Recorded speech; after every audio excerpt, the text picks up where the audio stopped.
I am walking on the street of Sancha town on the edge of the Tanding Empire in Tianan continent. This place is extremely poor, but I have lived here for 10 years and I can be considered to have a home. I am wearing a white robe, a yellow cloth bag on my waist, a piece of wild grass in my mouth, and an innocent smile on my face. In fact, I know in my heart that in this dangerous world, I must always be careful.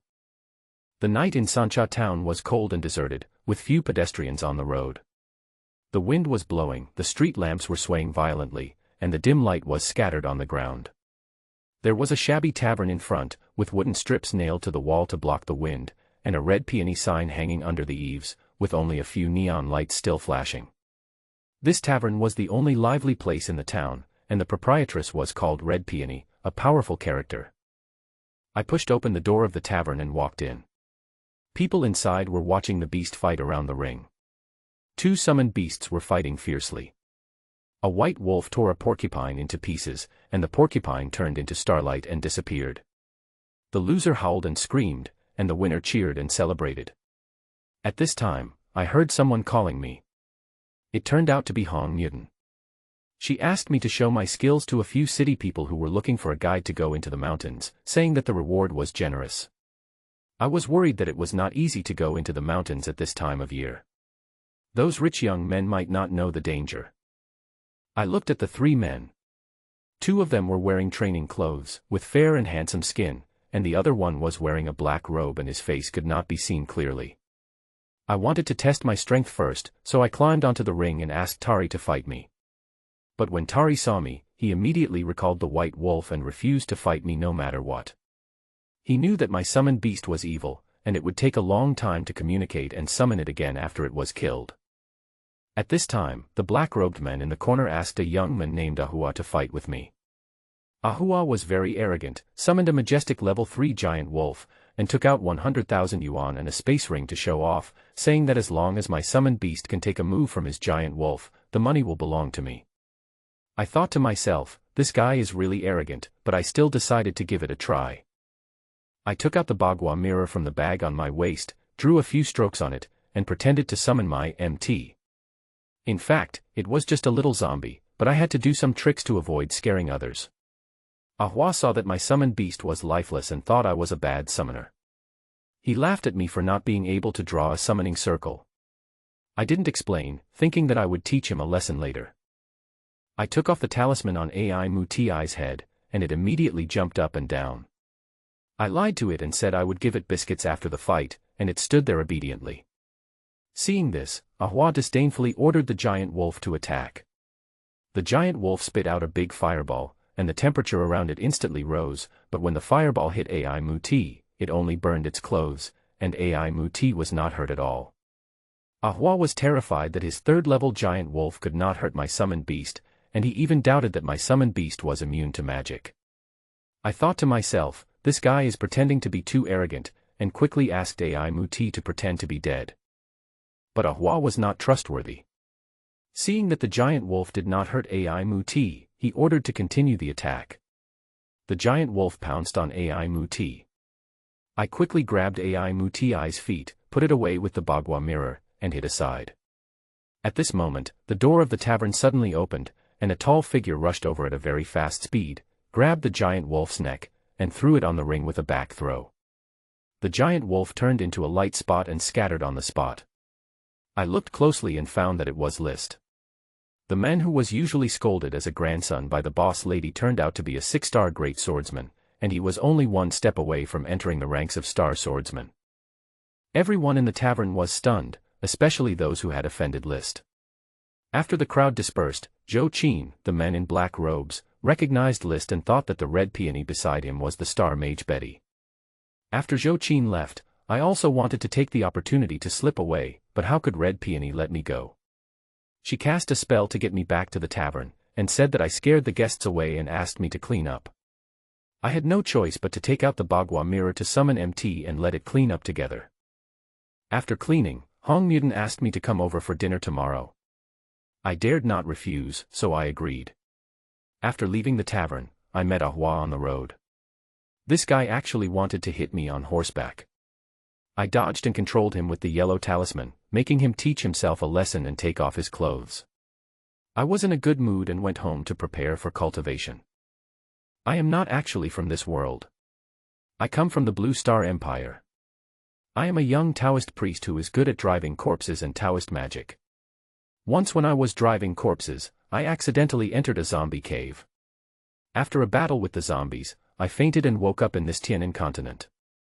I found that this place is full of magic and fighting spirit, which is completely different from Blue Star. I decided to disguise myself and blend into this world. In Sancha town, I met a lot of people, and everyone was very nice to me. I also successfully disguised myself as a magician and used a little zombie as a summoned beast. I was surprised that the little zombie AI Muti actually had intelligence, and I decided to train it well. I lived cautiously in this world, fearing that my secret would be discovered by others.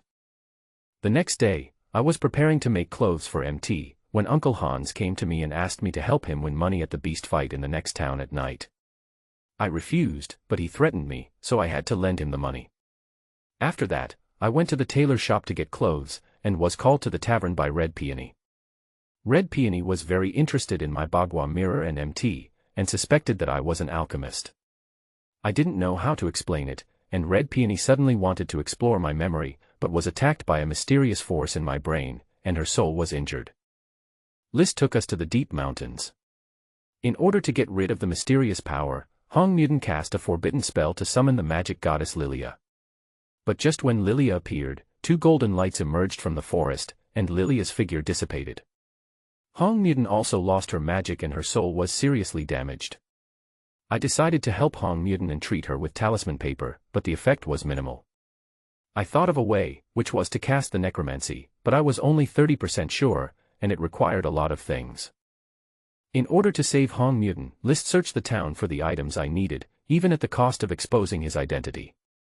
When he was looking for something, Zhou Qin and AMU followed curiously and were discovered by List. I was worried that killing people here would affect the summoning of spirits, so I asked List to bring them here. Zhou Qin recognized Hong Mudan as a magician and quickly explained that she had no ill intentions. "Stop, brotherly, don't kill anyone, you can't kill people here, Stir, bring them here," Hong Mudan said. Lister grabbed the two and walked to Hong Mudan and threw them to the ground.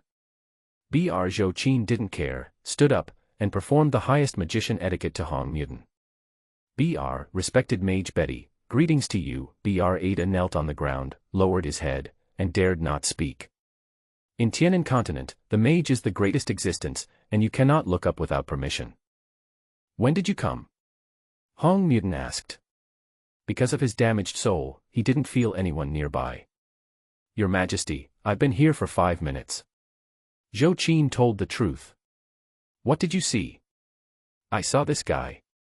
Zhou Qin looked at Wang Nuo and didn't know how to address him. "He is my brother, Wang Nuo. I saw Wang Nuo tying the yellow cloth to the tree and sticking these bamboo poles into the ground. Lord Lister came with something in his hand and found us." "Xiao Nuo, what should we do?" Hong Mudan asked. The meaning is obvious. They saw so many things. Whether to kill or not, this is to hand over the decision-making power to Wang Nuo. "Your Highness Betty, Zhou Qin has absolutely no ill intentions. The Zhou family and the Li family are both dukes, and they have business dealings." Zhou Qin said hurriedly. I know that your Zhou family also has a magician. Are you using the Zhou family to pressure me?" Hong Mudan's face changed and she asked.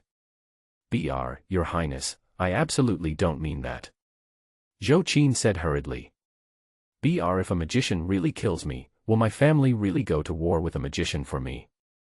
Chijijiji, Muti heard the sound and jumped out of the coffin, dancing and spinning in front of the few people. Xiao Nuo, what do you think we should do? Hong Mudan still gave the decision to Wang Nuo. Zhou Qin looked at Wang Nuo with a pleading expression, and Wang Nuo's heart itched when he saw that pretty face. Wulian Tianzuan, my cultivation is still not enough.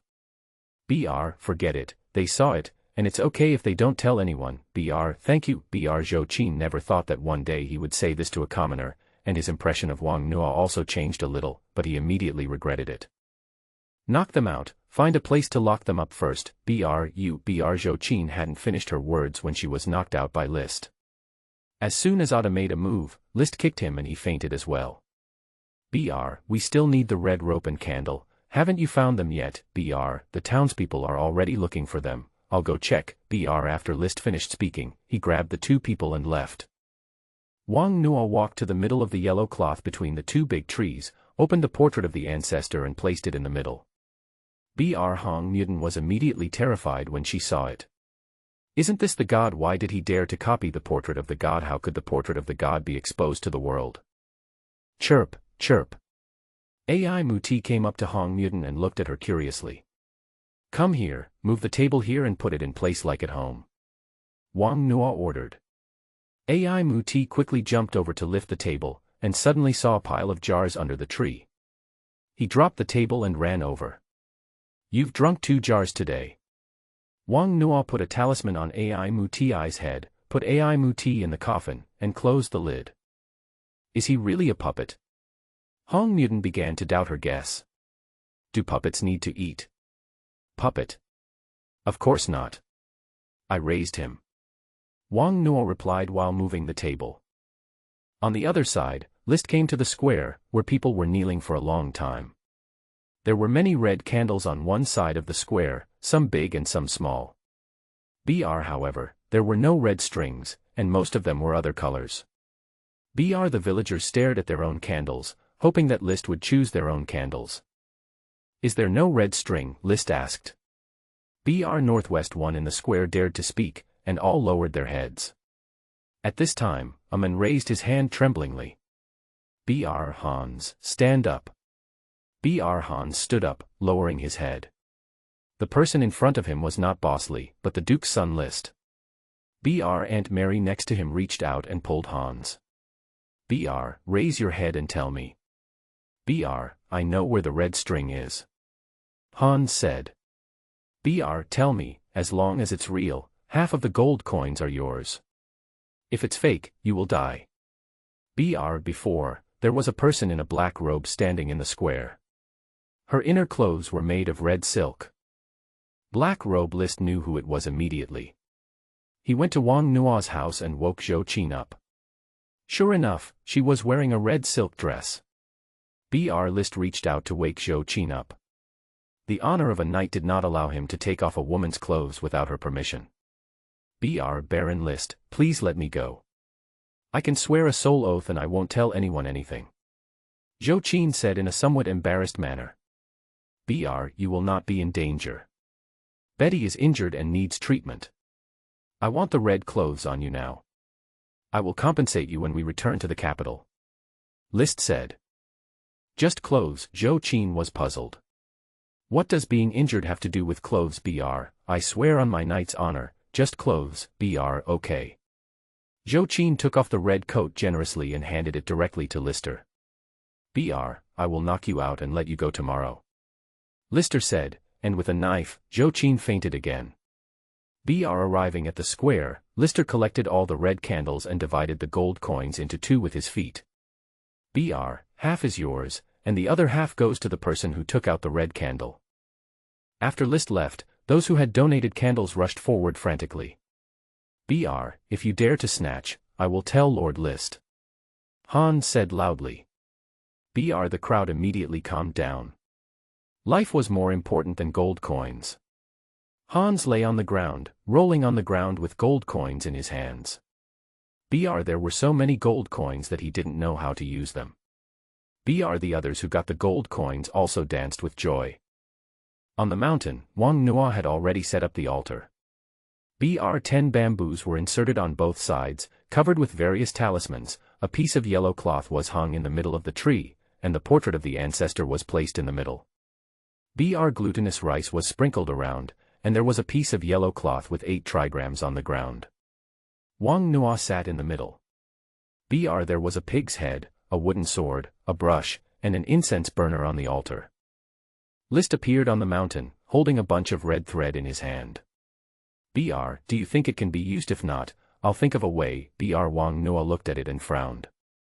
It's not red enough.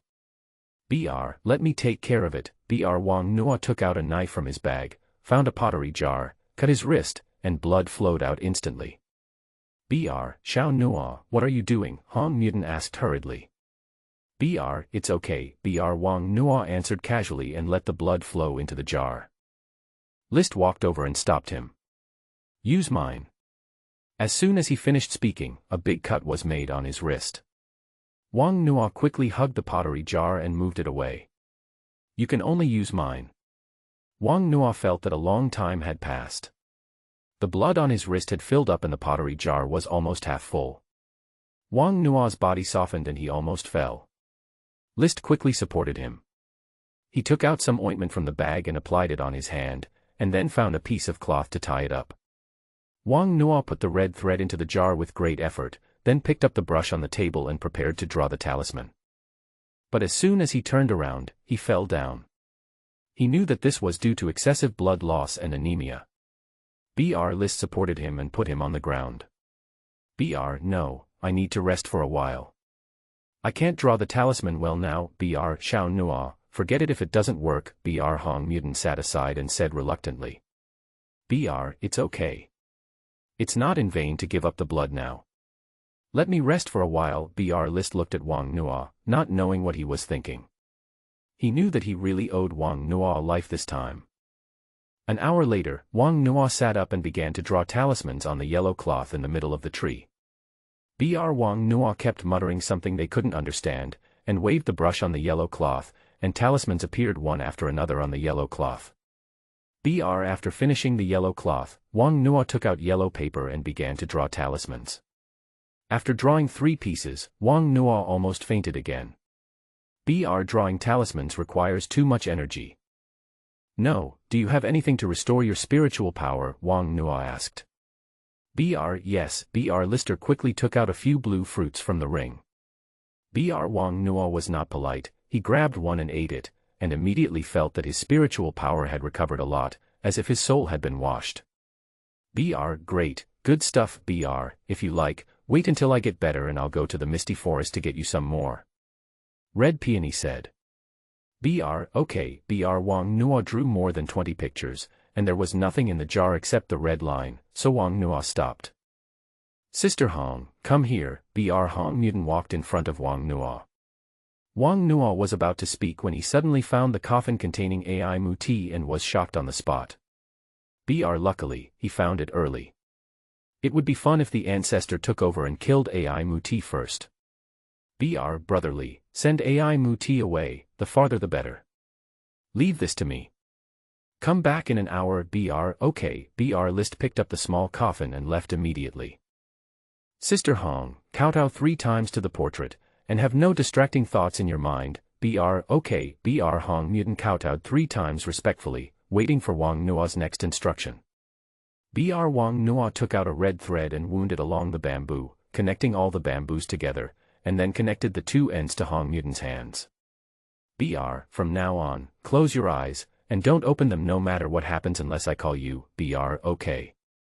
Wang Nuo walked to the table, picked up the peachwood sword in his right hand, held the talisman paper in his left hand, and chanted the Taoist magic in his mouth, and kept turning around in front of the red peony. He chanted for more than an hour, and then Wang Nuo walked to the portrait, bit his finger, and pressed a blood mark on his head. I am Wang Yangzi, the 157th generation leader of Xiantian Taoism. Today I invite the ancestor to possess me. Xiantian is infinite, Qianquan borrows the magic, Tai's Hang Laojuan is as urgent as the law. Respectfully welcome the ancestor to possess me. The surroundings were quiet, no one responded. Wang Nuo put a blood mark on his head again. I am Wang Yangzi, the 157th generation leader of Xiantian Taoism. Today, I invite the ancestor to possess me. Xiantian is infinite, Qianquan borrows the law, Tai's Hang Laojuan is as urgent as the law. Respectfully welcome the ancestor to possess me. It still didn't work. Wang Nuo opened his eyes, made up his mind, and pressed another blood mark directly on the blank space between his eyebrows. As soon as the mark appeared, Wang Nuo felt as if someone had hit his chest with a hammer, and a mouthful of blood spurted out. It was too much of a stretch for him to draw 2 Taoist blood marks with his current level of Taoism. I am Wang Yangzi, the 157th generation head of Xiantian Taoism. Today, I invite the master to come to me. Br. Xiantian is infinite, Qianquan borrows the law, Tai's Hang Laojuan is as urgent as the law. Welcome the master to come to me. Br. Suddenly, a vast mysterious power descended, and Hong Mutan closed her eyes and trembled. Br. What do you want me to do? Br. My disciple accidentally injured her soul, please help her return to her place. Br. How can I, a disciple of Taoism, have such poor cultivation? Br. My disciple's skills have been lost and I can't practice. Br. So that's how it is. If you force your body to summon the soul, you will lose 30 years of your life. Are you willing? Br. Disciple is willing. Br. Yes. An invisible hand reached up to the sky, and countless fragments condensed into a drop of water, which then flew towards Hong Mutan. Br. Betty felt that her lost soul began to recover bit by bit, just like practicing magic again from the beginning, all the way to level 7, level 8, level 9, and then it was still increasing. Br. The magic core in her brain began to breaking into pieces, and then constantly condensed and reorganized, and finally turned into liquid, constantly shrinking, and finally became a bead. At this moment, an uninvited guest walked into Wang Nuo's home. Br. Nia is a 7th level star mage. Because the young lady has been away from home for too long, the Duke sent him to check on her. Br. He has the young lady's inscription mark in his hand, so he can directly lock the location. A few hours ago, he also found someone using forbidden magic, and the direction was consistent with the young lady's location, so he hurried over. Br. This sight scared him half to death. The young lady was actually knocked unconscious. Nia couldn't imagine that someone in the kingdom of Tandon would dare to attack the daughter of the Zhou family. Br. No matter who you are, you will have to bear the wrath of the Zhou family. Clarity spell. Br. Nia cast a spell, and Zhou Qin and Ada all woke up. Br. Miss, who did it? Nia said angrily. Br. It's List. Uncle Nia, why are you here? Br. List from the Li family, he's here. Nia turned around and looked. Yes, Betty was there too. It was Betty who cast the forbidden magic. Zhou Qin said. Impossible, she is only 40 years old, how could she be a magician? Nia rejected it directly. It was common sense that only a magician could cast forbidden magic.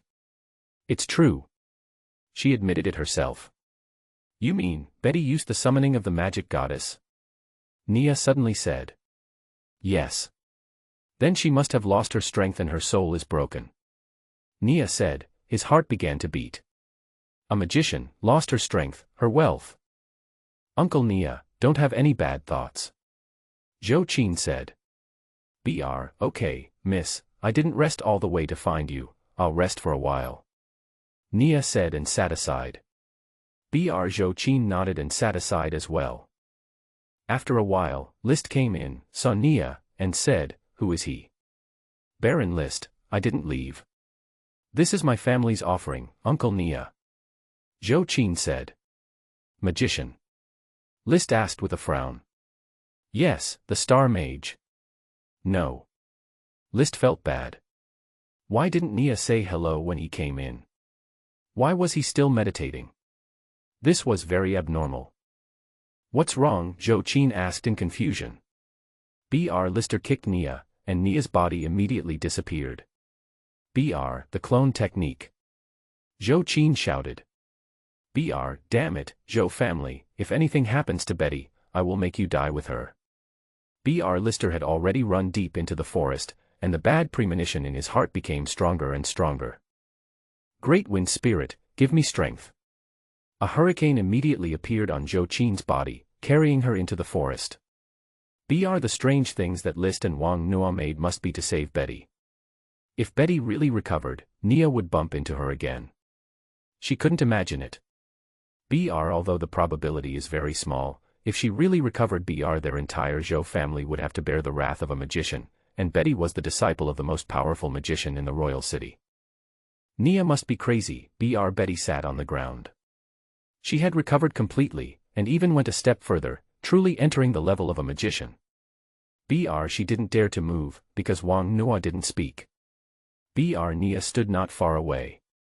He couldn't understand these fancy things, but he saw Betty, sitting on the ground motionless. Br. It seems that she is really useless. She didn't notice me at such a close distance. Supreme Lord of Fire, please listen to my prayers, come out, Fire dragon, Nia chanted in a low voice, and a fire dragon rushed over to Betty. Betty, be careful, at the critical moment, Lister arrived. Hearing Lister's call, Betty opened her eyes and saw a red dragon flying towards her.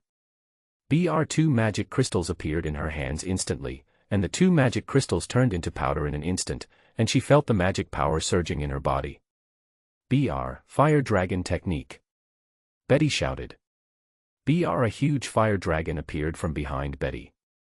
This fire dragon had sharp edges and clear scales, and a pair of red eyes with red flames. Both its size and appearance were countless times stronger than Nia's. The fire dragon summoned by Betty roared to the sky, swallowed up Nia's fire dragon in one gulp, and rushed towards Nia. No, Nia only had time to say one word before she turned into ashes. Betty. You've recovered. List said in surprise. Well, who is this person? Someone from the Zhou family. Okay, I'll settle accounts with them when we get back to the capital. Betty laughed in anger. Someone actually wanted to kill her while she was weak. Your Highness Betty, please believe that this is not our Zhou family's intention. I have advised him not to have any bad intentions. He deceived me with the clone technique. You can ask Baron Lister. Zhou Qin rushed to the mountain and saw the ashes on the ground, and hurriedly explained. Baron Lister, please help me explain. Zhou Qin bowed deeply to Lister. This matter must be explained clearly. That's true. I didn't realize it was a clone until I got there. List said. After all, the Zhou family and the Li family are both dukes, and they usually have exchanges. So what? Zhou family, right? I won't kill you. You can tell your duke that I will go back to the royal city to find him in a few days. Get lost. Betty said. Zhou Qin had no choice but to leave. She had to rush back to the royal city as quickly as possible to tell her father about this matter. And Wang Nuo, he could actually cure the sequelae of the coming of the magic goddess. This kind of thing is too unbelievable. Betty turned around and found that Wang Nuo had fainted on the ground. Wang Nuo. At this moment, Wang Nuo no longer looked like a young man. Half of his hair was white, his forehead and clothes were all blood-stained, the whole person seemed to be dozens of years older, his face was as pale as white paper. You take care of him, I'll go to the North Sea, okay. List said nothing more. Betty took out a dozen crystals emitting black light and threw them on the ground. As Betty waved her hands, white light swam on the ground one after another. As the white light emitted by the black crystals connected together, it became an extremely complex magic array. Betty walked into the array and disappeared without a trace. List held Wang Nuo in his arms, then he remembered that he had lost his alchemical puppet, and hurried down the mountain. When he got home, he was relieved to find Ai Muti lying in the wooden box. He put Wang Nuo on the bed, and he felt a little distressed when he saw Wang Nuo's current appearance. He remembered every detail of his acquaintance with Wang Nuo. Brotherly, have you ever had beggar's chicken, Isn't that worthy of being called wine, huh? I'll let you see some real wine, you wait for me, you're such a fierce woman, it's better to break up. I'll introduce you to a better one, how about Aunt Mary, don't smile like a fool, I'm the #1 in Xiantian, this small town is really comfortable to live in. There is no intrigue, no worldly hierarchy, and everyone is like a friend. 10 years ago, List was a genius swordsman in the capital and the pride of the Li family. As a duke family, the Li family was second only to the king. At that time, he was the shining star of the capital. Everyone thought that the Li family was going to produce a god knight. But in the capital, there was a more talented person than him, that is the genius magician Betty. This is a genius that shocked the entire continent. At the age of 30, she has already achieved the status of a star magician. Genius is not enough to describe her talent. List still remembered their first meeting, at a dinner party held by the king. Betty was traveling with her mentor. With just one glance, List decided to stay with her for the rest of his life, even if he was just a servant. List pursued Betty madly. With the relationship of the Li family, he could enter the mage tower at will. This completely pissed Betty off, and she almost burned List to death with a fire spell. She didn't care about the Li family or genius. After staying at home for 2 months, List put on his armor and took his sword and ran to the magic tower again. This time he didn't go in, but just knelt on one knee outside the magic tower. He said he wanted to be Betty's guardian knight. Although magicians have the ability to destroy the world, their bodies are very fragile, so every great magician will have his own night guard. There are at least 2 and at most 12. This is the rule of the human empire. Too many knights cannot be recruited because the empire also needs the knights to be loyal. Among the knights, there is a guardian knight who helps the magician take care of everything around him. He can be said to be the magician's most trusted and closest person. List knelt for 3 days and 3 nights, but Betty did not show up. Duke Levi showed up and slapped her hard. The Li family is one of the top 3 families in the empire. Because List was too dazzling, his every move represented the Li family. If List could really pursue Betty, it would be a match made in heaven and everyone would be happy. But he was obviously not interested, and he was almost beaten to death by others. Now he came to kneel outside the mage tower, but others were not even in the mood to meet him. List's actions made the Li family a joke. Old Duke Levi personally stepped in and beat List half to death before pulling him back. Who would have thought that after List recovered, he ran to the mage tower again, still in the same state and with the same words. Such persistence finally moved Betty, who decided to give List a chance. That day, Betty walked out of the mage tower. List, do you like me? Yes, you are my princess, and I will never marry anyone other than you. I'll give you a chance. I'll create an illusion.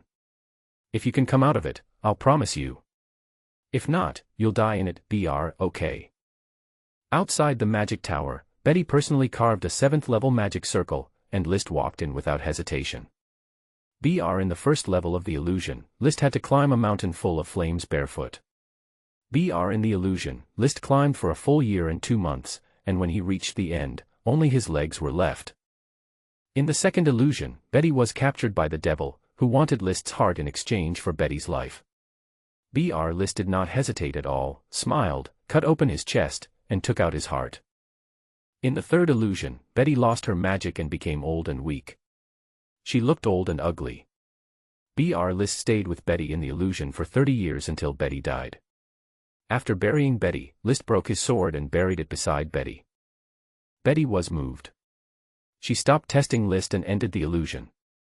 After leaving the illusion, List fell to the ground, trembling all over. The honor of a knight did not allow him to lie down. He used all his strength to pick up the sword and supported himself to kneel on one knee.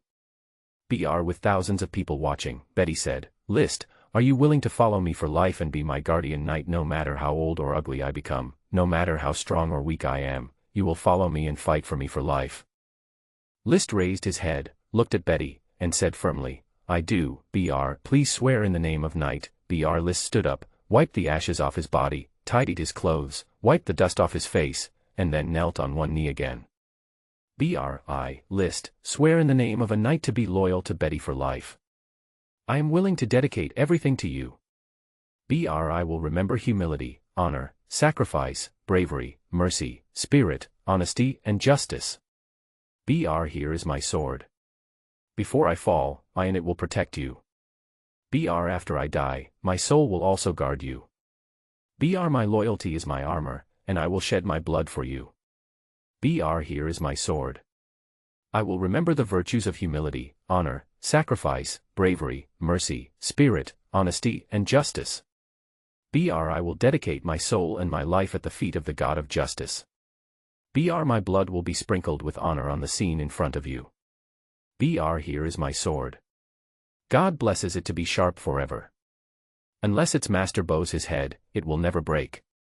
My princess, please accept my sword. List raised the sword with both hands and raised the sword symbolizing the life of a knight to his head. Betty reached out and grabbed the sword. My knight. At this moment, witnessed by thousands of people in the empire, Lister became Betty's guardian knight. Everyone is imagining how powerful the Li family will be when the two grow up. In a few decades, the Li family will definitely become the largest family in the empire, and even the royal family will be in awe of it. Because Betty is the youngest star mage on the continent, everyone knows that as long as she doesn't die, She will definitely become a mage, and she also has a master who is the most powerful mage in the kingdom of Tanding. Two mages, plus the identity of Duke Levi. No one dares to imagine that scene. However, the day after Lys took the oath, the two disappeared. No one knew where they went, and the two disappeared without a trace. For Betty, Castan devoted all his efforts. He firmly believed that Betty's future achievements would definitely surpass himself. He might even reach the legendary great magician. However, the disciple he had high hopes for disappeared just like that. The angry magician Castan rushed to the Lee family and fought with Duke Levi. No one saw the battle scene. They only knew that after the magician Castan left, half of the Duke's castle disappeared. The Lee family lost face so badly, but they were unable to retaliate. Duke Lee was so angry that he fell ill. The empire only had 3 dukedoms. With this happening to the Lee family, the marquises below were naturally eager to take action. Everyone wanted to take a step further. With Castan's tiger skin, the marquises were ready to make a move and began to test the Lee family. The imperial family sat on the mountain and watched the fight between the tigers, and ended up watching the fun. It would be a pleasure for the royal family to weaken the power of the Duke. Over the past 10 years, the Lee family has been targeted in various ways. Because Duke Levi is still alive, the title has not been reduced, but the family's strength has long fallen to a point where it is not even as strong as a marquis. Everyone in the empire is waiting for the old Duke to die, and then it will depend on which marquis will take the position. In the distant North Sea, there is a mysterious and beautiful forest, which is the home of the elves. In the forest, tall trees stand tall, and the branches and leaves interweave into a green sky. The sunlight shines through the gaps in the leaves, forming mottled light and shadows. The beautiful elves work on the branches, and they have amazing beauty. They are slender, light, and their skin is as white as mutton fat, flashing a faint light. Their eyes are large and bright, like bright stars, deep and charming. The elves' hair is as soft as silk and has different colors, some like golden sunshine, some like emerald green leaves, and some like the blue sky. Their costumes are exquisite, inspired by natural elements, woven with silk and leaves, light and elegant. The elves' ears are pointed and slightly tilted upwards, adding a sense of agility and playfulness. The elves in the forest are integrated with nature, listening to the singing of birds and feeling the caress of the breeze. They are good at magic, can communicate with trees and animals, and protect the peace of this forest. Deep in the forest, there is an elf city with a unique architectural style and full of artistic atmosphere. In the city, there are exquisite gardens and fountains, flowers blooming and fragrant. The elves live a happy life here, and their laughter and singing echo throughout the forest. This forest is the elves' shelter and their spiritual home. At this moment, a black hole suddenly appeared above the castle, and a magician in a black robe with gold edges walked out of the black hole.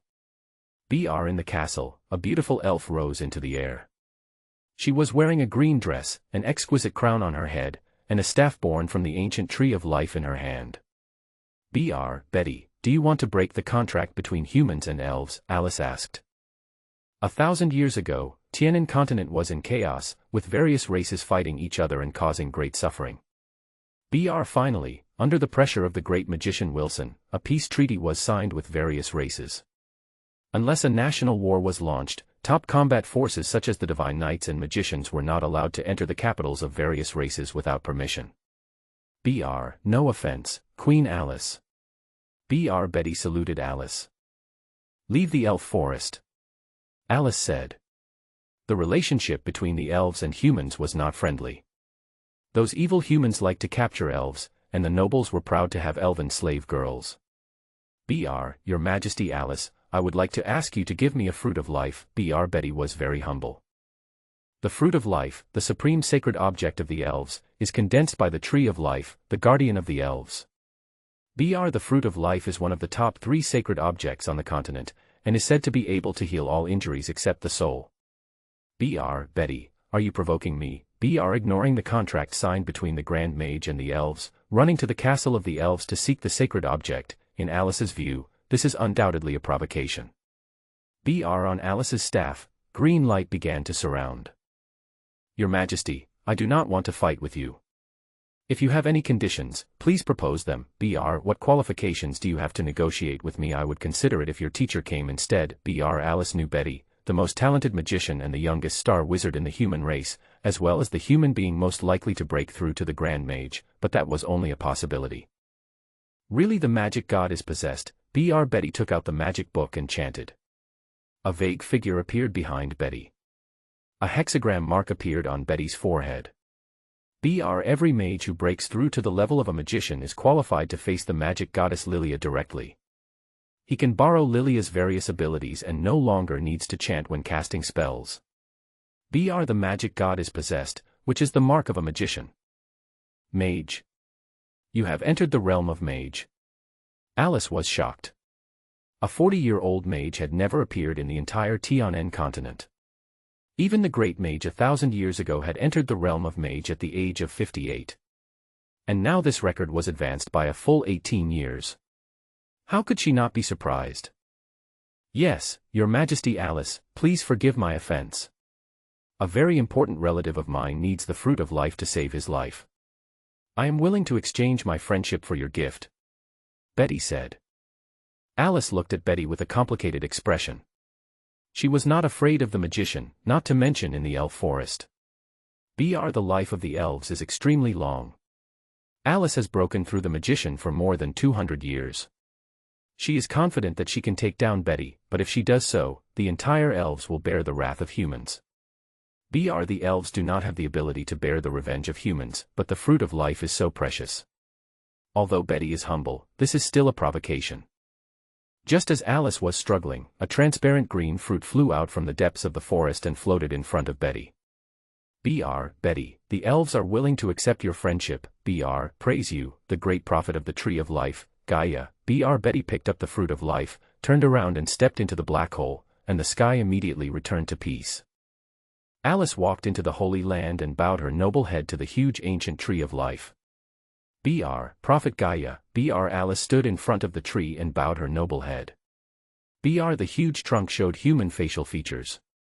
Br. Alice, within 100 years, a catastrophe will come again. Br. Catastrophe. Lord Prophet, what kind of catastrophe is it? Br. I don't know. I saw mountains of corpses and seas of blood, but I can't see the source. The elves need allies, and Betty is the best choice. Open the barrier and let the people go out to experience. Br. Listen to your teachings. As the oldest existence in the world, the ancient tree of life has a certain ability to predict. For thousands of years, its accuracy has been proven by facts. Br. Catastrophe. Br. Alice left the Holy Land with a heavy heart.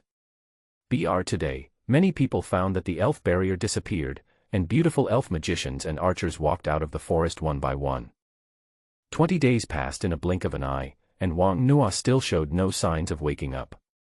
List stayed by Wang Nuo's side, and tried to feed him some magic potions, but he vomited them all out. Br. There was no choice but to feed Wang Nuo some ordinary food and water every day to maintain his life. The North Sea is so far away from here, and I don't know how long it will take Betty to come back. Br. List has moved back the things on the mountain and restored Wang Nuo's house to its original state. Br. In the house, AI Muti kept jumping around and chirping at List. Br. List had seen Wang Nuo feeding AI Muti food. 10 days ago, List got some food and tore off the paper on AI Muti's head, and then AI Muti came back to life. Br. AI Muti drank the animal blood in the pottery jar by herself, but the animal blood was gone in the past few days, and AI Muti started talking non-stop. Poor Lester had no idea what MT was talking about. He tried all kinds of food, but MT wouldn't eat any. Br. Lester tried to stick the talisman on, but it didn't work. MT took it off and threw it on the ground, and stepped on it angrily. At this time, a group of cavalry suddenly appeared at the entrance of Sancha town. They rode handsome war horses, wore white armor, and wore white cloaks with a big word Li on them. Br. Behind each knight, there was a sharp sword. Their armor was covered with dust, their faces were full of fatigue, but their eyes were looking forward resolutely. Br. The leader was a man in his 40s with golden hair, and his mount was a giant white wolf. The villagers around the town quickly lay on the ground, they dared not move, for fear that the knight would be unhappy and kill them. Br. Where is Lister? Asked the middle-aged man in the lead. The villagers did not dare to look up, and tremblingly pointed their fingers at the foot of the mountain. Keep the formation, don't hurt civilians. After Li Weilin gave the order, he breathed a sigh of relief, and finally found him. When Betty's news reached the capital, the whole capital was shaken. The 40-year-old magician. God, the king wanted to come to greet him in person. In order to find a material, the magician Caston went to another empire and didn't know the news. Because of the relationship between Lister and Betty, the king gave the task to the Li family. The Li family received the task, and Li Weilin brought the family's most elite night team, equipped with the wind-chasing horse that could travel 1,000 miles a day, and rushed all the way without stopping. After 20 days of hard work, they finally arrived here. When the knight entered the village, List had already sensed it. List was wearing armor, standing at the foot of the mountain, with a sword on his back, looking at the team coming at a high speed. After approaching, Li Weilin looked at List.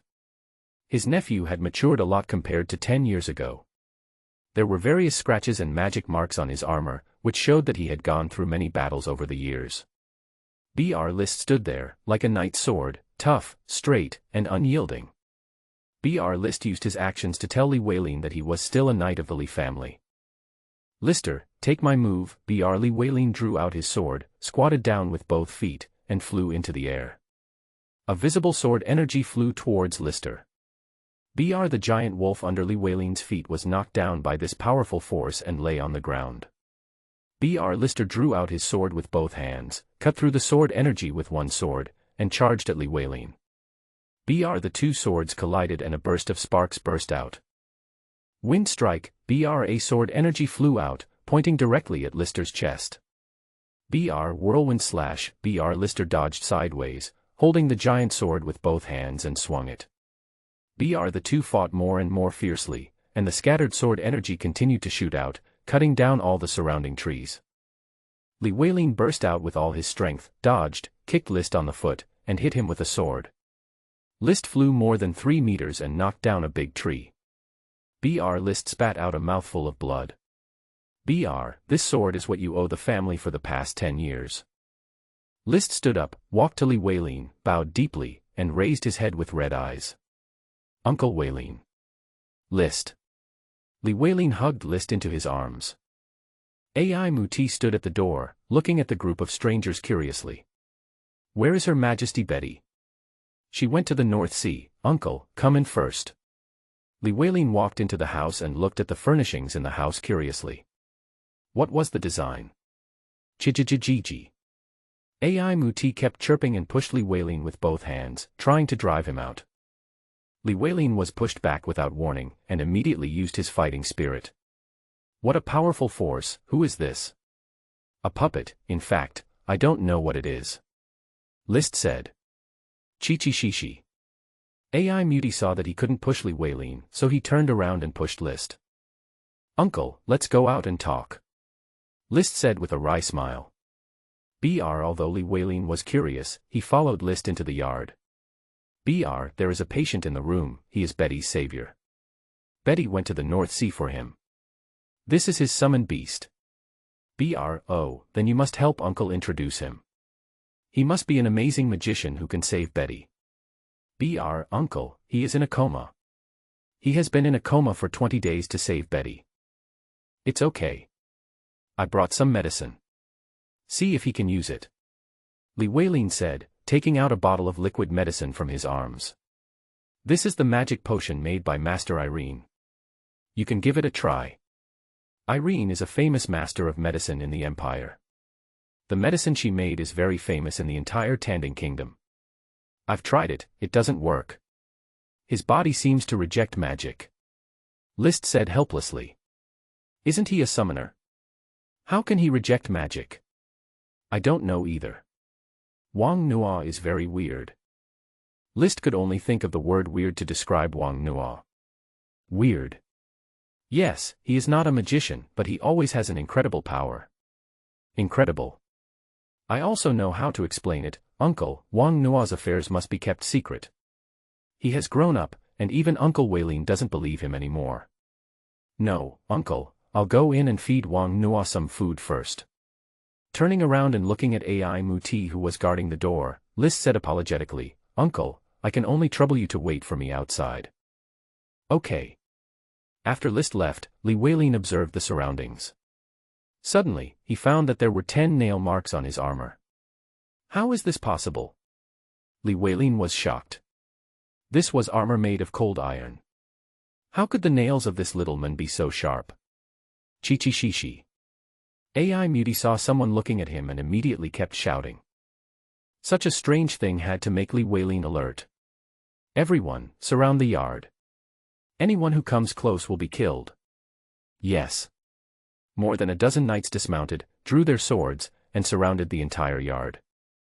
Late at night, the moon came out, AI Muti jumped out, chased Li Weilin out again, then moved his coffin into the yard and jumped in. "Stir, tell Uncle what this is." "Uncle, I really don't know." Betty said it's most likely an alchemy puppet. "Alchemist? Is that Wang Nuo an alchemist?" Li Weilin spoke hurriedly. "Alchemists are the enemies of all magicians on the continent.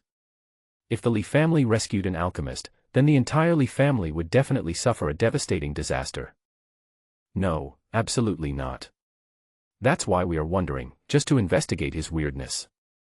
Betty almost died, so she had to use forbidden magic, the summons of the goddess of magic, yes, wait a minute, let me calm down, you mean Mage Betty, who almost died because of the investigation, and finally had to use forbidden magic, Li Weilin was a little confused at the moment. Is there such a powerful existence in this world? Is he a paladin, grand mage, god of war, god of heaven, king of beasts, no, he is very weak. Any knight here can kill him. Lister said. Then how did he do it? I don't know, so I said it was weird. I have known him for 7 years. He is a very nice person. He is not like a commoner, but more like a humble and polite nobleman. The only thing that makes people feel weird is this summoned beast. He is very nice to everyone in the town. In his eyes, everyone is equal. He is like a younger brother of Betty and me. Because the girl from the Zhou family found us, we were going to leave, but Betty wanted to use magic to explore Wang Nuo's secret before leaving, and then something went wrong. Betty almost died, and finally had to cast forbidden magic as a 9th level star mage. Wait, Betty didn't get promoted to mage, she can use forbidden magic at level 9, Li Weilin felt like he was dreaming, everything he heard was beyond his cognition. A civilian almost killed a mage, and a Stardust mage could use forbidden magic. Uncle, you don't understand how talented Betty is. Even the great magician from 1,000 years ago can only look up to Betty at this age. List praised. What happened next? After Betty used forbidden magic, she lost all her magic, her soul was broken, and she was seriously injured. We were going to go back to the Empire to ask Betty's teacher for help, but we were stopped by Wang Nuo. He used a method we had never heard of to save Betty. At that time, the Zhou family wanted to take advantage of Betty's serious injury to launch a sneak attack, but Betty woke up and killed the attacker. Seeing that Wang Nuo's life and death were unknown, Betty went directly to the North Sea. A sneak attack by the Zhou family? There is such a thing. Li Weilin never expected that the Zhou family would have such courage. Didn't they consider the consequences? Didn't the little princess of the Zhou family say anything? List asked. No, no wonder. A large number of precious things were sent to the Li family for no reason. So that's the case. Li Weilin nodded. Return the things. Betty won't let it go. List knew Betty. She was a woman with a fiery temper. Okay, I'll send a message home right away. Li Weilin took out a piece of crystal from his body and said, I've found Stir, and I can't get back for the time being. There's no danger. Return all the gifts to the Zhou family. After that, he crushed the crystal. This kind of sound transmission crystal is the product of a magician. Anyone who has reached the level of a star wizard can make it. Most noble knights will carry a few pieces. How much strength has Her Majesty Betty recovered? Mage, Li Weilin looked at Lister with a question mark on his face. Didn't he say a 9th level star mage before? It's a mage. After Wang Nuo revived Betty, she entered the mage class. I was beside Betty when she built the teleportation array. That's the power of a mage. Li Weilin was silent. All of this was unbelievable. Let me go in and see him. Li Weilin had only this thought in his mind at the moment. He couldn't wait even a second. He had to see Wang Nuo with his own eyes right now. He wanted to pay Wang Nuo his highest respect. Ai Muti suddenly sat up and jumped to the ground. Br Chijijiji, Br List smiled bitterly. He won't let you in, Br control him, Br uncle, don't do that, he is the closest person to Wang Nuo. Br List hurriedly stopped him and pulled Li Weilin out of the yard. You talk to him, and I'll take a look. Br Li Weilin still didn't give up, staring at List eagerly. List had no choice but to turn around and communicate with Ai Muti. Ai Muti crossed his arms, shook his head, and refused to respond. Seeing this, Li Weilin sighed, full of disappointment, and wandered in the courtyard, sometimes looking up at the night sky, sometimes staring into the house, hoping for a miracle to help him see Wang Nuo. The night was deep and silent, the stars were shining, the breeze rustled the branches and leaves, and the courtyard was quiet, with only the sound of Li Weilin's pace echoing. I'll try. List walked up to Ai Muti, not knowing whether Ai Muti could understand him. He is my uncle, not a bad guy. Can you let him go in and see Wang Nuo? Chi-chi-shi-shi. Ai Muti shook his head, and his meaning was very clear, no. When Li Weilin saw that the little man could understand what he said, he quickly took out a bottle of potion. I can save him. Here's the medicine. MT turned and jumped out of the house. Walk. Li Weilin followed Lister into the room with excitement, and then he saw an old man with gray hair and pale face sleeping on the bed, who was probably over 50 years old. He wasn't like this originally. He became like this in order to save Betty. It's as if his vitality has been drained away. So that's how it is. No wonder Her Majesty Betty went to the North Sea. It's the only place in the entire continent that has the magical item that can heal life. Chi-chi-shi-shi. Ai Muti cried out and pointed at Wang Nuo with both hands, asking why he hadn't been saved yet. Li Weilin opened the crystal bottle and poured the medicine into Wang Nuo's mouth. The medicine flowed out immediately after entering. It doesn't work, I tried. Chirp, chirp, chirp. Ai Muti chased them away. After returning to the outside, Li Weilin asked, do you know what Wang Nuo used to save Her Majesty Betty? A spell that can cure the magician. If the Li family can obtain it, then the Li family will directly become the most noble family in the entire Tianen continent. No. Tell me quickly, you should know how important this is to the family. Uncle, I have never seen such a formation before. Hey, Street, you are still young after all, and your knowledge of magic is definitely not as good as mine. Maybe I have seen it in a book somewhere. As Li Weilin spoke, he took out a pen and paper. This was so important that he didn't even dare to use magic crystals to store it. Pighead. Li Weilin looked up at List. It's just a pig's head. It's useful to have a pig's head. Is that the pighead I know? Yes, I want black pigs. Li Weilin put away the paper and pen, and said with a serious expression, Stir, I understand the position of Wang Nuo in your heart, but you have to think about what the family has done for you over the years. Why? List sighed. He knew no one would believe it. I swear on the honor of a knight that what I say is true. Now Li Weilin believed it. The glory of a knight is the most noble thing for every knight. Okay, go on. A black pig's head, wool, yellow cloth, an altar, a wooden sword, red candles, red ropes, yellow paper, bamboo, a brush, a mirror, an incense burner, a portrait, and my own blood. That's it. Li Weilin was at a loss. These things could be bought by the tens of thousands with one gold coin.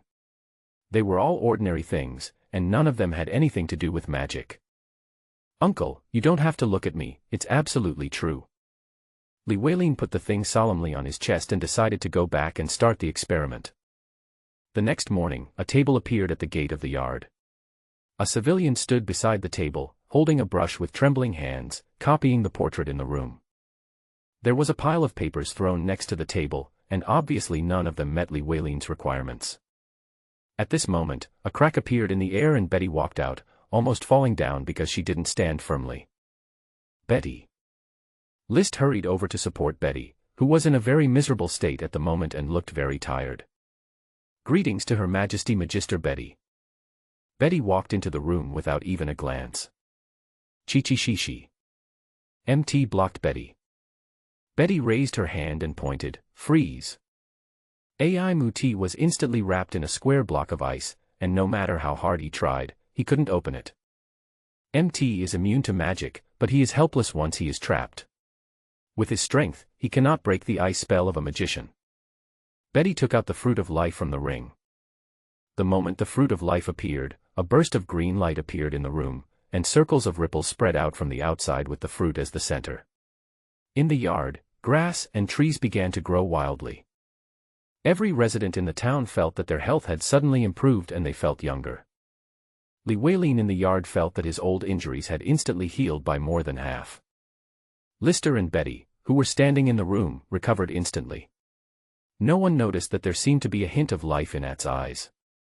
After feeding the whole fruit to Wang Nuo, that mood disappeared immediately. Wang Nuo on the bed suddenly floated up. His hair began to turn black, and his face began to recover. Some black liquid began to seep out of his skin, and bursts of noises came from inside his body, as if his bones were growing. The effect lasted for 5 minutes before it disappeared. Wang Nuo fell onto the bed and opened his eyes. "Sister Hong, Brother Li, what's going on?"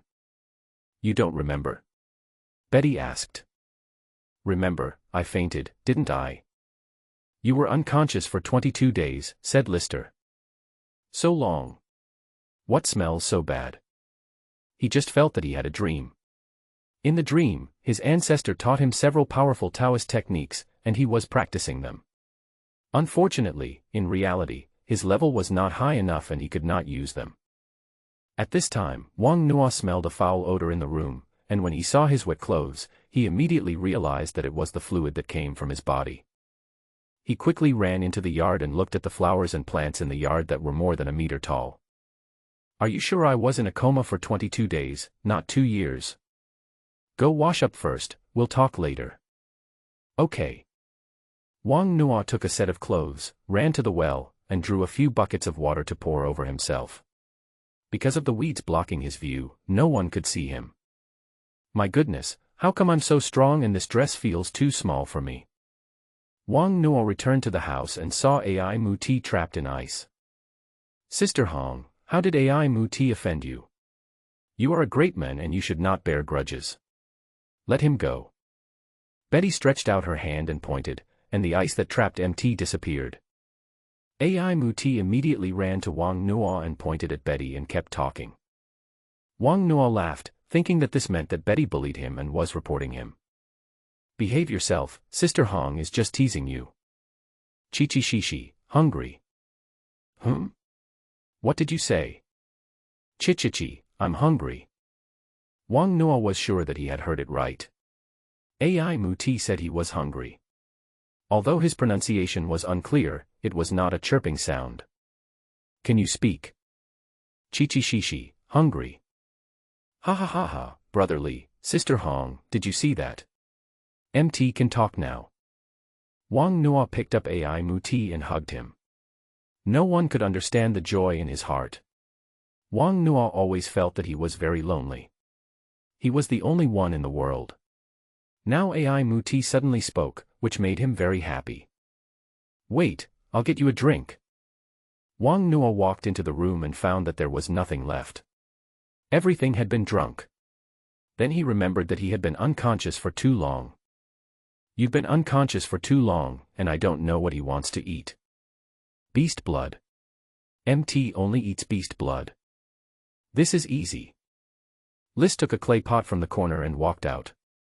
After a while, he came back with a jar of animal blood.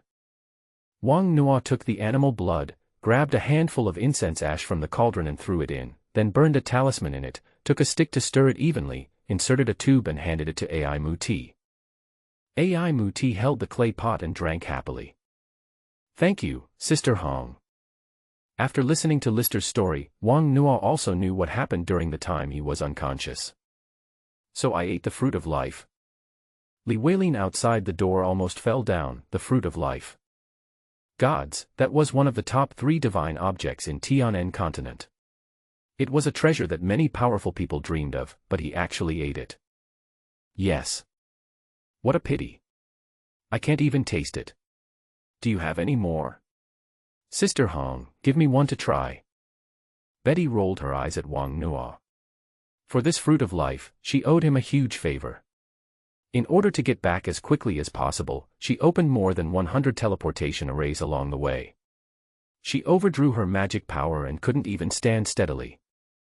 The fruit of life is a sacred object of the elves. Only 3 have appeared in the world in the past 100 years. Your sister Hong is almost exhausted to death, and you still want to eat another one. Lister said. Sister Hong, thank you. Wang Nuo said. He could imagine how precious the fruit of life was. Ai Mutiai's words were probably related to the fruit of life. His body is now terribly strong, and his Shantian Taoism has actually broken through from the peak of the 1st level to the 3rd level. Now he can use many Taoist methods that he has never used before. Silly boy, I'm your sister and you're my brother, do you have to be so polite? At this moment, Wang Nuo truly regarded Betty as his own sister. Pack your things and come with me to the royal capital, said Red Peony. Why go to the capital? I'm not going. Wang Nuo refused and said he was joking. He knew his own identity well. There must be many experts in the royal capital. If he went to the royal capital, his fate would be in the hands of God and not in his own hands. You have to go whether you want to or not, said Hong Mutin. No, Sister Hong, I. Don't worry, Betty has become a magician. Even His Majesty the King has to pay her respects. My Li family has status in the capital. It's the same as here. You can do whatever you want. Lis saw the concerns in Wang Nuo's heart and spoke. Ah, is this true? Don't worry, as long as you don't admit that you are an alchemist, no one will dare to touch you. Go pack your things. Okay, MT, pack your things and go to the capital. Wang Nuo rushed into the room and began to pack his things, putting them all into the necklace. The necklace Betty gave him could not only block magic attacks, but also store things. Wang Nuo could use it as long as he held the magic stone in his hand. Wang Nuo came out holding a box. When he opened it, it was full of money. This was what he had saved over the past 10 years, about 70,000 or 80,000 yuan. Don't bring this. The royal capital only accepts gold coins. I'll get some for you when the time comes. Lister said. I'm going to send him to the villagers. Wait for me. Wang Nuo ran to the town carrying the box. Xiao Nuo, long time no see. Did Xiao Nuo go into the mountains? Wang Nuo came to the tailor shop. Aunt Mary. Xiao Nuo, long time no see. I wanted to visit you a few days ago, but your house was surrounded by knights and we didn't dare to get close. Aunt Mary, I'm fine. I'm going to the capital with Boss Li. Please help me distribute this money to the villagers. Good boy, why are you leaving now? Aunt Mary hugged Wang Nuo in her arms, and Wang Nuo felt that he could not breathe because of the pressure from Aunt Mary's chest. After finally breaking free from Aunt Mary's broad arms, Hans walked over and stuffed a bag into Wang Nuo's arms with heartache. Go away, and open it when we get to the capital. Wang Nuo said goodbye to the people in the town one by one. In the distance, several people looked at the busy Wang Nuo with smiles on their faces. He is more of an aristocrat than I am, said List. He is a nobleman, said Betty. With Betty and List as his backers, who dares to say that Wang Nuo is not a nobleman? Wang Nuo returned to the house and knelt in front of the portrait of the ancestor. Li Weilin, who was at the door, walked in with his ears pricked up. Grandmaster, I am an unfilial disciple. Please follow me. He kowtowed 3 times, took down the portrait of the ancestor and put it into the prepared box, and directly received the storage necklace. At the moment the portrait entered the necklace, the air suddenly became violent, the necklace exploded directly, and the magic sealed in the necklace gushed out wildly, as if to tear everything around it apart. Who? Li Weilin drew out his sword. Destroy and exile. Betty raised her hand and exiled the magic energy into the space crack. Everything in Wang Nuo's storage necklace was destroyed, except for the portrait of the ancestor that fell to the ground. What's going on? Li Weilin and List were holding broadswords. Betty understood something. How could her own magic item be worthy of containing the portrait of this god? Wang Nuo looked around in confusion. All his things were destroyed. Fortunately, Ai Mu Ti's bags of things had not been put away yet. The explosion of the magic item created space turbulence. It's okay. Is anything important damaged? Betty said. No, just the usual stuff. I can make it again. That's good. Remember, this portrait cannot be placed inside anything related to magic, Betty said. Good. Li Weilin tried his best to calm himself. A portrait could burst a magician's storage necklace. What kind of power was this? At the same time, he was also shocked at the magician's strength. Such violent magic was restored to calm with just a wave of Betty's finger. Let's go, Betty said. Sister Hong, I have one more thing to ask you. Take Ai Mu Ti and me to a place and no one is allowed to follow us. Wang Nuo said in a low voice. List and Li Weilin had very sharp hearing. They both heard it. Although they were curious, they pretended not to hear it. Don't follow me. Betty took Wang Nuo and Ai Mu Ti into the air, and under Wang Nuo's command, they came to the place where they had woken up.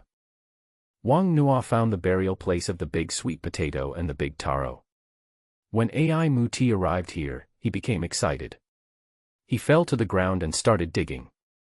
Wang Nuo quickly took out the talisman and stuck it on Ai Mu Ti's forehead. Sister Hong, can you seal off the entire area within a 10-mile radius so that no one and northwest creature can get close? Can. Absolutely no one is allowed to come in. Wang Nuo said again. If Big Sweet Potato and Big Taro were resurrected and did not obey his orders, killing people everywhere and sucking their blood, with their indestructible bodies and the characteristics of not being afraid of any magic, he could not imagine what the world would become. Wang Nuo decided to go to the royal capital with Betty in order to look for some magical objects. If he could break through to the 7th level of Xiantian Taoism, he would not be afraid even if the Big Sweet Potato and the Big Taro went crazy. Rest assured. Seeing Wang Nuo's serious tone, Betty also took out the magic book.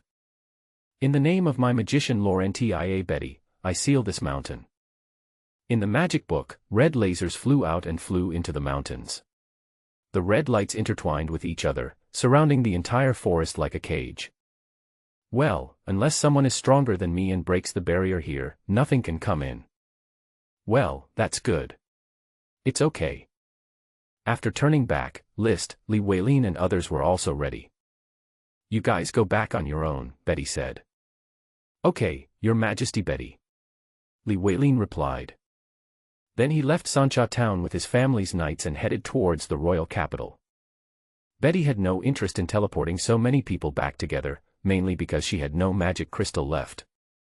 This long journey consumed all her stored magic crystals.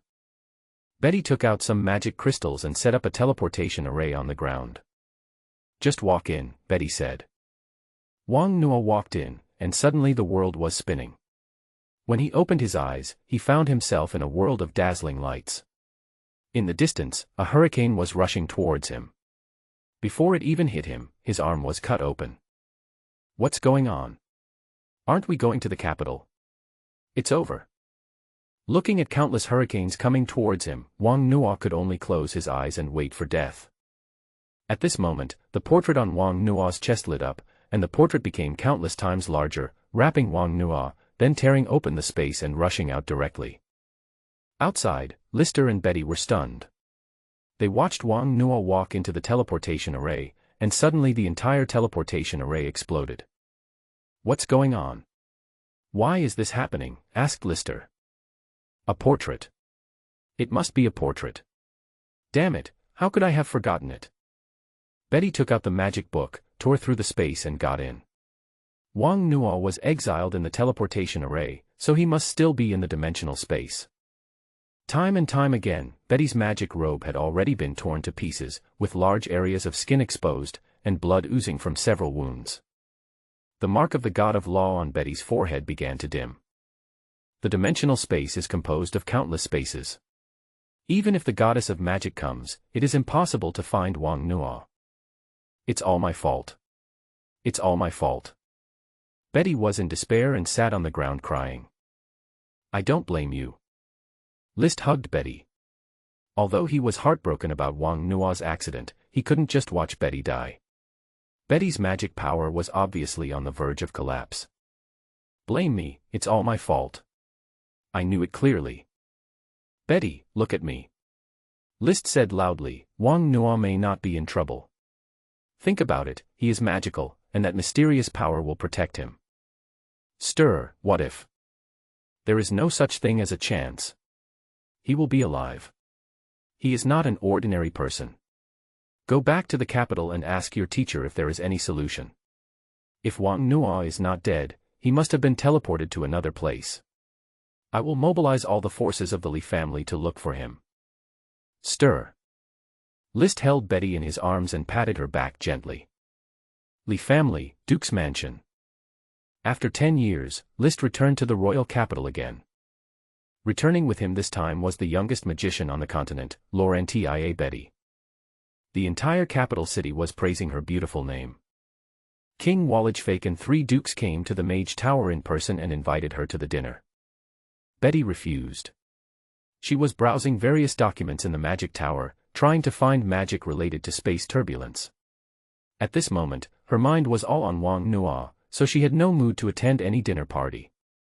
The king was not angry about being rejected. As the youngest magician in Tianen continent, Betty was qualified.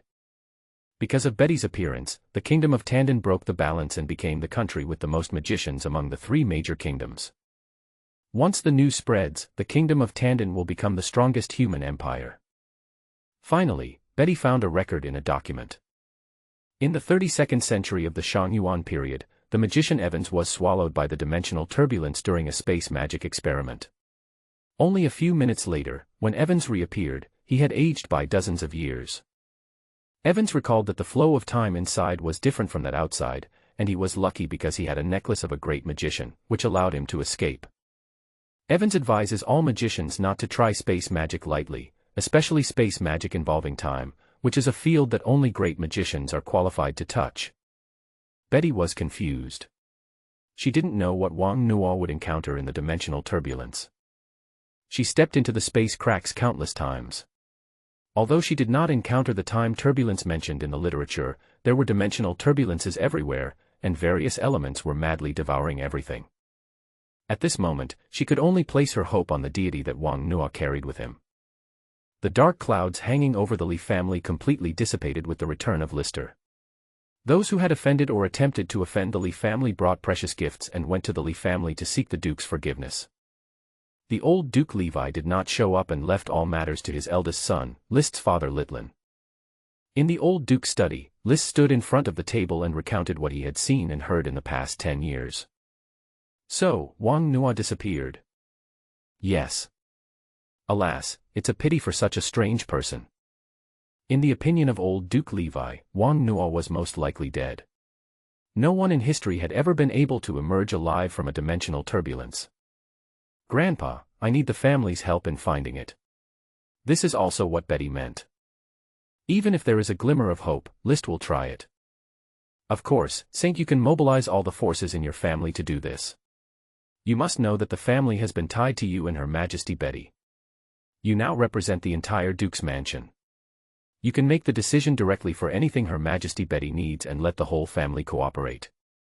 Levi was handing all the power in his hands to Lister. All this was destined from the moment Betty became a magician. Thank you for your hard work in the past 10 years. For the sake of the family, there is no need to worry about hardship. Since I decided to let you leave, I was mentally prepared. I just didn't expect His Majesty Caston to have such a bad temper. 10 years ago, when List made his pledge of protection, the old Duke had already begun to prepare for what was to come. The Li family is the Duke of the Empire, and their power has reached the top of the secular world. At this time, List and Betty came together, which is undoubtedly a dangerous signal. Neither the royal family nor the other 2 dukes will sit idly by. It is easy to avoid an open attack but difficult to guard against a hidden arrow. For the sake of his family and the safety of Lister and Betty, old Duke Levi chose to let them leave. Unless Lister becomes a 9th-level Star Knight or Betty becomes a magician, don't come back. Only the old Duke and the other two knew about this matter. So after the accident, the old Duke even didn't let his family go out to look for List.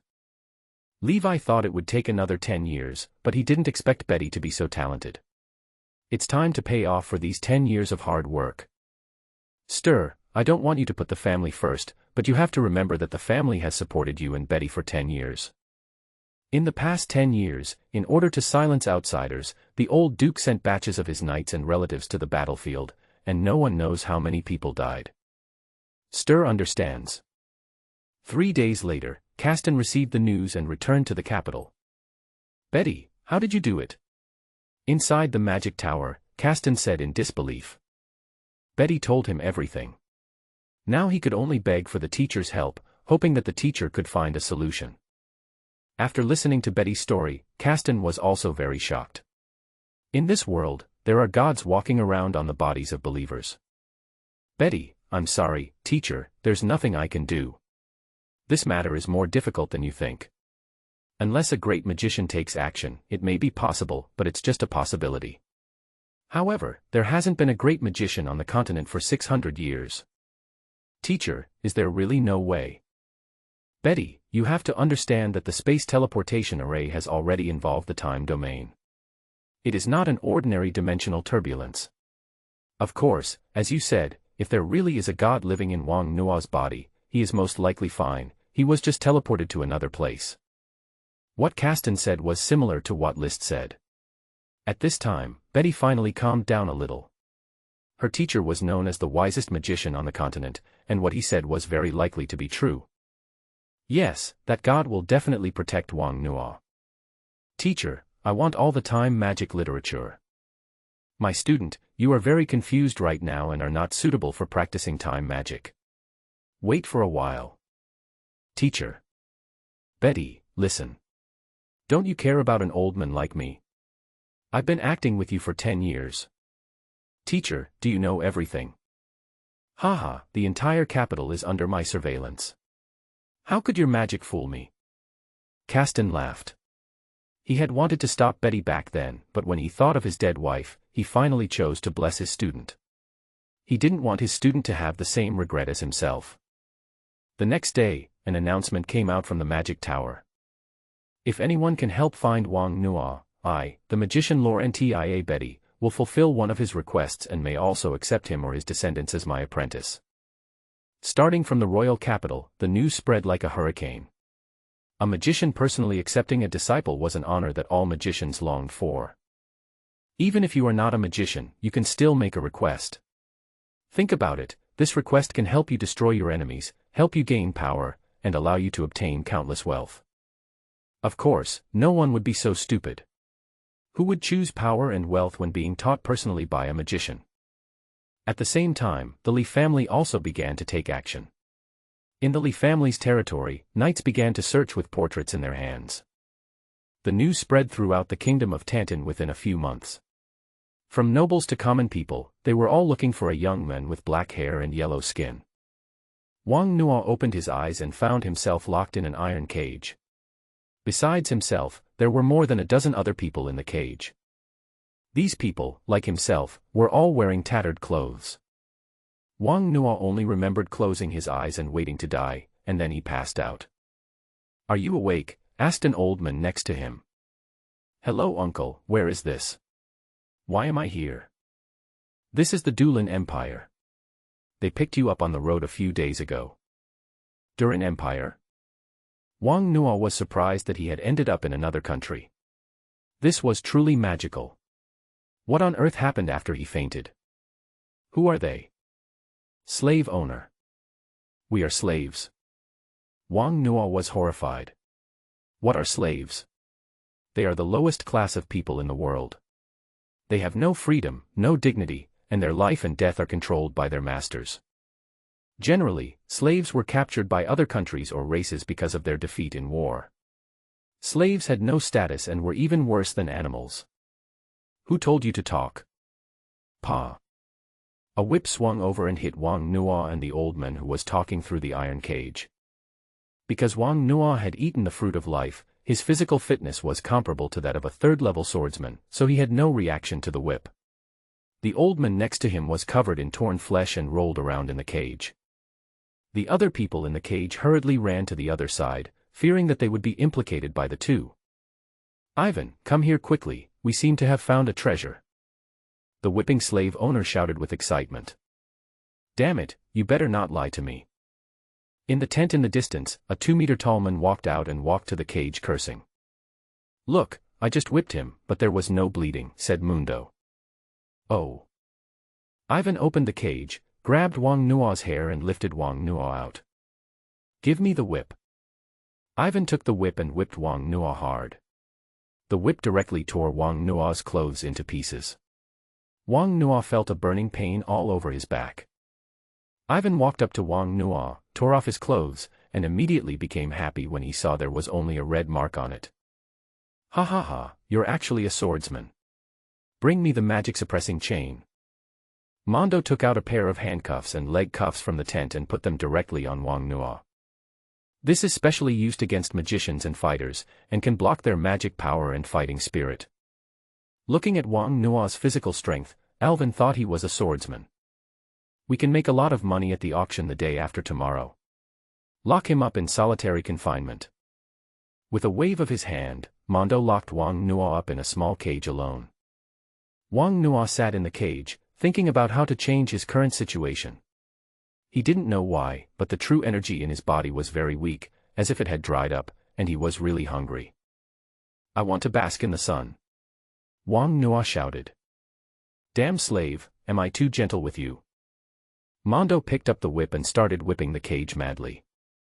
"You bastard, what are you doing? Do you want to destroy my gold coins?" Ivan kicked Mondo and came over to check Wang Nuo's injuries. "Boy, you'd better behave yourself." "Sir, I will be obedient, but I am sick and I want to bask in the sun," Wang Nuo said humbly. Ivan lifted the cage with one hand and threw it into the sun. "Thank you for your kindness, sir. Can you give me some food? If I am in better health, you can sell me for a good price," Wang Nuo requested again. "Ha ha ha, did you hear that? He praised me for being kind. Mundo, get him something to eat." Alvin laughed. He had heard a lot of compliments, but he had never heard of kindness. With the demon-suppressing chain, he was not worried that Wang Nuo would escape. Mondo brought some dry food and water, and Ivan generously threw a piece of leftover meat to Wang Nuo, who quickly praised him. "You are the most spineless swordsman I have ever seen, trash," Mondo said. "The sky is boundless, the universe borrows the law, the three gods of sun, moon, and stars are above." After Wang Nuo had eaten and drunk his fill, he formed seals with his hands and began to absorb sunlight. As long as his inner energy recovered, he would be able to escape. "Damn it, where is my Bagua mirror? If I can release MT, even if I can't defeat him, at least he can take me away." In the evening, several slave traders came out and poured some water from the stinking ditch nearby on the slaves. Wang Nuo was not spared. Looking at the slaves in the cages, many of them had lifeless eyes, like walking corpses. Wang Nuo was a little worried because the old man who was talking to him had been lying in the cage for a long time without moving. At noon the next day, Wang Nuo finally couldn't bear it anymore. "Merciful sir, please help him, he is dying, and you will lose gold." "Ha ha ha ha." The group laughed, enjoying being called kind. Mondo walked over to the old man, pulled him out, and found that he was seriously injured. "It's not worth saving. Throw it into the river to avoid getting sick and getting infected," said Alvin. "No, you can't do that, save him." Wang Nuo grabbed the iron cage with both hands and said loudly, "It seems that you only know my kindness, but not my cruelty. I will definitely kill you, definitely." Ivan easily tore open the cage, grabbed Wang Nuo out, and smashed him to the ground. Then he kicked him once, then twice, until Wang Nuo vomited blood. Wang Nuo curled up on the ground, staring at Ivan with his eyes, as if he wanted to imprint him deep in his soul. "I like this kind of look. It makes me feel comfortable. Don't give him any food before we get to Rhoda City." For the next few days, Wang Nuo stayed in the cage without saying a word, allowing the carriage to move him. 3 days later, the carriage arrived at the gate of a town. Alvin walked forward and stuffed 2 silver coins into the guard's hand, and the vehicle started to enter the city. The town has a unique architectural style, with tall stone walls and magnificent city gates. There were all kinds of shops and houses on both sides of the street, and people were busy coming and going, and they were no longer surprised by the slaves. Wang Nuo observed the surrounding environment and calculated the success rate of his escape. The carriage stopped at a crowded open space. This was the town's slave trading market. There were many slaves here, not only humans, but also orcs and dwarves. "Alvin, you're late." In the distance, a bearded man greeted Alvin. "Mort, I heard that you caught a dwarf. You're going to make a fortune this time." Alvin. "Ha ha ha, lucky you, do you have any good stuff?" Monty couldn't suppress the smile on his face. The dwarf was a natural blacksmith and could be sold at a good price among the nobles. "Not as lucky as you. But I found a 3rd-level swordsman." "Oh, not a mercenary?" Monty asked. "No, he doesn't have a mercenary badge on him, and he's not from our country. All races can become mercenaries. Once they become mercenaries, as long as they do not violate human laws, they will be protected by the Mercenary Guild. This is why the Mercenary Guild has become the largest organization in the world. No one dared to provoke the Mercenary Guild. If the slave traders dared to capture mercenaries, there was only one way waiting for them, and that was death."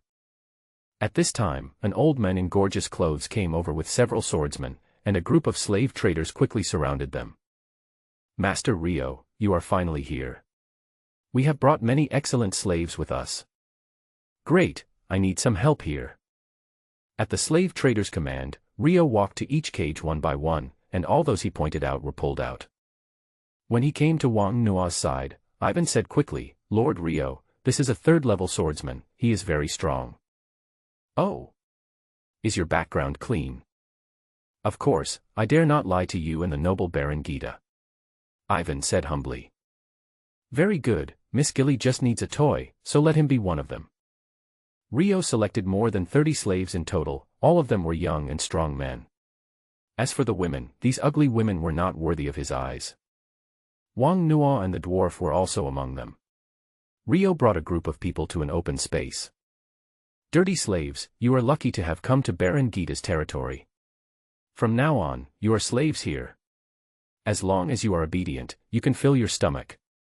If you are not obedient, Lisan will do it." Rio shouted with a sinister smile, and a swordsman next to him drew his sword and suddenly stabbed a slave in the chest. The slave looked at the sword on his chest in disbelief and fell to the ground. The slaves around him began to panic and kept retreating. "If you move again, you will all be executed," Lisan said, raising his sword. Rio was very satisfied when he saw the expressions on the slaves' faces. He did this kind of thing once every 6 months. "As long as you behave yourself, this won't happen. Now take off your clothes." The slaves began to take off their clothes, but Wang Nuo did not move. "Idiot, take off your clothes quickly and don't implicate me. Damn these abominable humans. When I escape, I will kill them." The dwarf next to him cursed while taking off his clothes. Lisan walked up to Wang Nuo and said, "Do you want to die?" "Sir, I have handcuffs and leg irons on my hands and I can't take them off." "Rubbish." Lisan raised his sword. "Lisan, don't get hurt. Miss Gilly needs a toy," Rio said. "Okay, butler." Lisan picked up the sword and quickly took off Wang Nuo's clothes. 2 servants came over carrying a stove with several iron bars inserted in it. Lisan and several swordsmen pulled out iron bars and stamped the iron with words on it on the slaves' chests. This is what every slave has to go through. The mark is placed on the body to indicate who the slave belongs to. There were cries of pain all around. "No, no, no, you can't do this to me, I can help you with the ironwork," the dwarf shouted. Lisan kicked the dwarf down, and Luo Tai hit his chest. "Ah, it hurts." The dwarf rolled on the ground in pain. Wang Nuo gritted his teeth and said nothing. Resistance was useless. It would only result in a few more scars. After being marked, the slaves were separated and most of them were sent to the mountains to open up wasteland and cultivate the land. The magic-suppressing chain on Wang Nuo was taken off, and he and a few others were taken into the Duke's palace, while some were assigned to the stable. The iron block, that is, the dwarf, was thrown into the blacksmith shop. Wang Nuo followed Rio to a courtyard. Several slaves stood on one side with pottery jars on their heads. A golden-haired girl holding a bow and arrow stood on the other side. Behind her stood 2 guards in armor. "Keep your head down, you lowlife. Who told you to peek at Miss Gilly?" Rio scolded. "Butler Rio, why are you here?" The girl put down the bow and arrow in her hand and asked. "Miss, I brought you a gift." "What gift?" Hearing about the gift, the girl became happy. "That's him. He's a level 3 swordsman and can have fun with you," Rio said. "Level 3 swordsman, great. Kunlun already has a swordsman slave, and I finally have one too, haha. What's your name?" Gilly asked. "Wang Nuo." Rio slapped Wang Nuo in the face and said, "Dirty thing, I told you not to look up at the lady, and you must use the title when answering the lady." "Yes, miss." Wang Nuo suppressed the anger in his chest and lowered his head. "Okay, Butler Rio, don't hurt him, you are a level 5 swordsman," Gilly said, and then said to Wang Nuo, "My name is Gilly." "Miss Gilly." "Very good. From today on, you are my exclusive slave. Serve me well. I will not treat you unfairly." Gilly walked up to Wang Nuo and said. A hint of disgust flashed across Wang Nuo's eyes, but he hid it well. "Yes, miss," he replied with his head down. "Ha ha ha, what an obedient guy." Gilly smiled and turned to leave. "Come here, take him down and arrange a room for him to recover from his injuries first." 2 guards came forward and escorted Wang Nuo out of the yard. Wang Nuo was taken to a simple room with only a bed and some simple furniture. "Just stay here, bastard." The guard said this and locked the door. Wang Nuo sat on the bed, thinking back on what had happened in the past few days. It was really too sudden. He had been planning to go to the capital with Sister Hong to enjoy a good life, but ended up becoming a slave inexplicably. Now I have lost everything I have and my magic power is almost gone. The most urgent task now is to restore my magic power and find Ai Muti first. Compared to the previous few days, the situation is much better now. There are swordsmen standing guard at important places in the castle. As long as you don't wander around, you will generally not be punished. The slaves in the castle ate with the servants in a large room filled with tables, chairs, and benches. Wang Nuo walked into the cafeteria and saw Taikwai holding a large basin and standing in front of the aunt who was serving food. "Do you want to starve me to death? Fill my cup. I've already packed food for 2 people. If you pack more, the people behind you won't have anything to eat. I want to forge iron. Do you know what blacksmithing is? How can I forge iron without strength? Oh my God, do you want to starve a noble dwarf mastersmith to death? Get out of here, you ugly dwarf, or I'll call Lord Rio over. Dwarf King, you will regret this." When he heard that the housekeeper was to be called, Taikwai picked up the bowl, found a seat while cursing, and started eating with big mouthfuls. Wang Nuo got his meal and sat down opposite the iron block. "Damn it, is this considered meat? You miser, you're as stingy as a dwarf. Can't you put more meat in there?" Taikwai cursed while eating. "Hello, my name is Wang Nuo." The iron block rolled up his eyes and glanced at Wang Nuo. "Human, what do you want to do?" "Nothing, just making friends." "Ha ha ha, you cunning human, Lord Iron Block has nothing left. You can't cheat him of anything. Since I have nothing left, why should I lie to you? We are all slaves, we should help each other." "I won't trust humans," Taikwai said firmly. It was because he trusted humans that he was caught here. "Don't you want to escape?" Wang Nuo whispered. "I see. You were sent by the butler to test me, you foolish human. Iron is smart and will not be fooled. You have been captured and made a slave, how smart are you? It is just as the wandering poet said, The dwarves are born with supernatural powers and a talent for blacksmithing, but the rest is arrogance. What do you want in exchange for your trust in me? Wang Nuo asked.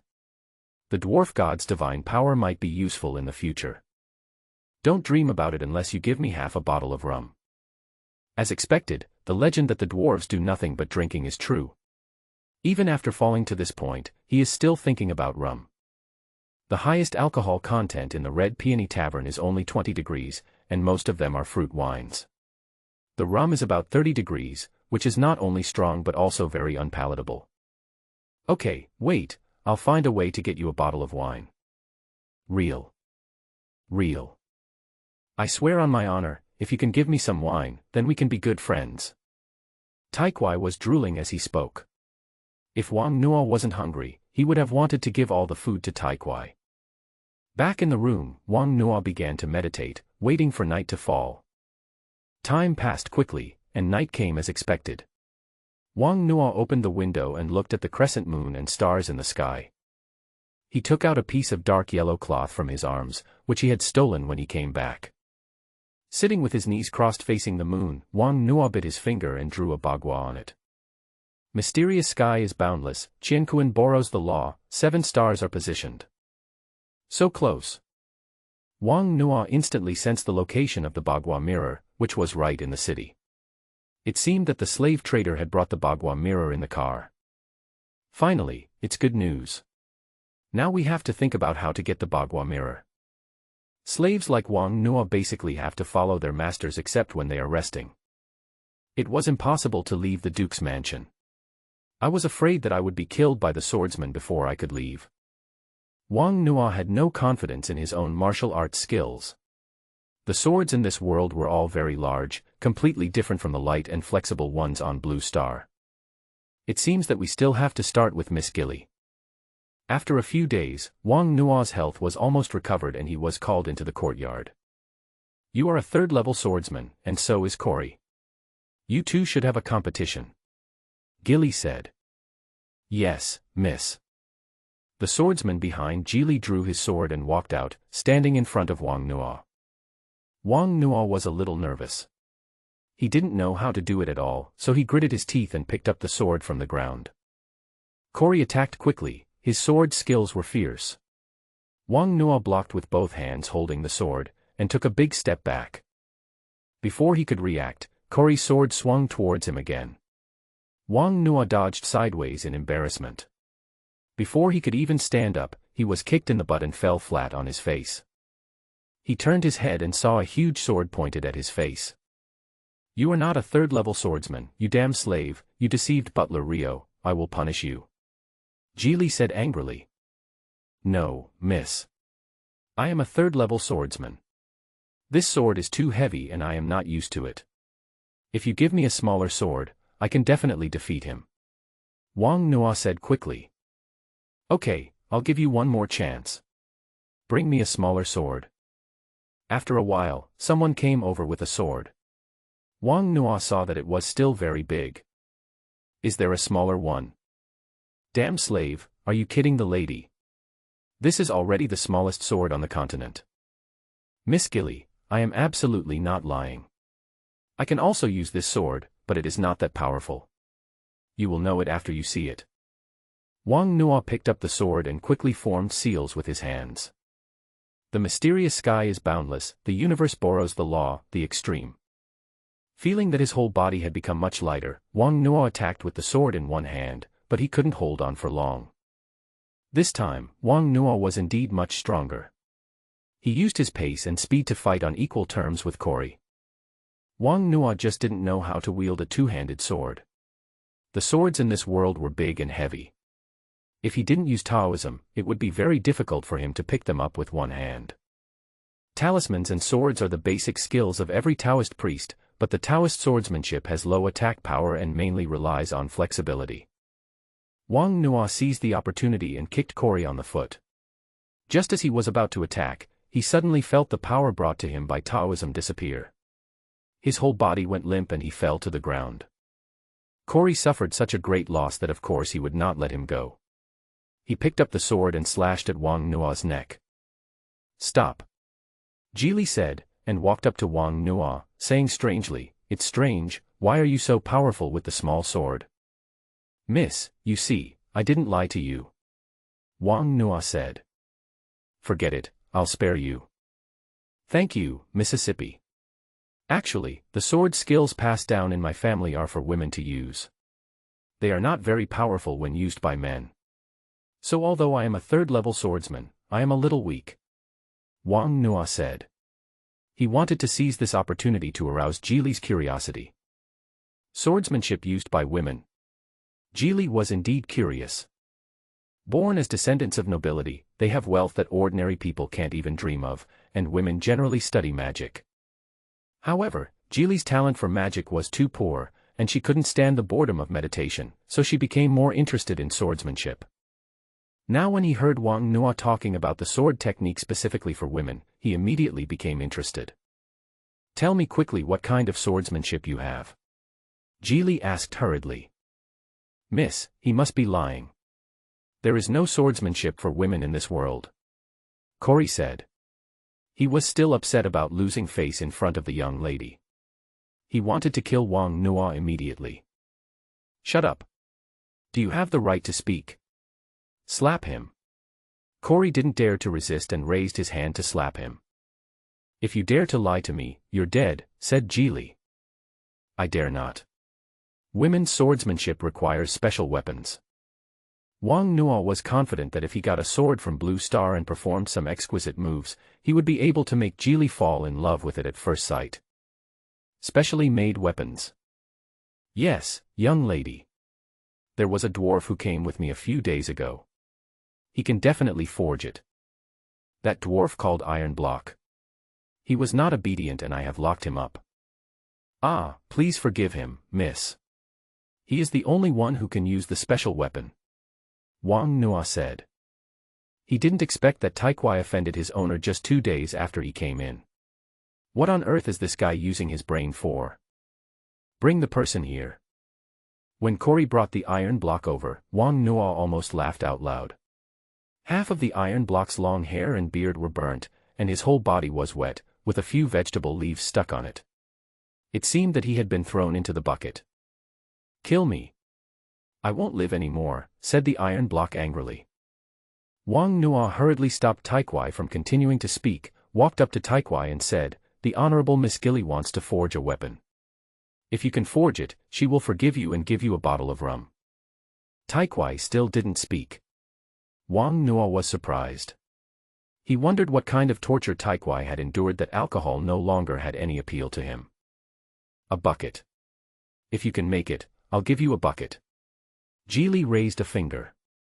The iron block swallowed and said, "I don't believe you.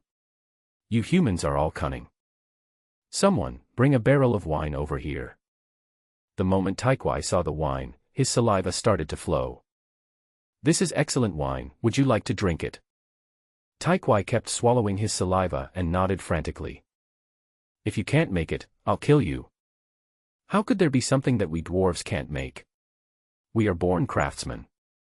Iron Block said confidently, "Give me the blueprint." Wang Nuo said awkwardly, "Miss, can you give me some paper and a pen? I can draw it right away." A few minutes later, Wang Nuo handed the blueprint to Taikwai. Taikwai looked at the blueprint strangely, as he had never seen a sword like this before. "What good can such a weak sword do? It will kill you in one blow." "Iron Block, this sword requires very high toughness and needs to be able to bend. Can you forge it?" Wang Nuo asked. "Humph." Taikwai looked at Wang Nuo with disdain and didn't bother to talk to him at all. The great block of iron would show these foolish humans how foolish it was to question the forging skills of a dwarf. "I want refined iron, blue star stone, 100-leaf carbon, and 2 ounces of purple gold." Jili looked at the iron block with ill intent. "Purple gold. Purple gold is a metal that is comparable to gold and is very valuable. What are you looking at? God of craftsmanship, please don't insult a dwarf. Although we are greedy for money and love wine, we will never covet our customers' materials. If this human boy wants to be tougher, we must add purple gold. Do you understand?" said the iron block angrily. "Give it to him. If he can't figure it out, I'll settle the score with him. Wang Nuo and Taikwai followed Jili to the blacksmith shop, and Taikwai drove everyone out. After a while, the sound of hammers could be heard from the blacksmith shop. An hour later, Taikwai came out with the sword, threw it on the table outside the door, raised his head proudly, and waited for others to praise him. The sword had a sky-blue body and a sharp blade. Wang Nuo picked up the sword and stabbed it at the table. The sword went straight through his body. He held the sword with both hands and twisted it, forming an amazing arc. Wang Nuo had to praise the dwarves' craftsmanship. This sword would definitely be a master-level collection if placed on Blue Star. "Is this the sword you mentioned?" asked Gilly. "Yes, please look, miss." Wang Nuo took the sword, walked to the open space and began to perform. He was quite good at sword dancing. Wang Nuo's movements were swift, sometimes fast and sometimes slow, as if he was dancing. The sword in his hand was like a long gauze in the hands of a dancer, wielding it freely. "So beautiful and fun, I want to learn this," Jili said excitedly. "Miss, this sword is soft and has no practical combat capability. This slave must be deceiving you. Please don't believe it," Cory said. In his eyes, Wang Nuo's swordsmanship was not practical at all except for looking good. He only needed one sword to knock Wang Nuo to the ground and make him kneel and beg for mercy. Jili also calmed down from the excitement. What's the point of learning it if it's not practical? He might as well dance to look good. Who says it's not practical? We can try it out again, Wang Nuo said. He would seize anything that Jili was interested in, and when he was ready, he would ask Jili to help him get the things back from the human traffickers. "Okay, you guys compete again," said Jili. "Yes, miss." Cory rushed forward with sword in hand, and slashed at Wang Nuo with all his might. The mysterious sky is boundless, the universe borrows the law, the extreme. Wang Nuo used magic again, this time holding a long sword, and his speed was much faster. Cory chopped left and right, but couldn't touch Wang Nuo at all. Instead, Wang Nuo used his speed, seized every opportunity, and stabbed Cory more than a dozen times. The more Cory fought, the angrier he became, and in the blink of an eye, a sword was placed across his neck. Wang Nuo was breathing heavily.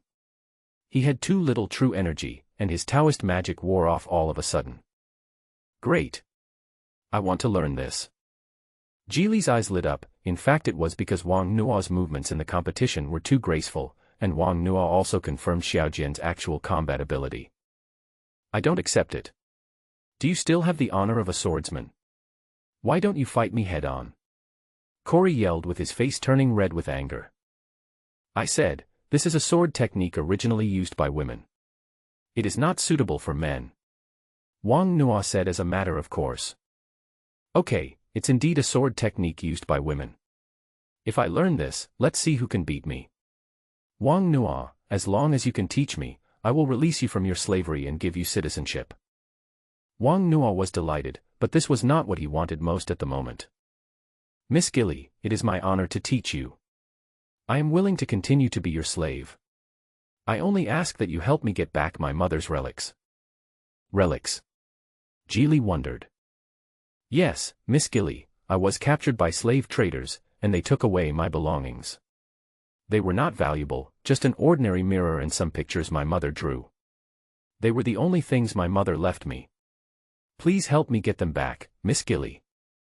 Wang Nuo knelt down on the ground and wiped his tears with his sleeves. He was so moved by such acting skills. Taikwai looked at Wang Nuo in confusion.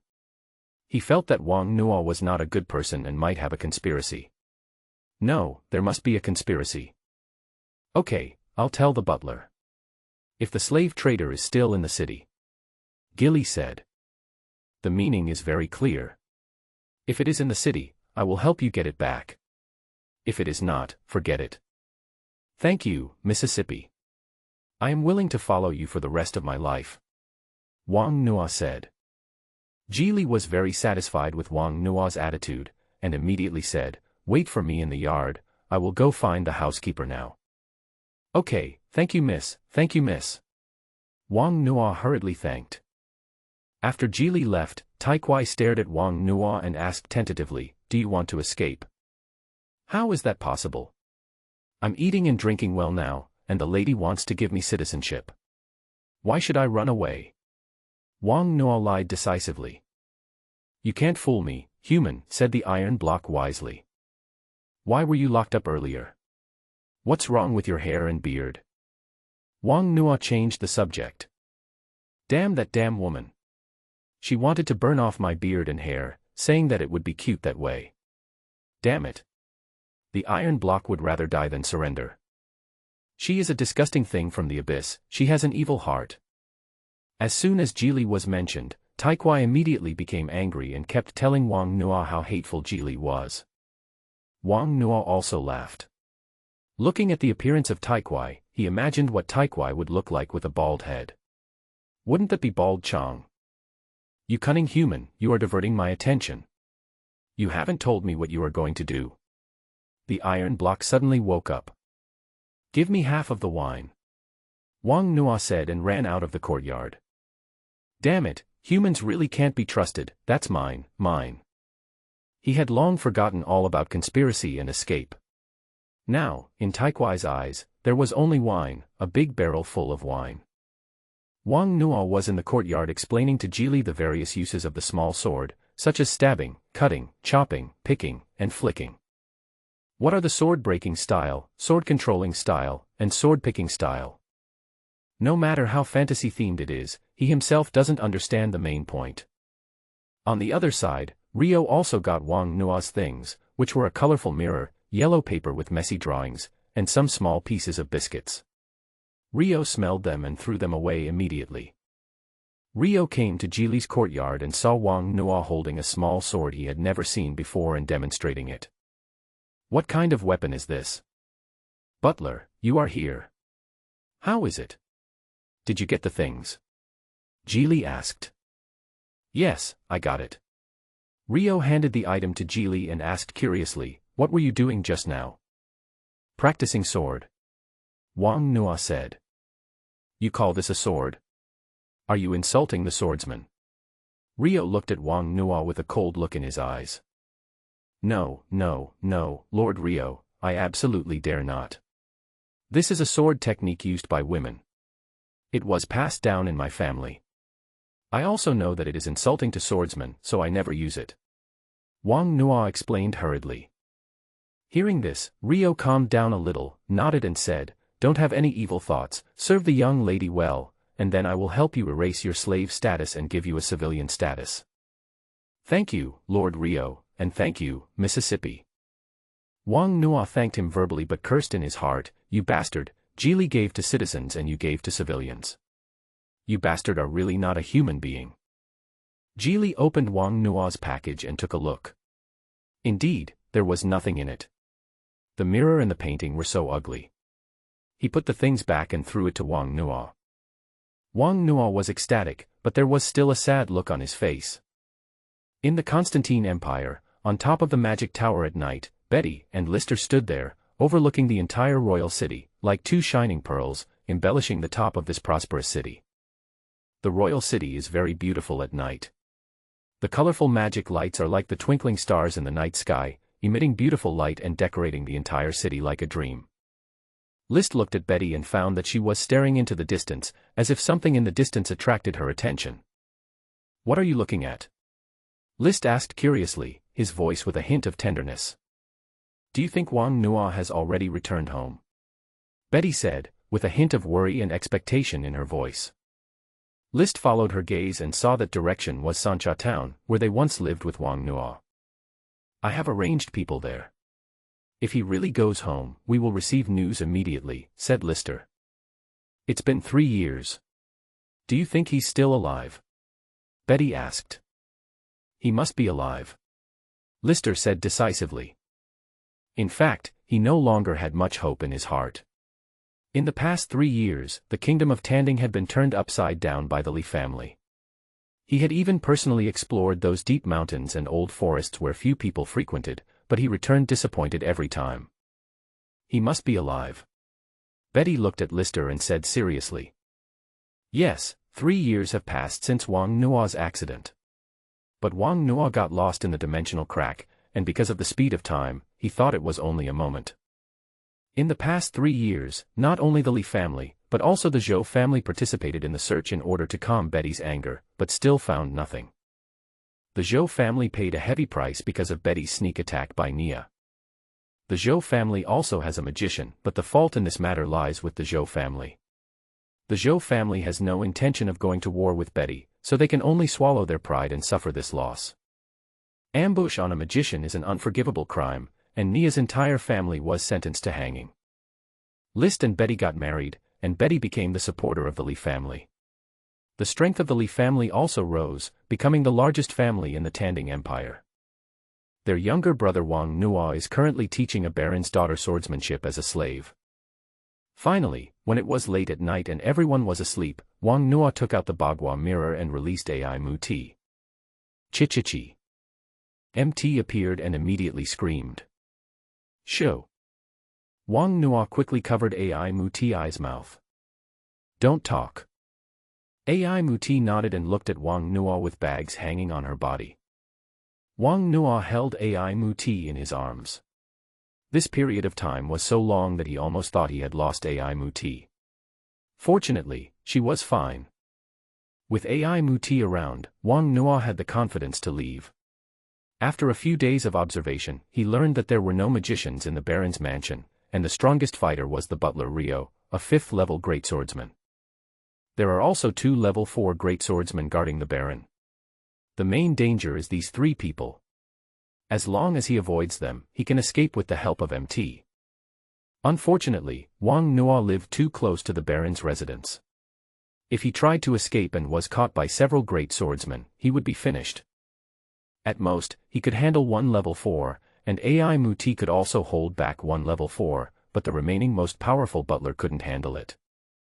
As his life was at stake, Wang Nuo decided not to take risks and wait for an opportunity. He also wanted to take this opportunity to learn more about the surrounding situation. He wanted to study where he should go after escaping and which direction he should run from. Miss Geely, you are truly a rare genius. I never thought that my family swordsmanship could be carried forward in your hands. My deceased family members and I are deeply honored. After a day of teaching, Wang Nuo flattered the master. This kind of sword is originally very suitable for women, but it is not suitable for the battlefield. In the face of absolute power, it is useless to take shortcuts. All the 3rd-level swordsmen in the castle were defeated by Geely without exception. Of course, that was intentional. The more Geely practiced, the more she liked it. After half a month of study, she had mastered the use of this new sword, and combined with her crude magic power, it seemed like a piece of cake. Very good, Wang Nuo, I want to reward you. What do you want? Praise you, kind Miss Geely, can you free me from slavery? Wang Nuo said tentatively. As long as he could escape from slavery and obtain a civilian status, he would be much freer. Yes, I once said that as long as you can teach me, I will give you citizenship. I will keep my word. Tomorrow I will tell my father to destroy your slave documents. Wang Nuo was pleasantly surprised. He didn't expect that they were not civilians but citizens. Citizens were 1 level higher than civilians.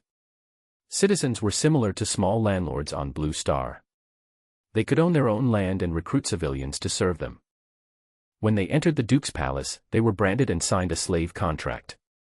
As long as they destroyed the contract and removed the brand, they would be free. As for citizens, the city lord's palace would issue them an identity certificate. After a month of getting along, Wang Nuo has gotten to know Miss Geely very well.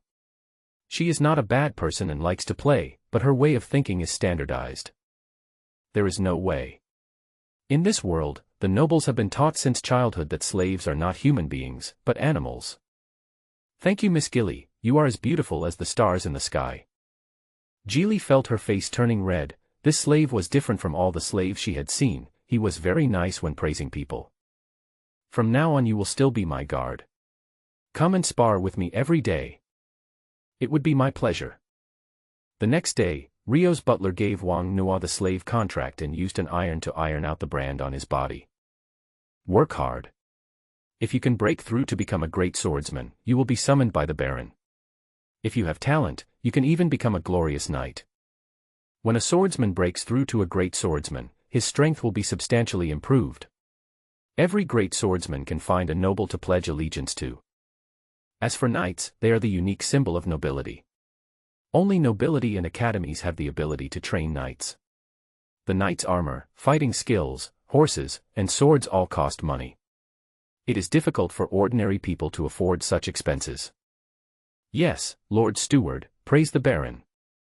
Rio looked at Wang Nuo with a smile, patted him on the shoulder and left.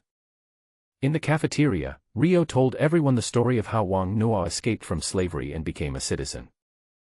Everyone looked at Wang Nuo with fiery eyes. As slaves, they had been struggling to escape slavery all their lives. Because slavery was hereditary, their children would also become slaves. Geely generously gave Wang Nuo 3 gold coins and arranged a house for him near the Baron's mansion. Wang Nuo looked at the room with satisfaction. It was much bigger than the one he had in Sancha town, and the decoration was also very beautiful. He could move in directly with his luggage. Now Wang Nuo was not in a hurry to leave. He had already found out that the slave traders would come once every 6 months. He wanted to kill that bastard named Ivan before leaving. Walking in the small town, Wang Nuo bought some wood and daily necessities. When passing by the market, Wang Nuo suddenly felt a sense of ease. The market is a place specially provided for villagers from nearby towns to trade. Villagers would bring the collected medicinal herbs and hunted animal furs to sell. Wang Nuo stopped and walked into the market. This was the first time he felt the yin energy in this world. We stopped in front of a stall. The stall owner was a boy of about 15 or 16 with freckles all over his face. Seeing Wang Nuo wearing a guard's uniform, he quickly stood up. "Sir, just take whatever you need, no money required." On the stall in front of him were some dried herbs, some animal bones, and a few green iron sheets. Wang Nuo picked up the iron sheet and immediately felt a coolness in his hand. This coolness not only affected the body, but also the soul. It was indeed a yin object. "Where did you get it?" "Sir, I dare not lie to you. I picked it up in the mountains," Ali said. "Anything else?" "Only this one," Ali said. He picked up this piece of iron while hunting. As long as he held the iron, he would feel cold all over. Taking advantage of the market, he brought the iron block with him and threw it on the stall, wanting to see if anyone knew what it was. "I want it. How much?" "No money, no money." Ali waved his hand quickly. He didn't dare to accept money from the city lord's mansion. "I need this kind of thing. If you can find 5 pieces, this gold coin will be yours." After Wang Nuo left, Ali looked at the gold coin in his hand in disbelief, picked up the coin and took a bite. "Oh my God, it's true." Ali put the gold coin in his arms, packed up his stall and ran out of the market. He could not earn 1 gold coin in a year, so he wanted to call on the whole village to look for this piece of iron. After returning home, Wang Nuo took out the iron sheet and couldn't wait to summon Ai Muti out. "Chick, eat." Ai Muti picked up the iron sheet and looked at Wang Nuo expectantly. "Eat it." With Wang Nuo's consent, Ai Muti put the iron block under his nose, took a deep breath, and a stream of blue air entered Ai Muti's nostrils. MT felt refreshed all over, as if he had taken a sniff of catnip. Wang Nuo took the iron block. The evil spirit in the iron block was gone. It was just an ordinary piece of iron. He circled around Ai Muti. "Nothing has changed." Ai Muti stretched out his hand in front of Wang Nuo, and Wang Nuo saw that his little finger had turned black. "Come on, try it." Wang Nuo picked up the iron block and placed it in front of Ai Muti. Ai Muti gently scratched the iron block with her little finger, and the iron block was cut in half like tofu. So fierce. Looking at the iron block in his hand, the cut part was as smooth as a mirror, and Wang Nuo couldn't help but swear. "Chi-chi-shi-shi. Yes, yes, you are the best." Wang Nuo took out a piece of paper and prepared to copy the portrait of the ancestor again. As a Taoist disciple, worshipping the ancestor every day is a compulsory course. His slow recovery over the past month or so was largely due to the loss of the portrait of his ancestor. After 10 years of worship, the original portrait of the ancestor had long been a popular sight, and now he had to start all over again. The package that AI Muti was carrying at the time was not put into the storage necklace, so it successfully escaped the disaster and was preserved. Many things inside are ready-made, otherwise Wang Nuo would have even more headaches. It took half a day to finally finish copying the portrait of the ancestor and hang it in the hall. Wang Nuo took out the newly bought small tripod, took out 3 incense sticks from his backpack, lit them, kowtowed 3 times respectfully, and inserted them into the tripod. The moment the incense was inserted, Wang Nuo felt some changes in his mind and body. How can I put it? I can't describe it. I also made a small coffin for AI Muti. As for the bear biscuits, forget it. I don't even have the merit or incense ashes to make them. The next day, Wang Nuo came to the blacksmith shop to find iron block, because iron block had helped Geely forge several very beautiful swords. Iron block was now the captain of the blacksmith shop and was not normally needed to take action. What makes Taikwai most satisfied is that he can drink wine every day. Praise the dwarf king, this day is so satisfying. Wang Nuo believed that even if he was asked to leave now, he would not leave. Iron block, help me see what kind of iron this is. He took the iron block, took a look at it, and threw it aside. This is just an ordinary piece of iron. It has been buried in the ground for too long and has corroded. It's not right. The iron block picked up the iron sheet again and looked carefully at the cut area. What cut this thing? Why is it so sharp? As the iron block spoke, it put the piece of iron close to its nose and sniffed it. It was immediately horrified and threw the piece of iron far away as if it had seen a ghost. It stinks, the breath of the abyss, god of craftsmanship, why would such an evil thing appear here? What's going on? Wang Nuo asked puzzledly. A piece of iron could actually scare the iron block into this state. Boy, where are you from? Do you want to hurt me? Taikwai climbed onto the table and grabbed Wang Nuo by the collar. I bought it at the market. The villagers nearby picked it up from the mountains and put it on the stall to sell.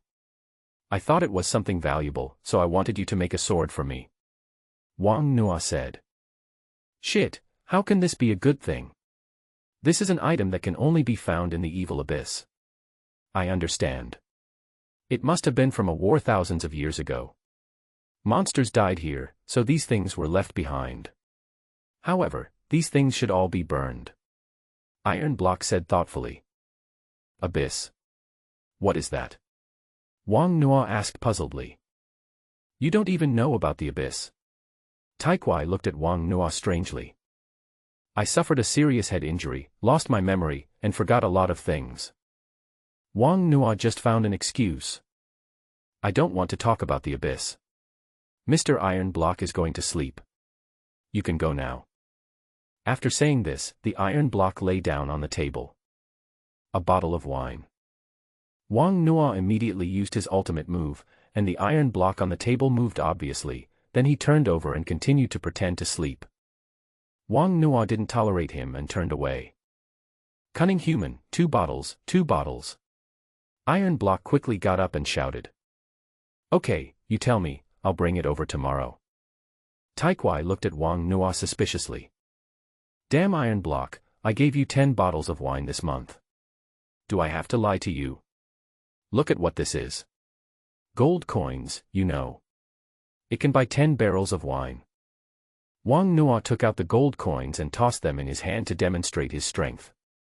Of course, Wang Nuo and I are best friends. If you give me 3 bottles of wine, I will tell you everything I know. Wang Nuo smiled. The human being who was a cunning person just now has become his best friend. Good. Iron Block sat on the table and said, 1,000 years ago, the abyss invaded and a war broke out on the Tianan continent, in which almost all races participated. The main reason for the war was the abyss. Many monsters ran out of the abyss. They looked very disgusting, like incomplete corpses. Every race had them, even bone dragons. Your piece of iron was something from their bodies. The monsters in the abyss ran out.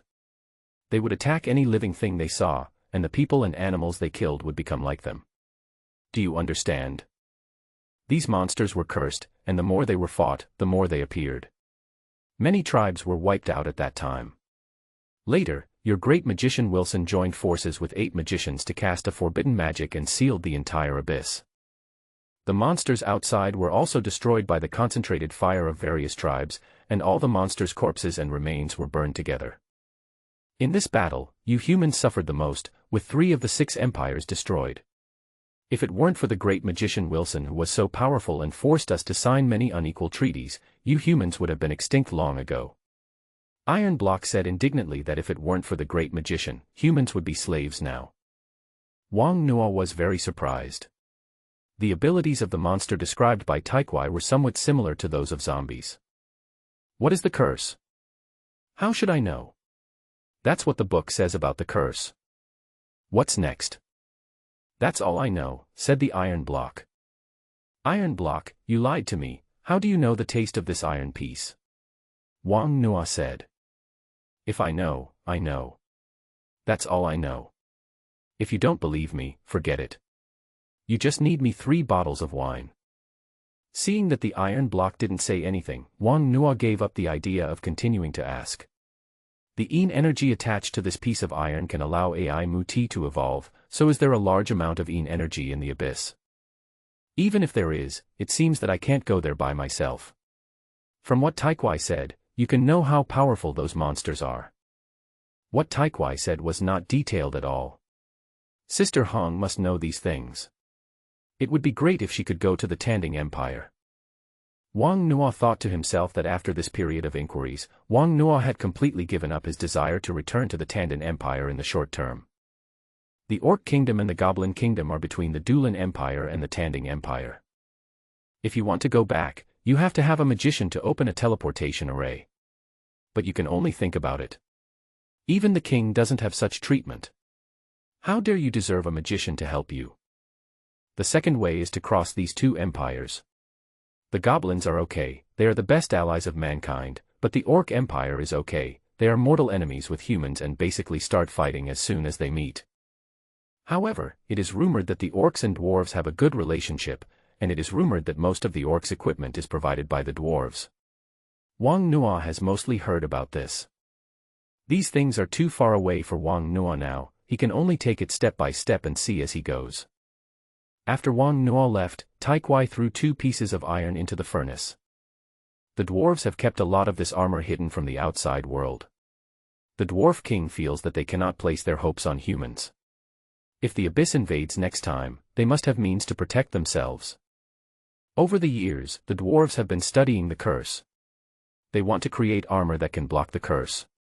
This is the biggest secret of the dwarves, so the Iron Block knows the taste of the abyss. Wang Nuo came to the cafeteria and a servant ran over.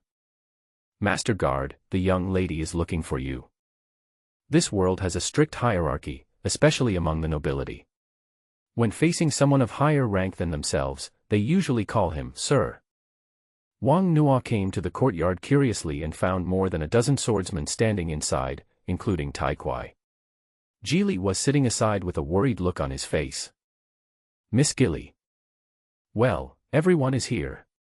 Come, let's discuss how to win the game. After listening to Geely's explanation, Wang Nuo understood what was going on. Baron Bailey took his children to the imperial capital. After returning, he passed by Baron Tari's territory and came to visit. It would be more appropriate to say that it was a show-off. Baron Bailey was accompanied by 10 knights and a young master. The young master wanted to hunt here and invited Geely to join him, which made Geely very distressed. Baron Bailey is the owner of the neighboring city. His fiefdom is close to the sea and has a prosperous trade. He is much richer than Baron Gita. Just look at the entire castle of Gita. There is not a single magician there, and you will know how poor Baron Gita is. Hunting is the favorite entertainment activity among the nobles. These nobles have no shortage of food and clothing, so they naturally need some spiritual food. They are not like mercenaries and hunters who make a living from this. They don't need the furs of these wild beasts or low-level monsters, and the best way to maintain their interest is to add gambling elements. Baron Bailey is very rich and he would spend several hundred gold coins every time he goes hunting. This makes Beta very distressed. He can only earn 2,000 gold coins a year from this city, and after deducting expenses, he would have less than half left. Even so, Bailey still took away hundreds of gold coins every year, which made his heart bleed. Due to the face of the nobles, Gita couldn't refuse. As they were both barons, if he refused, he would become a joke in the eyes of other nobles.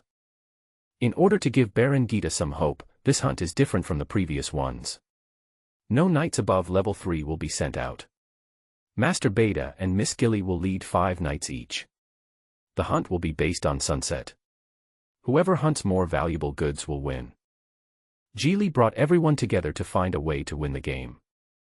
Geely took a liking to Wang Nuo and thought that he had many ideas, so he called him over.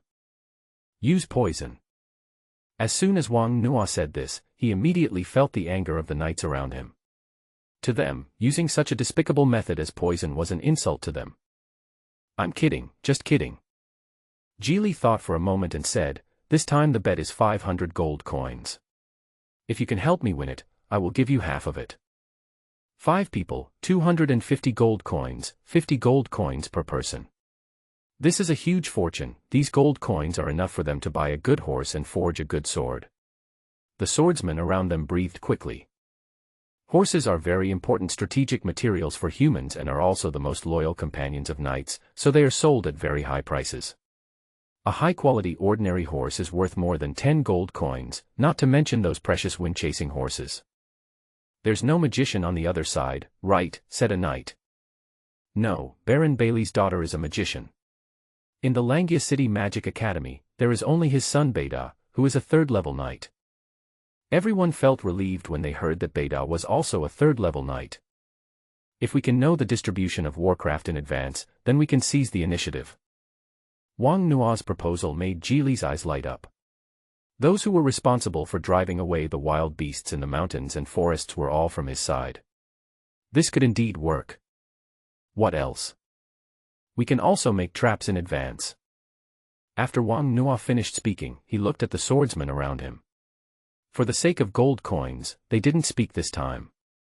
Go on. Geely said excitedly. We use bows and arrows to hunt ordinary beasts, but only monsters will encounter close combat. We can hunt more ordinary beasts. No, ordinary wild beasts are not valuable. Hunting 100 of them is not as good as hunting a level 2 monster. Geely said. Can we let the iron block help us forge some bows and arrows that can cause huge damage to monsters? Wang Nuo said to the iron block. Yeah, why didn't I think of that, Taikwai? I'll leave this to you, go now. Geely gave the order directly, but Taikwai stood still. If you win, I will also share the gold coins. Good. Geely readily agreed, and then selected 5 knights. After the others left, Wang Nuo stayed. What's wrong, Wang Nuo? Do you have anything else to do? Geely looked at Wang Nuo in confusion. Ms. Gilly, maybe I have a way to help you win the game. Wang Nuo will be leaving here in a few months, so of course he is interested in the 60 gold coins. Gold coins can solve many problems. A boss on Blue Star said it well, gold coins cannot solve all troubles, but they can solve 99% of them. You're so bad at swordsmanship, and you can't even ride a horse. How are you going to win? Forget about poisoning. If the news gets out, our entire family will become a laughing stock. Geely mocked Wang Nuo. For several months, she was very clear about Wang Nuo's abilities. Apart from his small sword, his other abilities were very weak. Take riding a horse for example. Being a knight is the dream of every swordsman and they are all very good at riding. However, Wang Nuo's riding skills can only be described as horrible. Geely once doubted whether Wang Nuo was a swordsman. Wang Nuo explained that he just broke his brain and forgot a lot of things. Of course I won't resort to such despicable means as poisoning. Wang Nuo said righteously, Miss Geely, I have a way, but you have to keep it a secret for me. What method? Asked Geely.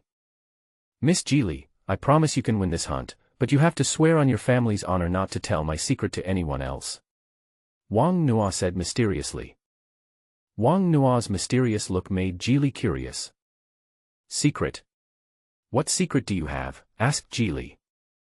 Wang Nuo kept silent, as if saying, I won't say anything unless you agree. Okay, I swear on the Baron's family honor. I won't tell anyone. Wang Nuo carefully looked around and whispered, Ms. Jili, I am actually a level 3 magic summoner. Magician. Jili just took a sip of the water on the table and spit it out. I looked at Wang Nuo from left to right, but I couldn't see how he looked like a magician. I really am a magician. How is it possible? How can you be a magician? How can a magician become a slave? Gilly didn't believe that no slave trader would dare to sell a noble magician as a slave. Miss Gilly, please look. Wang Nuo took out the Bagua mirror, drew a hexagram magic circle on it, and said, Honorable Goddess of Magic, please grant me the power to summon. Come out, AI Muti.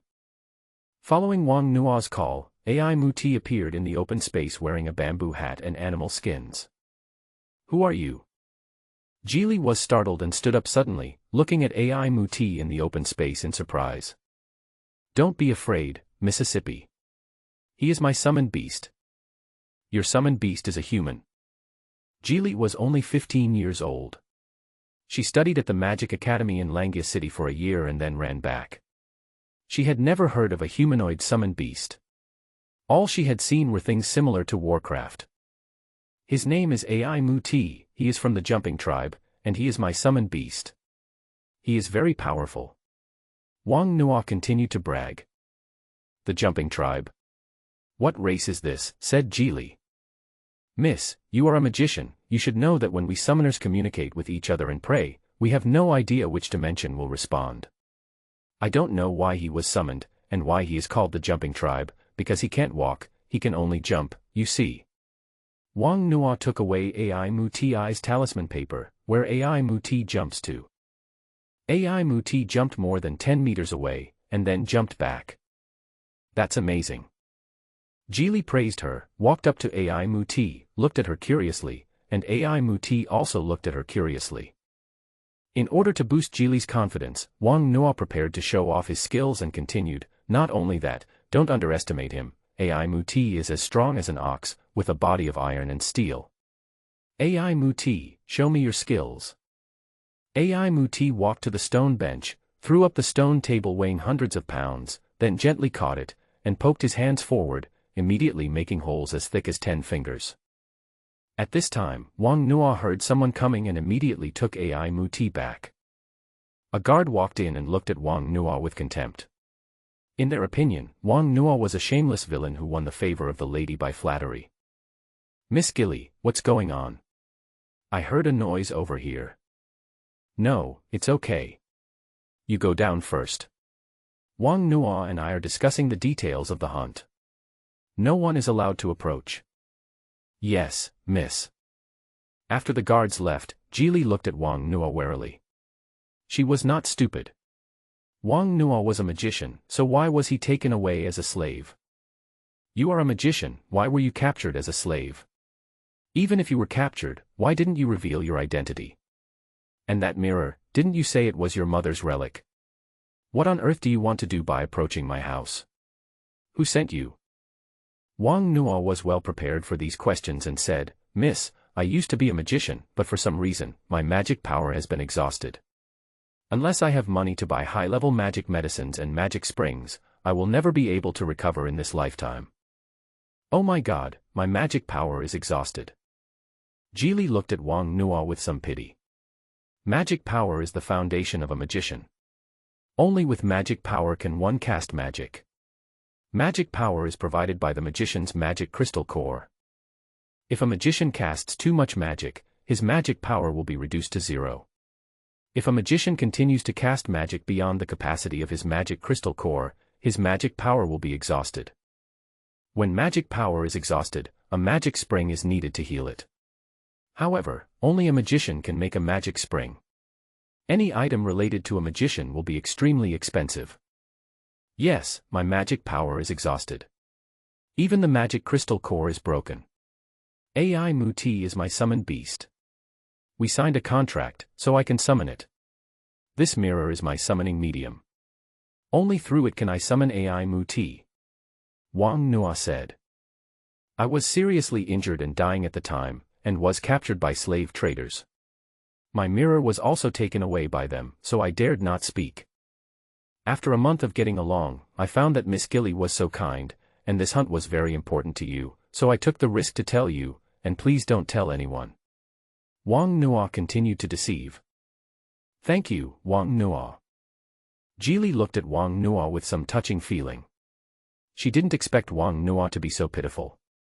His magic crystal core was shattered, and he suddenly turned from a magician into a slave. How pitiful.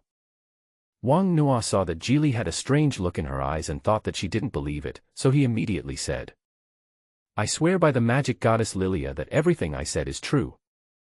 This world is not like the blue planet where you can swear and brag at will. In this world, if you swear to the god you believe in, the oath will be confirmed at some point. For example, like what Wang Nuo said just now, if he really believes in the magic goddess Lilia, it is very likely that his magic will come true when he uses magic later. Have you offended anyone? Why is your magic power exhausted? Asked Geely. A very powerful star wizard. My family accidentally got a piece of precious magic material. He killed my whole family in order to snatch it. I was just lucky that I didn't die. It was just that I used magic too frequently during the escape, which caused the magic crystal core to break. Wang Nuo said sadly, his eyes looking to the side, revealing his discomfort. Star Mage, how could your family offend such a being? You should offer the magic materials to gain her friendship. Geely said. The Star Mage is already the top powerhouse in the Tianen continent. Such a person will be sought after by nobles in any country. Yes, unfortunately, it has already happened and cannot be undone. Please keep it a secret for me. Don't worry, I will keep it a secret for you. I didn't expect you to trust me so much. Geely was a little touched. She didn't expect Wang Nuo to tell her such an important thing, but she immediately became worried. Wang Nuo, the Star Mage, my family can't afford to offend him. Don't worry, Mississippi. After helping you win the game, I will leave immediately and will never bring trouble to your family. This was also the excuse Wang Nuo had thought of, to give himself a suitable reason to leave with a clear conscience. Geely thought for a while and said, when you help me win the game, I will give you 100 gold coins. Then you can leave. It's better for you to join the mercenary guild. That way you will be safer. Thank you, Miss Gilly. Well, go and prepare. When the time comes, you can blend in with the servants who help clean up the prey. In every hunting competition, there would be several servants following the team. The master would be responsible for hunting, and they would be responsible for picking up and carrying. Yes, miss. Wang Nuo was walking happily on the street. He didn't expect that it could be done so easily. The little girl was really easy to fool. Wang Nuo decided that after he helped Geely win the hunt and got the money, he would go to Langia City to join the mercenary guild. The mercenary guild did not look at one's identity, as long as one had no criminal record in the empire and passed the assessment, one could join. And there is Ali, who knows how long it will take for him to come to the market again. He doesn't care about any abyss items. As long as it can enhance his strength, he will let Ai Muti eat it first. The laws of this world do not protect ordinary people. If he has no strength, he may die one day. A few days later, the hunt officially began. In the hunting ground, Geely and Beta rode handsome horses and stood in the parade ground wearing armor, followed by 5 knights and 10 servants respectively. Sister Geely, I won't let you go. Beta confidently told Geely that they had never lost the hunting competition with Baron Gita's mansion, and for him, it was just a place to make a lot of pocket money every year. Who asked you to give in? We don't know who will win or lose yet. Let's go. Geely said unhappily and led the team to run to the right. There were more monsters on the right than on the left. Within the hunting range this time, there was a level 3 monster, the exploding earth bear. The team that hunted the exploding earth bear would win directly. Geely asked Rio's butler to get some feces from high-level monsters and forced the exploding bear to the right. Wang Nuo and other servants followed Geely into the forest. Spread out and search. Don't worry about the wild beasts. Just look for the magical beasts. When they arrived at the destination, Geely began to direct everyone to disperse and search for the monster, and then pointed Wang Nuo in a direction where the exploding bear was likely to be. Wang Nuo looked at Geely and nodded, then quickly went into the jungle. Seeing that there was no one around, he immediately summoned AI Muti. Smell it, there's something powerful there. In the past 10 years in Sancha village, the two went up the mountain to hunt countless times. Within 1,000 meters, AI Muti could find any life. Under Wang Nuo's training, AI Muti could distinguish the strength of living things. It is precisely because of AI Muti's special skill that Wang Nuo can live such a comfortable life in Sancha village. He never provokes those powerful monsters. AI Muti sniffed and immediately pointed in a direction, and Wang Nuo jumped onto AI Muti's back. Let's go, MT.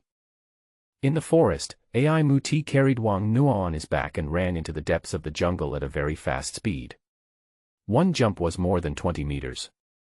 If an outsider saw it, they would definitely think it was some strange monster. Not long after, the two discovered a third-level magical beast. It looked like a bear, but much larger than a bear, more than 3 meters tall. This thing should be the explosive bear. Just rush over and use your speed to poke its head. Don't force it. This is a level 3 monster.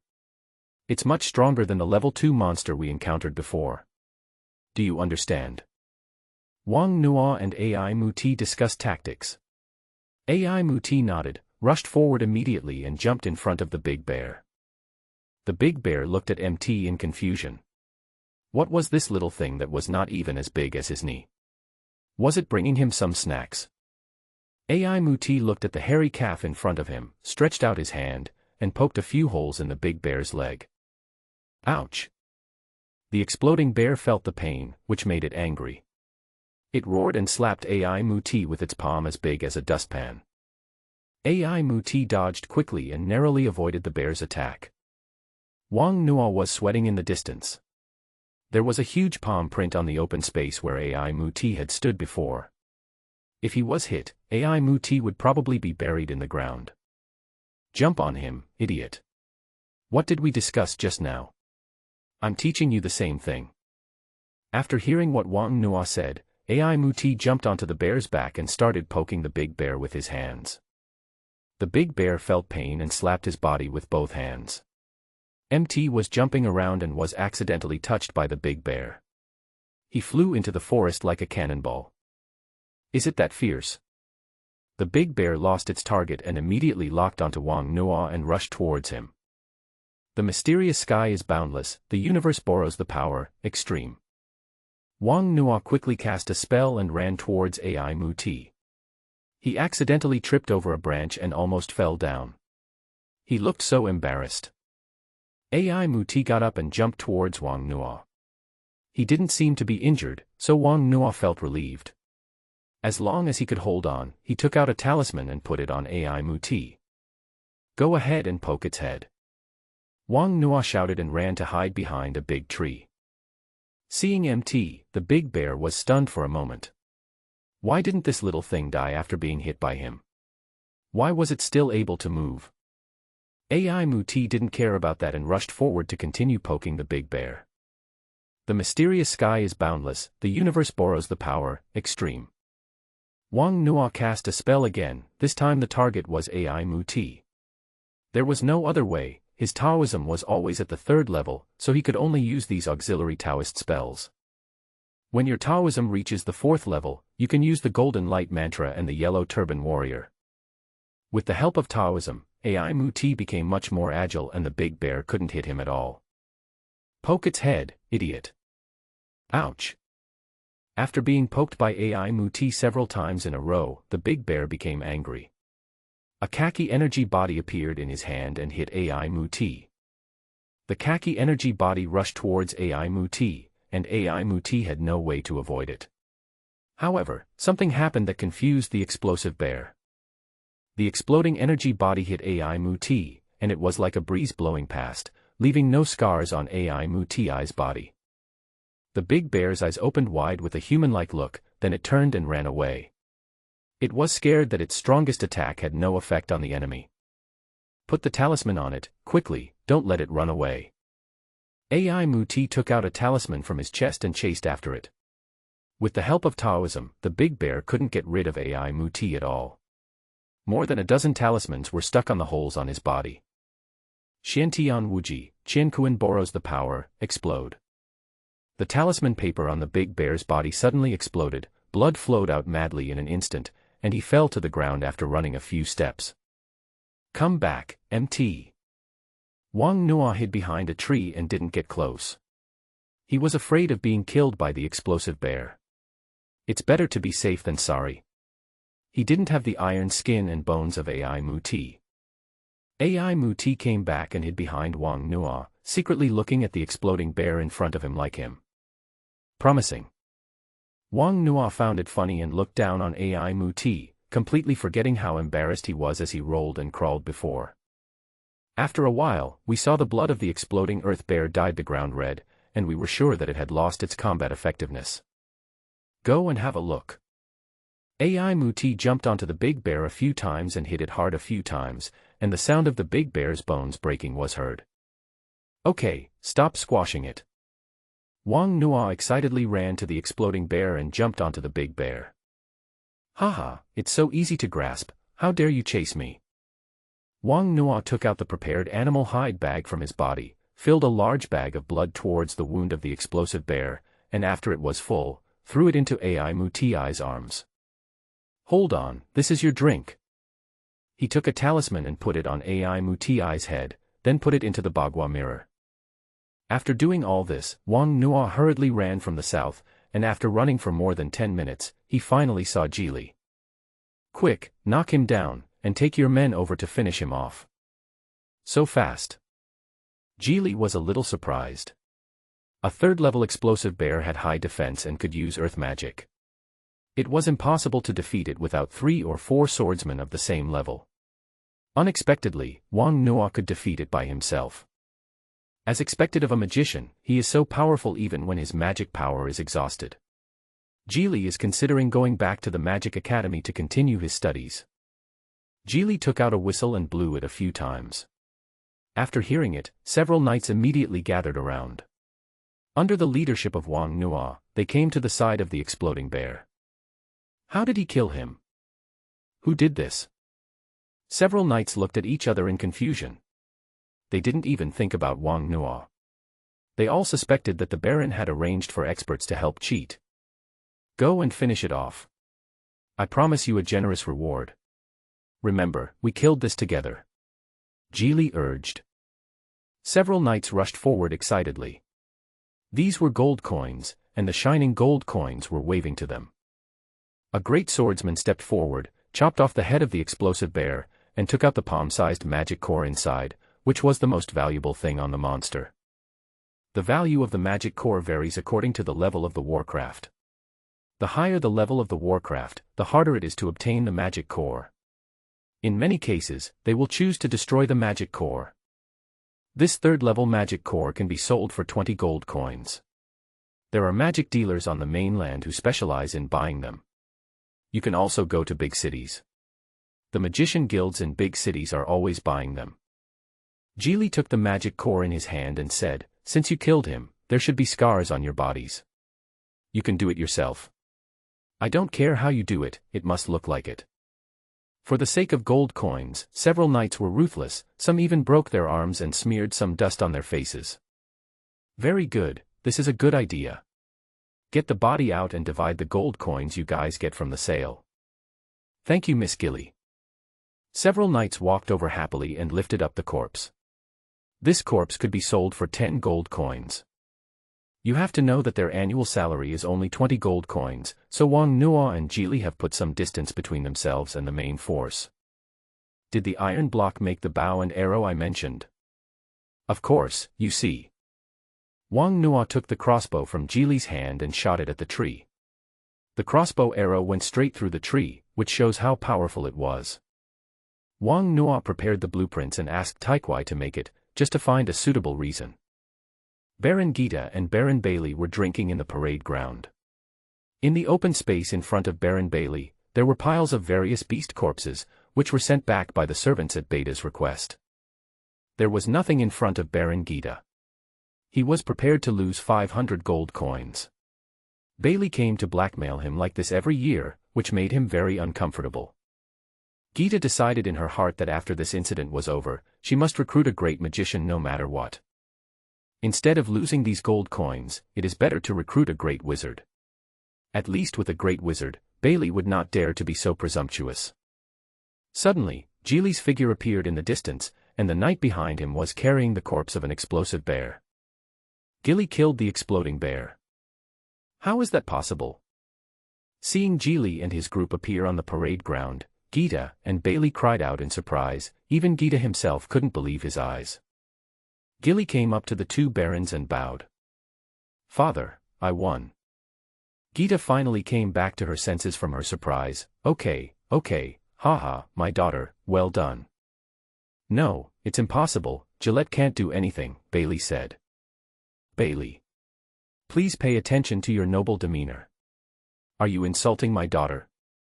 Please look at my knights, they are seriously injured." Gita shouted loudly. The most common thing among nobles is hypocrisy. In order to maintain their so-called aristocratic demeanor, they are extremely hypocritical.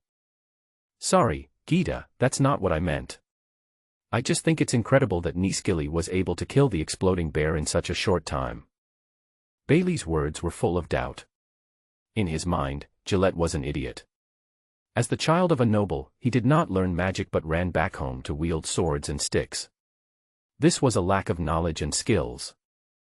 "I was just lucky. I happened to encounter the explosive bear. Fortunately, the brave knights fought bravely and finally won it." Bailey had a gloomy face. In the stands, the Rio steward and two fourth-level swordsmen were all there. As far as he knew, this was the highest force of Gita. It must be that Gita secretly sent experts to hunt down the explosive bear. He would not believe that Geely, a useless guy who knew nothing, could kill the explosive bear. "Go and call Beta back." Bailey gave an order to the people behind him, saying that since the explosive bears had been killed, there was no need to continue. More than 10 minutes later, Beta came to the training ground. He was still looking for the exploding bear, but he didn't expect his father to send someone to inform him that the exploding bear had been killed by Geely. It wasn't that he despised Geely, but it wouldn't be that fast for a group of them to kill a level 3 monster, and he was leading elite troops. "Geely, can you tell me how you did it?" Beta looked at Geely. As long as Geely said something wrong, he would definitely find Geely's loophole.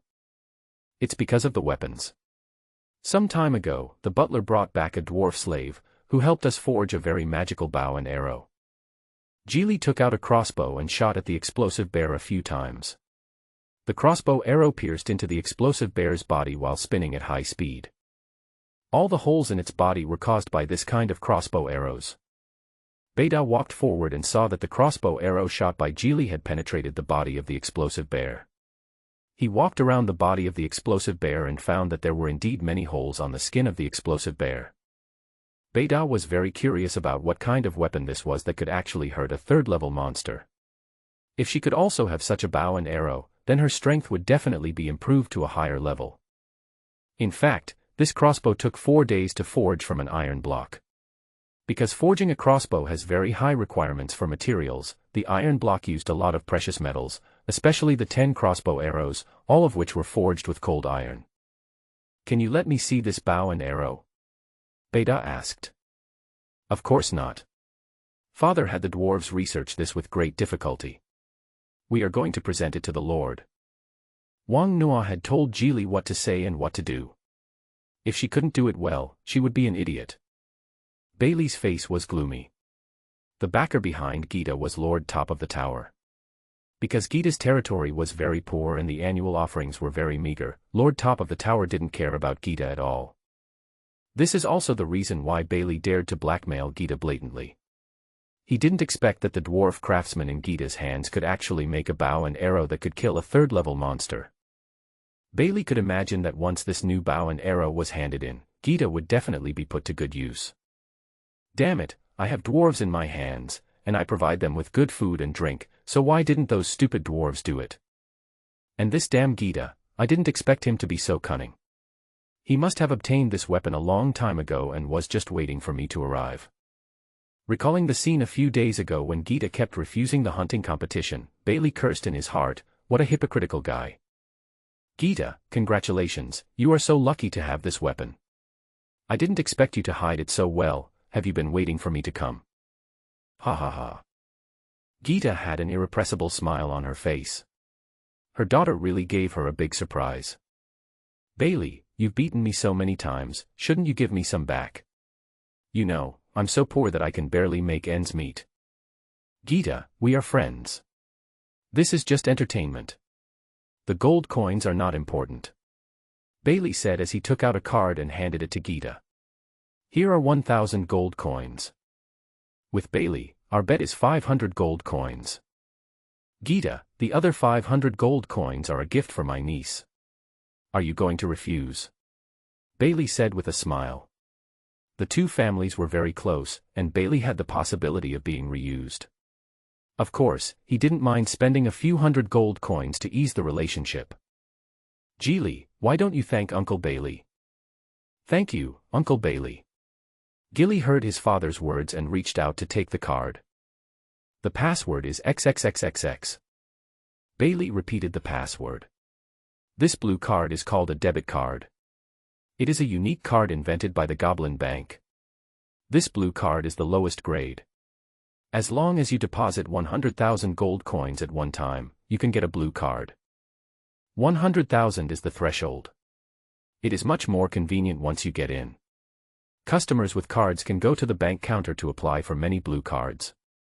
Of course, one card costs 5 gold coins.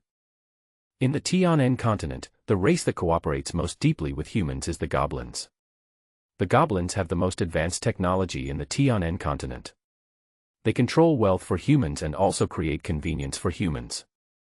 In developed cities, the magic items they make are popular among the masses, and you can see their shadows everywhere anytime. Goblins are the most money-making race in the world, and 90% of the banks in the entire continent are controlled by them. Despite Gita's strong persuasion, Bailey still found an excuse to leave. He didn't want to see Gita's smiling face that showed she was in power. Father, why did you give him 1,000 gold coins? Beta asked puzzledly. What do you think of that weapon called a crossbow? Bailey asked instead of answering. It's very powerful. If knights can be equipped with this crossbow, their combat effectiveness will be increased by 20%, and it can save lives at critical moments. Beta praised generously. If two knights of equal strength suddenly took out a crossbow during a fight, how many people could dodge it at such a close distance? If her opponent had such a crossbow, Beta didn't dare to think about it anymore. So if 500 gold coins can ease the relationship with Gita, do you think it's a loss? In fact, if possible, I am willing to exchange 50,000 gold coins for the manufacturing drawings of this crossbow. Bailey said. Father, I am too narrow-minded. Beta admitted her mistake decisively, and then tentatively said, Father, can we grab the blueprint? Bailey suddenly stopped, staring at Beta in front of him with his eyes like an eagle, and suddenly raised his hand and slapped Beta in the face. Idiot! Why do you have such an idea? They are nobles, not commoners. Do you think we can destroy the entire city of Gita without anyone noticing? Do you know that your idea will bring disaster to the entire family? Is this what you learned in the Knight Academy? Bailey taught his son a lesson without hesitation, saying that Beta's idea was too dangerous. He and Gita were both nobles, and the nobles had their own set of rules. Any family that did not abide by the rules would disappear in the river of history, unless you were Vincent. Dad, I'm sorry, I was wrong. Seeing her father so angry, Beta quickly apologized. When does the academy start? 2 months left.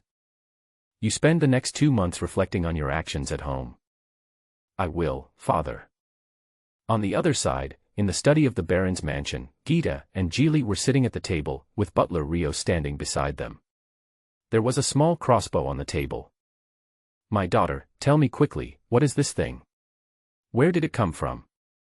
Gita asked curiously. Father, this is made of iron.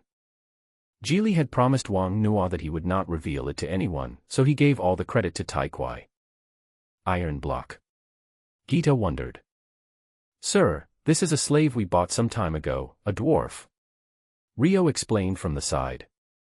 I see. Gita nodded. Only dwarves could forge such exquisite weapons. Father, I want to divide the 500 gold coins among Iron Block and several knights. Gilly said. Miss, this won't do. You don't know that the entire Baron's mansion has less than 2,000 gold coins. In order not to worry you, the Baron never lets you know these things. Rio hurriedly tried to stop her. As the steward of the Baron's palace, he was very familiar with the finances of the Baron's palace. As the Baron's most trusted person, when he heard that the young lady wanted to give away 500 gold coins, he thought it was simply cutting flesh from him, so of course he had to stop it. But I've already promised them. Geely really didn't know how much money his family had, but he insisted anyway. Would you like me to give you a little less? Gita asked tentatively. He felt the pain of paying 500 gold coins. Father, we are nobles. How can we go back on our word? It will be bad if it gets out, said Geely. They dare. Rio said. It would be fine to leave the dwarf behind. As for the others, he didn't mind letting a few of them disappear. Father, this is what I won. I helped you earn 1,500 gold coins. Don't you want to give me 500 gold coins? Geely said angrily. The men in the room fell into deep thought. This money was indeed earned by her, as Geely said. Without his daughter's help, he would have lost 500 gold coins, not to mention earning 1,000 gold coins. Father, I decided to go back to the Magic Academy. At this time, Geely spoke again. What, dear daughter, say it again.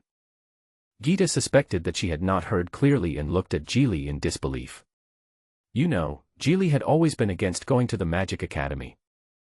A few years ago, Geely's mother died of illness. Gita tried her best to satisfy her only son. Every noble would send their offspring to the academy to receive the best education. As a daughter of a noble, she would of course learn magic, but Geely ran away after studying for a year and never wanted to go to school again. This made Gita very distressed.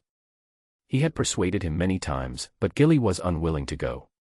This was his biggest worry. Rio kept persuading him to find a new wife. After all, the Baron needed an heir. I said I would like to go back to school, Geely said again. After this incident, she understood a lot. The small sword that Wang Nuo taught her was indeed fun and powerful, but that kind of small sword would never be able to kill a third-level monster in a lifetime. And Wang Nuo, a man with exhausted magic power, could kill a third-level monster single-handedly, which caused a huge change in her psychology. After all, this world respects magicians. Okay, you can use the 500 gold coins as you like. I don't care about you as long as you return to the academy. You can keep the other 500 gold coins and take them to the academy. Father doesn't need them. Gita said okay 3 times in a row to prove how excited she was at the moment, and even her eyes were wet. Rio stood aside. This time he did not object. The young lady was willing to go back to the Magic Academy, which was the most important thing for the entire Baron's mansion. After Geely left, only Gita and Rio were left in the study. Rio, Geely has grown up. Gita said with relief. Yes, sir. Have you ever seen this kind of crossbow? Gita picked up the crossbow on the table. It was very light, weighing less than 2 pounds. I have never seen such a weapon, sir. If it existed, it would have been used on a large scale long ago. Yes, such a small thing can have such great power. Dwarves are indeed natural blacksmiths. Gita praised. Sir, what should we do next? Rio asked. Hand it over to the Lord. It is of great value and we are not capable of protecting it. You should go there in person. Tari said without any hesitation that if this kind of crossbow could be mass-produced, the value it would generate would be enormous. As a small baron, he did not have the ability or strength to do this. Handing it over is the best way to deal with it. By then, the Lord will not forget me. I hope that the Lord can see my merits and help me. Don't worry, my lord. I will do it myself. Rio was very moved. He didn't expect that the Baron trusted him so much. Rio, you are the person I trust the most. If even you betray me, then I, as a Baron, will be a complete failure. Rio knelt on one knee and said, it is my honor to serve your family. Sir, I don't think it's that simple. Wang Nuo was leaning against the door of the blacksmith shop, negotiating terms with the iron block. Impossible, absolutely impossible. You want me to use my gold coins to make you a set of armor? You are crazy. You should go see a doctor.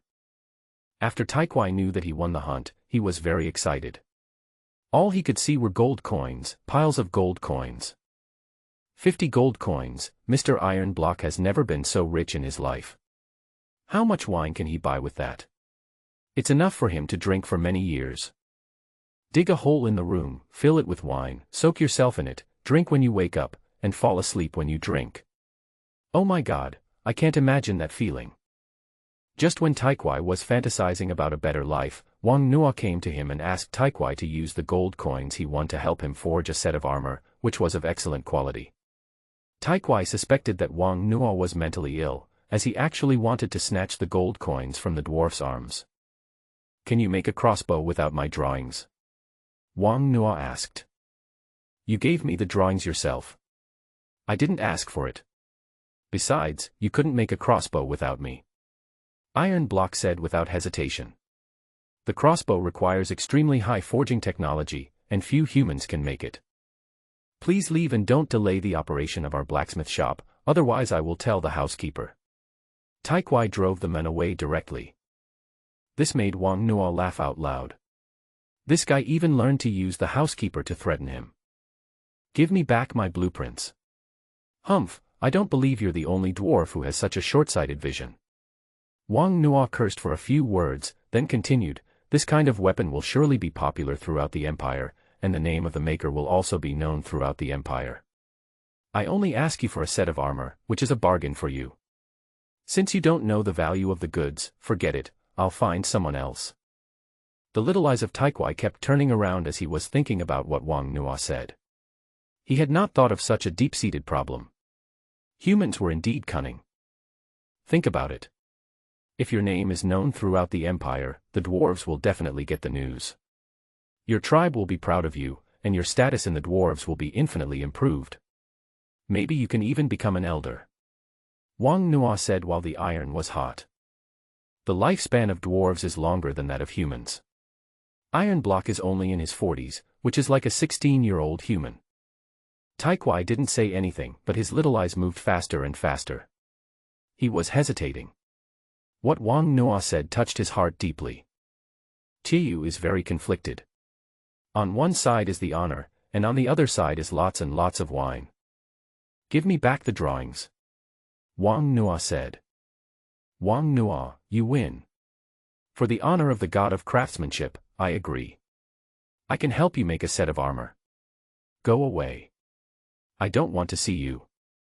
After Wang Nuo left, Taikwai rolled over on the table in pain, cursing Wang Nuo as he rolled over. Bandit. Vampire. My wine. Not only did Jili fulfill her promise, but she also felt sorry for Wang Nuo since she knew that his magic power was exhausted. In addition, this time it was all Wang Nuo's credit from beginning to end, so in order to allow Wang Nuo to collect enough money to buy the magic spring as soon as possible, she gave Wang Nuo 200 gold coins. Thank you. Jili said suddenly. Wang Nuo was stunned for a moment. He didn't expect that a noble like Jili would thank him. Miss Gili, it's me who should be thanking you. In 2 months I will go to Langia City to study. Jili said. This is a good thing, Miss Jili. Wang Nuo said. But I don't want to go. Jili said, supporting his chin. Can I know why? Wang Nuo asked. School is not good. Because I have poor talent, they all make fun of me. Jili said and lowered his head sadly. Langia City is the territory of Duke Edward. In the entire Durin Kingdom, apart from the imperial capital, Langia City is the most prosperous city. There are countless nobles in the city, and Jili is just a small baron's daughter. Her status in the academy is at the bottom, except for commoners. No one in the academy would pamper her, and the nobles looked down on her. And because of her poor magic talent, people with similar family backgrounds also laughed at her, and if she talked to commoners, she would be scolded by the people around her. Geely almost became autistic during her year at the academy, and coupled with the boring meditation, she finally chose to leave the academy and return to her family's territory. Ms. Geely, you shouldn't live in other people's world. Why do you care about other people's opinions? Wang Nuo did not have a bad impression of Geely. She was just a quirky little girl who liked to play pranks on slaves and civilians, but she would never really kill anyone. This was caused by the class system and could not be changed. Geely lowered her head, feeling very depressed. She didn't know why she grew up overnight. Was it because of her father's embarrassment or because of seeing the strength of magician Wang Nuo? Miss Geely, think about it. Those ordinary citizens dream of sending their children to during college, but because of their identity, they have no chance in their lifetime. And you were born at a height that they will never reach in their lifetime. You should cherish this opportunity. Wang Nuo said. I know that too, but the academy recruits civilians. Geely raised his head and said to Wang Nuo. Huh? During college recruits civilians? Wang Nuo asked in surprise. He had been inquiring about the affairs of Langia City during this period, and naturally heard some news about Durin College. It was rumored that this was the best college in the Durin Empire. Its extraordinariness could be seen from the name. How could such a college recruit civilians? Isn't Durin College the best college in the empire? Why would it recruit commoners? It seems that you really have lost your mind and have forgotten all this. Geely said speechlessly. This is the rule set by Lord Vincent himself. As long as you are an imperial citizen, you can enter the academy after passing the assessment. Vincent. Wang Nuo really wanted to ask if he was the guy who held 2 axes and bullied weaklings every day. Geely knew from Wang Nuo's expression that he had forgotten even this, and said seriously, Wang Nuo, if others knew that you didn't even know Lord Vincent, you would be beaten to death. Miss Geely, I really forgot a lot of things. Can you tell me about it? Wang Nuo asked hurriedly. Is it so exaggerated that if you can't remember the name, you will be beaten to death? Well, Lord Vincent is the idol of all knights. His stories have spread throughout the continent. He is one of the 3 dragon knights in Tianen continent. A dragon rider is one who signs a contract with the dragon clan and uses the dragon clan as a mount. The dragon race is the most powerful race in Tianen continent. They are the darlings of heaven, and their strength is like that of human star wizards when they are born. Not only that, dragons are naturally immune to elemental magic, and their bodies are comparable to those of star knights. You can imagine how powerful the dragon clan is, and how amazing it is that Vincent was able to sign a contract with the dragon clan. How terrifying must his strength be? Not only that, the dragon's veins are the best bow and arrow material in the world, their blood is the best bodybuilding potion, their horns are the best magic material, their skin is the best armor material, etc. If you hunt a dragon, congratulations, you have become rich and your wealth will reach a terrifying level. However, because dragons are sleepy and reproduction is extremely difficult, there are very, very few dragons. According to human statistics, the number of living dragons in the entire Tianen continent will not exceed 50. Awesome, Dragon Knight! Wang Nuo exclaimed. Lord Vincent was born a civilian. Geely dropped another bomb. How is this possible? Wang Nuo said in disbelief. With the hierarchy in this world, how could a commoner achieve such a thing? This is even more exaggerated than a child killing a magician. Incredible, right? I find it incredible too, but it's true. His name is known to everyone in the empire. He is the idol of all knights, especially the common people, who are extremely respectful to him. So I say, if you don't know his name, you will be beaten to death. Geely said with shining eyes. As a member of the Durin Empire, she was also proud of Vincent. Now do you understand how powerful Master Vincent is? That's amazing. So, it was his idea that Durin College admit commoners. Yes, all the nobles opposed it at the time, including His Majesty the King, said Geely. Then what? Wang Nuo asked curiously. Rumor has it that Lord Vincent rode a giant dragon to the capital and communicated with the nobles, and then they agreed. Geely became more and more interested, completely forgetting that he was also a noble. He moved closer to Wang Nuo and whispered, actually, it wasn't a communication. Lord Vincent beat up all the nobles who disagreed and forced them to agree. This is a secret, don't tell anyone. That's awesome. Wang Nuo was really impressed by Vincent. What does 6 mean? Geely asked curiously. Ah, it means surprised. 6 means amazing. Wang Nuo said casually. What kind of thinking mode does this girl have? It doesn't matter. You think it's 6, too? Wang Nuo felt like a crow flew over his head. Geely was very satisfied with Wang Nuo's expression. Yeah, that's awesome, it's amazing. Wang Nuo nodded. Only such a legendary figure could break the class system and the rules of the aristocracy in such a world. From today on, he is also my idol. Wang Nuo said loudly. It is hard not to regard such a person as an idol. In fact, Wang Nuo also has a wish. He wants to find a place in this world and build a home without a class system. The place does not need to be too big, and a few thousand people will be enough. But he knows that this is just a luxury unless he can also achieve the same success as Vincent. Wang Nuo, where are you planning to go after you leave? Geely asked. Langia City. Wang Nuo said firmly. This was the route that had already been determined.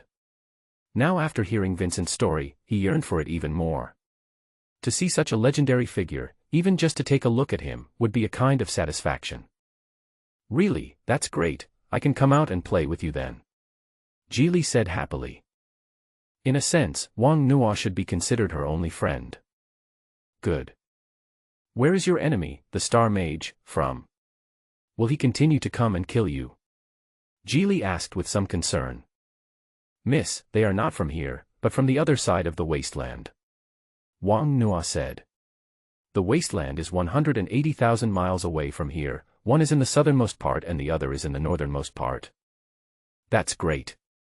This way the Star Mage will definitely not appear here. Geely said happily. Yes, miss, but for safety's sake I will still leave as soon as possible, Wang Nuo said. Okay, you go to Langia City in advance. It's very safe there. With Archduke Edward here, the Star Mage won't dare to be too presumptuous. Geely said. Because of the existence of Vincent and Edward, Langia City is the place with the best public security in the entire human world. Thank you, Miss Geely. I'll be leaving first. Wang Nuo stood up and said goodbye. Well, tell me when you leave. It's a pity that you can't go to school with me. You have to sit in a carriage for more than a month. It's so boring. Geely said distressedly. Yes, miss. Wang Nuo will not leave for the time being. He still has to wait for the iron block to forge armor for him, and also wait for that Ivan. Wang Nuo goes to the market every day these days, but unfortunately he has not seen him. Wait a few more days. If the armor doesn't show up after the iron is made, just ignore it. Wang Nuo thought to himself that he really wanted to go to Langia City and see this city. After returning home, Wang Nuo released AI Muti and took out the yellow paper he had prepared during this period. There were not many talismans left, so it was time to refill them. Chi-chi-shi-shi, hungry. You just had a drink at noon, how could you be hungry so quickly? Wang Nuo said. Chi-chi-shi-shi. Wang Nuo got up helplessly, went into the room and got out a can of animal blood, and threw it into AI Muti's arms. I have to get to work, go to the room and drink. Ji no. AI Muti refused and stood beside Wang Nuo. It's up to you, but don't disturb me. Wang Nuo said, and then he took 3 incense sticks and inserted them into the cauldron. Master, be my lord. After burning incense, Wang Nuo sat down at the table, took out a pottery jar, put some cinnabar and animal blood in it, then bit his finger and dripped some blood into it, and began to draw talismans. AI Muti held the jar and watched from the side. After watching for a while, he got bored and ran to the coffin in the room to sleep. Just like this, Wang Nuo sat there for 4 hours and drew more than 70 talismans. He put away his things and looked at the sky outside. It was already dark. Grandmaster, this method is too slow to cultivate. When will I be able to reach the 4th level? Wang Nuo sighed. Now his strength was only that of a supporting role, and he relied entirely on AI Muti for output. MT's means of attack are poking, punching, kicking, jumping, and headbutting, which is really not like the magic world. After fainting in Sancha town due to performing necromancy, the ancestor taught him several powerful spells. Unfortunately, even the most powerful one needs to break through to the 4th level before it can be performed. Even if you follow this step by step, it will take more than 10 years to reach the 4th level, not to mention the 6th and 7th levels. Wang Nuo always felt that there must be a shortcut to practicing Taoism, but he just hadn't discovered it. In the Taoist magic passed down by the ancestors, there is a move in the 4th level called Yellow Turban Warrior, which can summon a stone giant with infinite strength to help fight. Wang Nuo took out a piece of yellow paper and made a small bowl. He wanted to try whether he could succeed. In order to increase the success rate, Wang Nuo used all his own blood this time. Closing his eyes and copying in his mind to make sure he had memorized how to draw the Yellow Turban Warrior, Wang Nuo picked up the brush and made a hand gesture. The tip of the pen dipped in blood fell on the yellow paper, 1 stroke, 2 strokes, 3 strokes. Wang Nuo felt that the true energy in his body was rapidly draining away, and at this moment the talisman on the yellow paper was only half drawn. When he had finished 2/3 of the painting, Wang Nuo reached his limit. He felt dizzy and sat down on the ground. The talisman on the table turned to ashes. There's still 1/3 left, what a pity. Wang Nuo gasped, wondering if there was any other possibility to increase the success rate. Moonlight, a high-grade peachwood pen. Oh, and you can also use red talisman paper. But these are things to be considered later. My true energy is almost used up, and I need to rest for a month or so before I can recover. Look at the blueprint. These 2 shoulders need to be spiked, as well as the heels, and the back and top of the helmet. Wang Nuo took the blueprint and explained to Taikwai what kind of armor he needed. Who would put this thing on armor? Are you a hedgehog? Do you still have the dignity of a knight? Do you want a mask? Iron Block said contemptuously. Wang Nuo was suddenly inspired after hearing Taikwai's words. He was indeed a blacksmith, and his needle hit the nail on the head. He also had to protect his face. Yeah, smart. Wait, I want to modify the blueprint of this helmet. I'll add a mask and punch a few holes on it so that I can breathe through it. Can't you tell I'm mocking you? The iron block stood on the table, and the saliva in his mouth could spray onto Wang Nuo's face. Don't worry about it, I'm going to beat you this way anyway. Wang Nuo said. The dignity of a knight is nothing, life is the most important thing, and this body part, beat it into the shape of fish scales, the knees and thighs should be separated, so that it can be more flexible. Don't look at me, I'm saving materials for you. Do you think I'm an idiot? You have to make this fish scale armor piece by piece and then string them together. This alone will waste more than half a month of my time. You also require hardness and toughness. These are not something that can be forged with ordinary materials. God of craftsmanship, please kill this devil. He wants to tire the noble Lord Iron to death just to look good. Of course Taikwai was unwilling to do so. He felt that Wang Nuo was deliberately torturing him. He was only prepared to invest 40 gold coins in Wang Nuo's armor. According to Wang Nuo's requirements, the price of the required materials would probably be 80 gold coins. You know shit. Did you know that fish scales can relieve force? Wang Nuo said.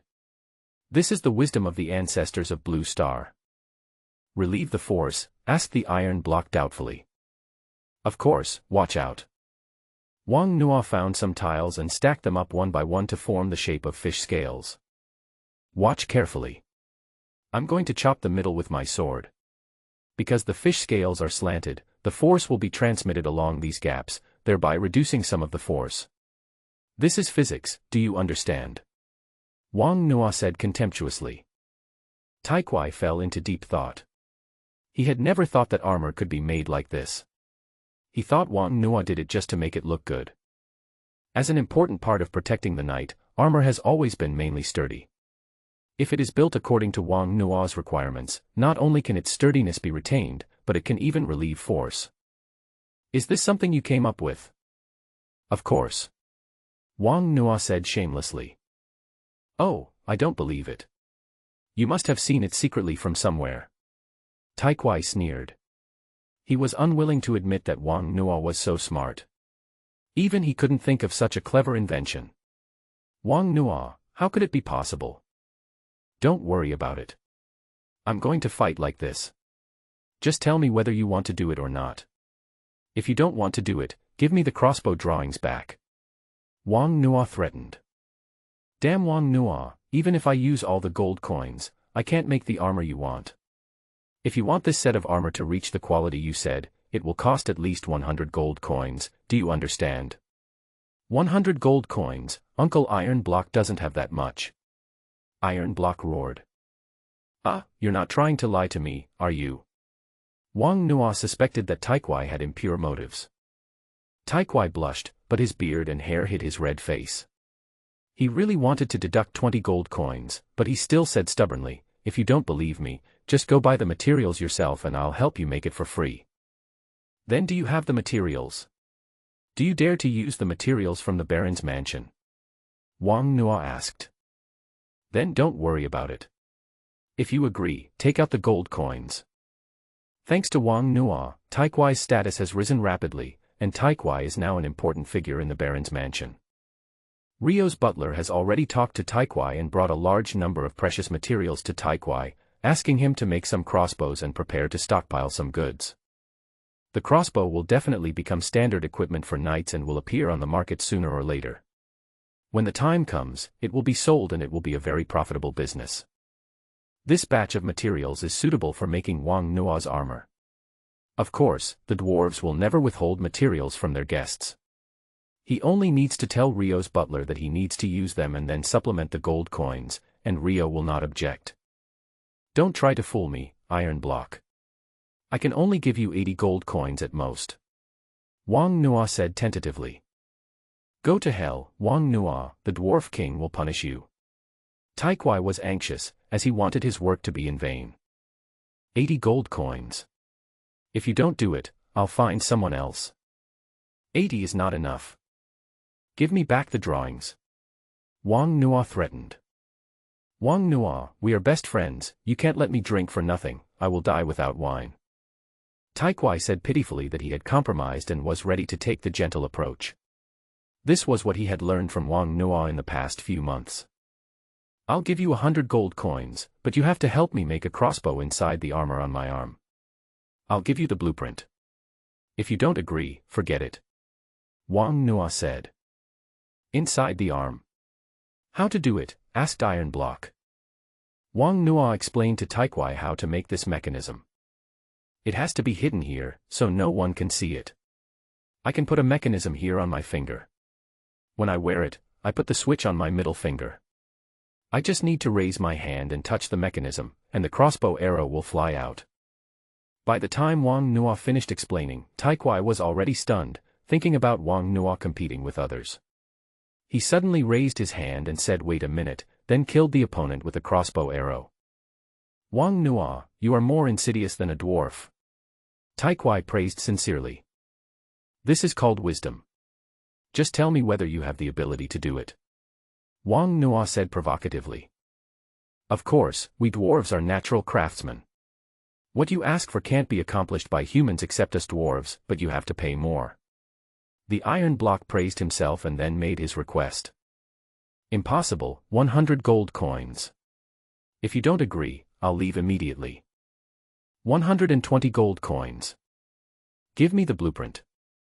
110. Drawing. 105. Drawing. Damn Wang Nuo, Lord Taikwai swears that this is our last transaction and I will never help you again. Taikwai said angrily. Wang Nuo chatted with Geely for a while, then walked out of the Baron's mansion and went directly to the market. Many days had passed, and according to the time, the boy named Ali should be here soon. As if they had telepathic connection, as soon as Wang Nuo walked to the market, he saw Ali standing at the entrance of the market, looking left and right at the people coming and going. There was a package under his feet. He could smell a sinister odor from a long distance away.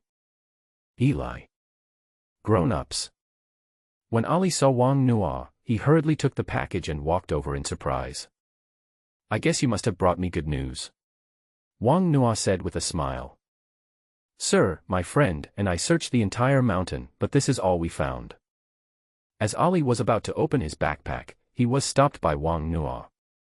After what Taikwai said, he had to be careful. "Come with me, ally." Wang Nuo took Ali back home. When they reached the door, Ali put down the package and stood at the door. "Come in." "No, sir, I will dirty your house. See if it's enough for your gold coins. If not, I will return it to you." Ali shook his hands and refused. "It's okay, come in," Wang Nuo said. "My lord, I said come in," Wang Nuo said, pretending to be angry. "Yes, sir." Ali grabbed a handful of grass from the roadside and wiped the dirt off his shoes. After he was done, he patted the dust off his body and walked into the room carefully. He stood in the room nervously, holding up his trouser legs that had dragged on the ground with both hands. "Is the place where you picked up this thing far from here?" Wang Nuo asked. He could sense evil objects, and Ali and the others would definitely not be able to find him if he was buried underground. Since it was related to Ai Muti's strength, he had to go there in person. "Sir, if you walk, it will take about 15 days. Ali said, then thought about how the adults could walk, and quickly said, "If you ride a horse or a carriage, it will only take 4 days." "Okay, take me there tomorrow and I'll pay you. You can stay here tonight." "No, sir, I dare not." Ali quickly refused. He didn't dare to have such extravagant hope while living here. "Okay, find a place to stay for the night and come see me tomorrow morning." Seeing Ali's uncomfortable look, Wang Nuo didn't intend to embarrass him. He sighed and threw a few silver coins to Ali. What an evil slave society. "Thank you, sir." "Go ahead." After opening the bag, there were 7 or 8 iron sheets of various sizes inside. 4 of them had very low levels of yin energy, probably because they had been exposed to sunlight for too long. Wang Nuo summoned Ai Muti and pointed at the table and said, "Eat quickly." Ai Muti jumped over excitedly, picked up the pieces one by one and absorbed the yin qi. In less than a minute, he had absorbed all of them. "Come here and see if there are any changes," Wang Nuo called out. Ai Muti stretched out his right hand to present the treasure, and his entire palm had changed color. Originally, Ai Muti's skin was bluish-white, but now his palm was yellowish-white, and it looked much more normal. "Not bad, not bad." Wang Nuo praised him and looked at Ai Muti, who was staggering as if he was drunk. He simply pasted a talisman on him and threw him into the coffin. He used bamboo to open the skylight to allow the moonlight to shine on Ai Muti. When he walked to the window, he found Ali sitting far away on the roadside, leaning against a corner of the wall that was shielded from the wind. It seemed that he wanted to wait for him there all night. What a sick world, Wang Nuo said to himself. This sick human kingdom is made up of 1 in 100,000 nobles and 99.99% of civilians, and this 99.90% has to serve this 1 in 10,000. What is even more ridiculous is that the lives of these 99.99% of people are in the hands of that 1 in 100,000 nobles. Wang Nuo thought of the old man who was beaten to death by the slave traders, and also of the slaves who were killed by the housekeeper for no reason. The world shouldn't be like this. Changing the world is difficult, but we should always try. Maybe God sent me here to change this world. The next morning, when Wang Nuo went out, Ali immediately ran over, and it seemed that he had not slept all night. "Go rent a carriage and wait for me here." Wang Nuo took out a gold coin and gave it to Ali.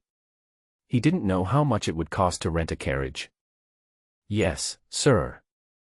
When Wang Nuo arrived at the Baron's mansion, the servant told him that Geely had not woken up yet. He had originally planned to tell her, but now he could only let Taikwai convey the message. "When I arrived at Taikwai's residence, I heard snoring before I got close. When I walked to the door of the room, a strong smell of alcohol came out. Bang, bang, bang. Bang, bang, bang. Bang, bang, bang. Damn it, who is it?" There was the sound of an angry iron block, and then the door was opened. Wang Nuo took a look and saw that Taikwai was wearing a pair of fluffy black pants, with his upper body naked. His chest was covered with hair, and his enlarged pectoral muscles were really an eye-catcher. God is fair. He gave you the talent of blacksmithing but took away your normal appearance. What are you doing? Why are you disturbing Mr. Iron's rest? Hey, we are friends. Not since yesterday. Well, it seems that I bought this wine for nothing. Well, I'll just give it to Uncle Naoto. Wang Nuo pretended to leave, but Taikwai quickly grabbed him and dragged him into the room. How did you get caught with your strength? Humph, I was deceived by you humans. You got me drunk. Otherwise, how could they catch me? Iron Block opened the bottle cap, took a big sip of wine and said, Okay. You win, so why didn't you run away when you were sober? Why would I run? I ran out secretly to find some wine to drink. The nobles won't kill us. In the end, we'll just be forging iron and given wine to drink. Iron Block said indifferently that the relationship between humans and dwarves is not bad. The armor and swords that knights like most are forged by dwarves. As long as the dwarves don't do anything too excessive, their lives will basically not be in danger. I see that you are living a good life now, you should thank me. Wang Nuo said. As soon as these words were spoken, Taikwai quickly drank up the wine in his hand and stuffed the bottle into Wang Nuo's hand. I don't want to drink any more, I'll give it back to you. Wang Nuo looked at the wine bottle with a helpless look, and said, You drank all the wine before returning it to me. I don't need your help. I'm going to be away for a while, about half a month. Please tell Miss Gilly for me. You should have said it earlier. This is fine. Taikwai breathed a sigh of relief. My armor, help me make it as soon as possible. If you can make it for me in half a month, I will give you 5 gold coins. 10. Do you want 6? If not, I'm leaving. Okay, 6. Pay first. Wang Nuo gave the Iron Block 6 gold coins and left the Baron's mansion. Ali had already rented a carriage and was waiting at the door. Your money, sir. Wang Nuo looked at the gold coins in Ali's hand and asked in confusion, Isn't it free to rent a car? I paid for it myself. Those iron plate masters gave me a gold coin. I have already earned a lot. It doesn't cost much to rent a car. Ali said. Wang Nuo nodded and walked into the house. He knew that even if Ali was given money, he would not take it. I returned home, took Ai Muti home, packed my equipment and set off. In order to save money, Ali took on the role of coachman. After leaving the city, the road conditions were very bad, and even in the city, the conditions were not much better. In order to save money, Ali rented the worst carriage. It was not comfortable at all and was full of potholes all the way. Wang Nuo was not interested in sitting in the carriage, so he climbed to the front and sat next to Ali. Sir, do you want to get off? Ali asked as he stopped the carriage. No, walk slowly, I'll come out to enjoy the scenery for a while. Wang Nuo said, leaning against the carriage hill. Oh well. The speed of the carriage slowed down a lot, and the scenery along the way was really beautiful. There were dense forests everywhere, no human damage, and all kinds of plants grew lushly. Wang Nuo could see that Ali was very nervous, so he found a topic and started talking. Ali, do you have any ideals? Ali, do you have any ideals? Ah. Wang Nuo's question surprised Ali a little. He didn't expect an adult to ask him such a question. A guard from the city lord's mansion was talking to me about his ideals. If I told others about it, they would definitely think I was crazy. Ali, don't be nervous. I'm not an adult. Let's just chat casually. Of course, if you don't want to talk, I won't force you. No, sir, it's my pleasure. So what is your ideal? I want to be a knight squire. It would be great if I could follow a knight and help him carry his sword and wash his horse. Ali said longingly. Wang Nuo was silent. There were people like Ali everywhere on the continent. What kind of environment made them so cautious even in their dreams? They didn't even dare to say that they wanted to become knights. Have you ever thought of becoming a knight yourself? Haha, I don't dare to think about it. Ali replied with a silly smile, Master Knight, that would be amazing. If I could really become a Master Knight, the whole village would envy me. But, it's just thinking about it. Armor, sword, horse, each of them is something that only appears in dreams. Doesn't Duran College accept civilians? Wang Nuo asked. Well, civilians can take the assessment at the age of 16, and if you pass, you can enter the academy. I took the test last year and didn't even pass the first level. Ali said with some shame. Test what? Speed, power, skill. Wang Nuo was speechless. How many civilians could pass this kind of test? They worked hard just to survive, so how could they have time to train speed and strength? Skills, how to learn skills without a teacher. Are there many people taking the assessment? There are many, many. There are many every year when school starts. Are there many people admitted? Very few.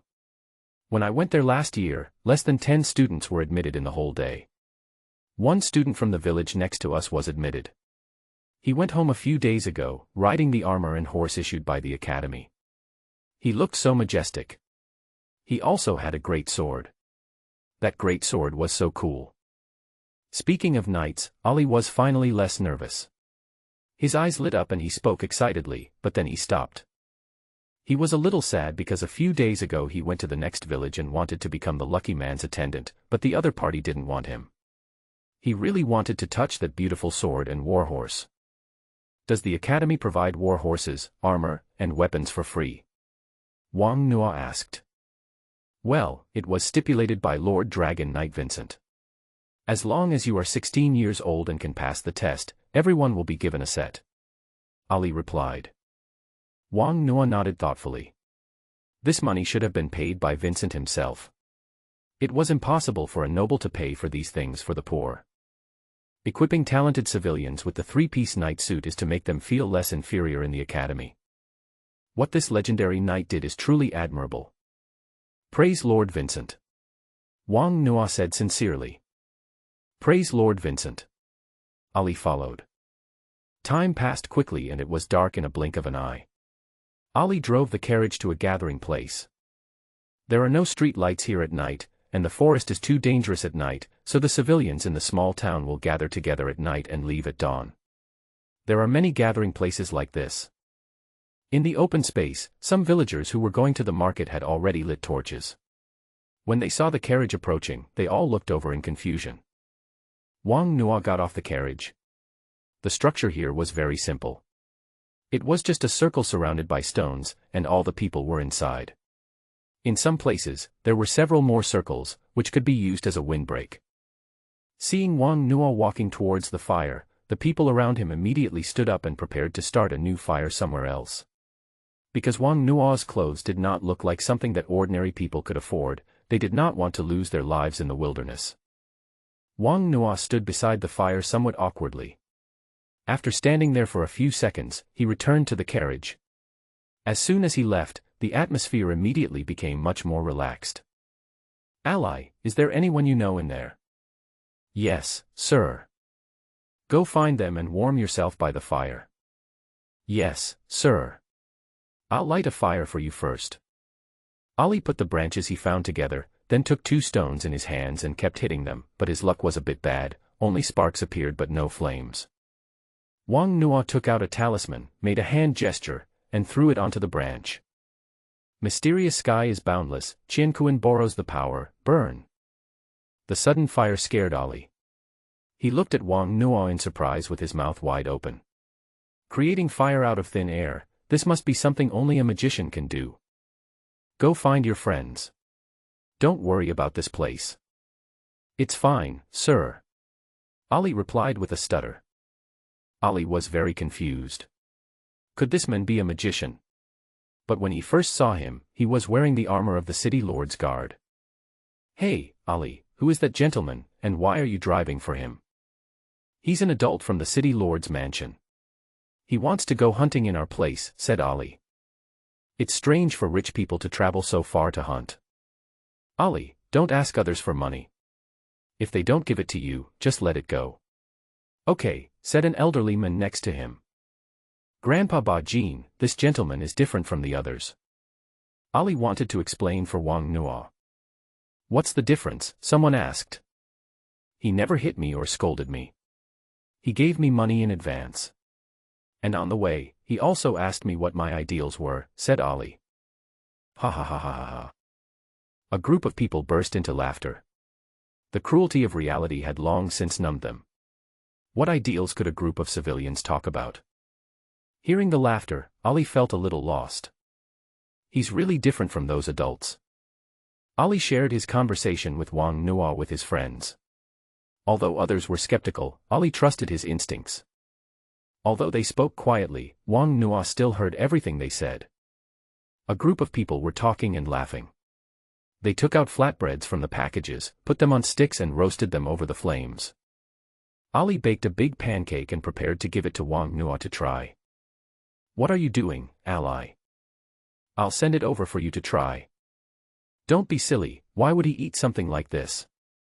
But the adults didn't bring any food, said Ali. Ali, you are such an idiot. How can you be so careless in doing things? If he gets angry, he will beat you to death. Someone next to him said. No. Ali plucked up his courage and walked towards the carriage with the sesame cake. Do you think that adult will eat it? Certainly not. I hope Ali won't be punished.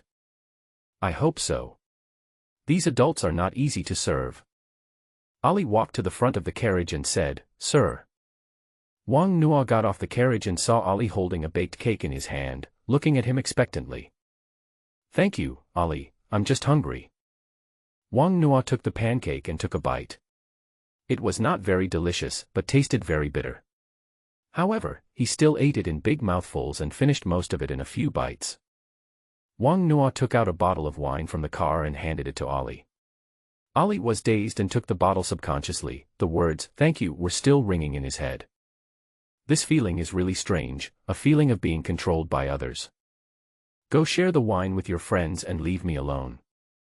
After Wang Nuo finished speaking, he returned to the carriage. He said thank you on purpose. He wanted to do an experiment to see if his respect could awaken the dignity that had long been dormant in Ali's heart. Did you see that? The adult ate a big piece, said Ali. I see. This gentleman must have suffered a lot, otherwise he wouldn't be able to eat this. I also think this gentleman is a little different. The master just thanked me. Look, this is the wine he gave us. Ali opened the bottle cap and a strong smell of wine spread out. The people around him swallowed their saliva. They had never tasted such good wine. The journey always went by quickly. Facing Wang Nuo, Ali was no longer so reserved. He told Wang Nuo many interesting stories.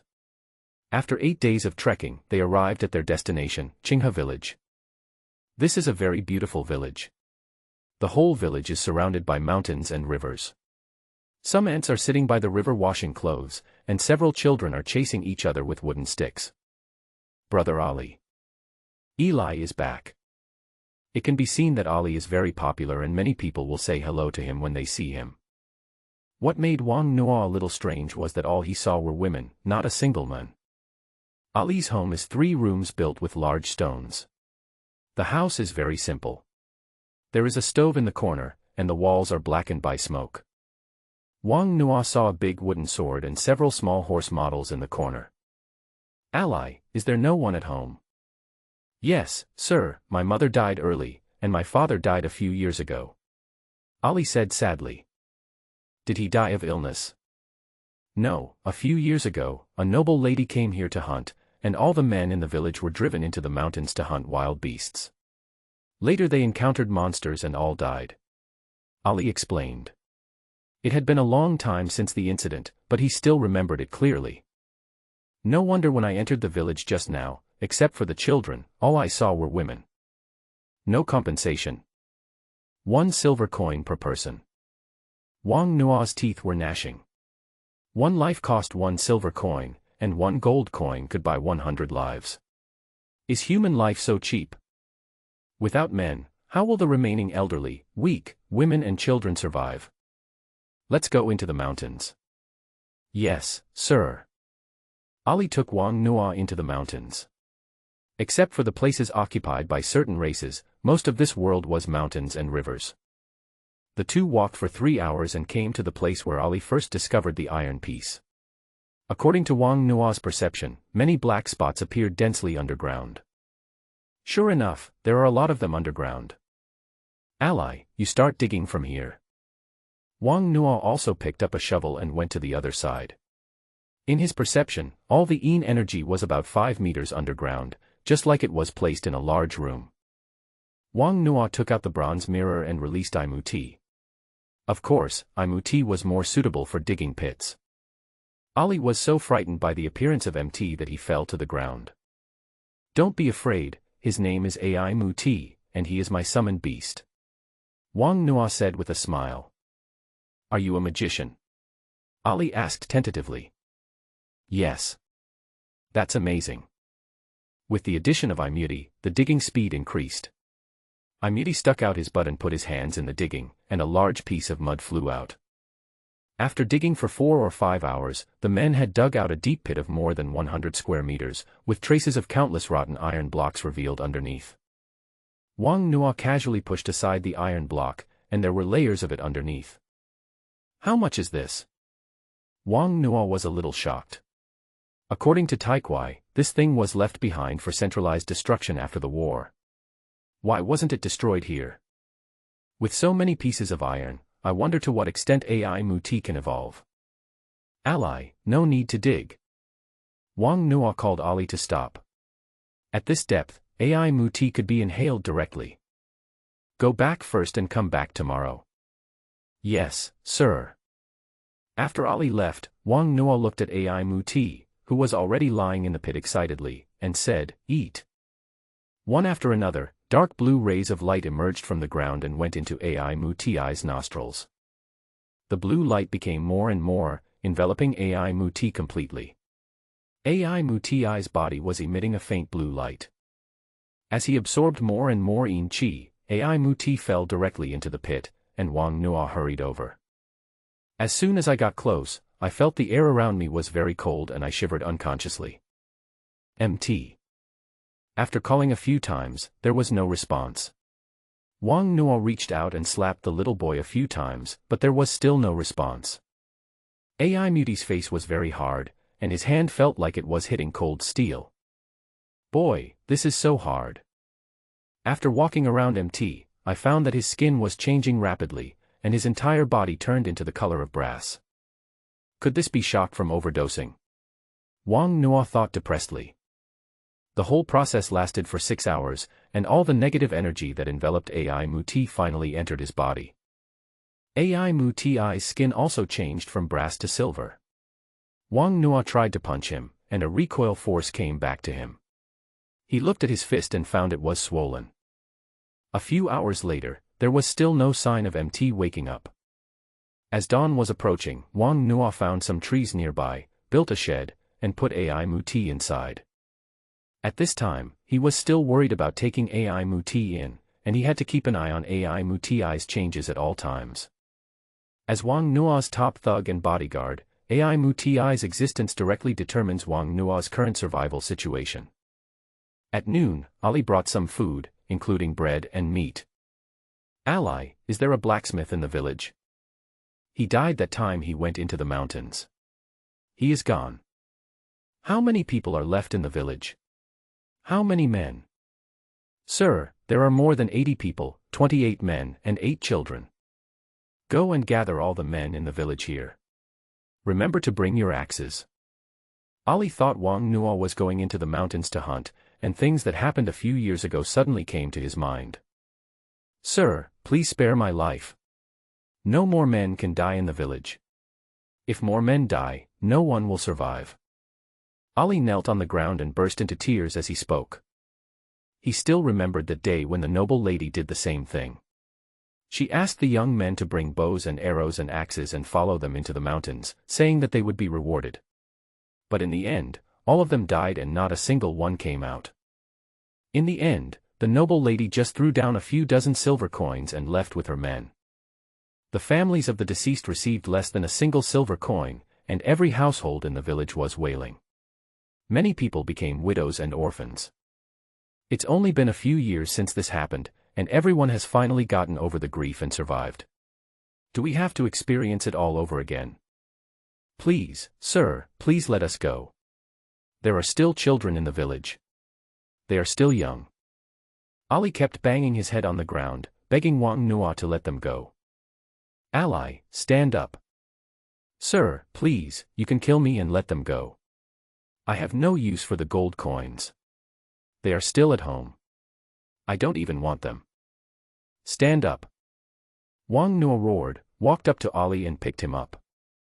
Ali's forehead was purple and blue, covered with yellow soil, tears flowed down his freckled face, and snot flowed to his chin. Hold. Wang Nuo kicked the shovel next to him away. At this moment, his chest was full of ghost lights. He wished he could kill the hunting noble girl on the spot. For a game, he destroyed the entire village.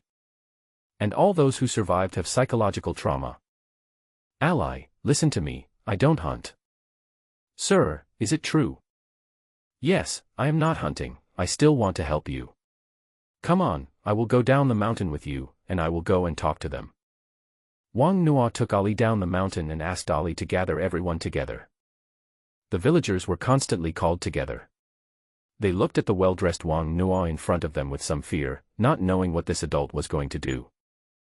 I called you here because I want you to go into the mountains and help me do something. As soon as these words were spoken, the people in front knelt down immediately, and the children were also pulled to kneel on the ground. Sir, please forgive us. Sir, you can't go into the mountains anymore. Grown-ups. Shut up. Wang Nuo roared, then immediately lowered his head. He didn't know why he was so angry today. Was he angry at their lost dignity, or at the behavior of the noble lady?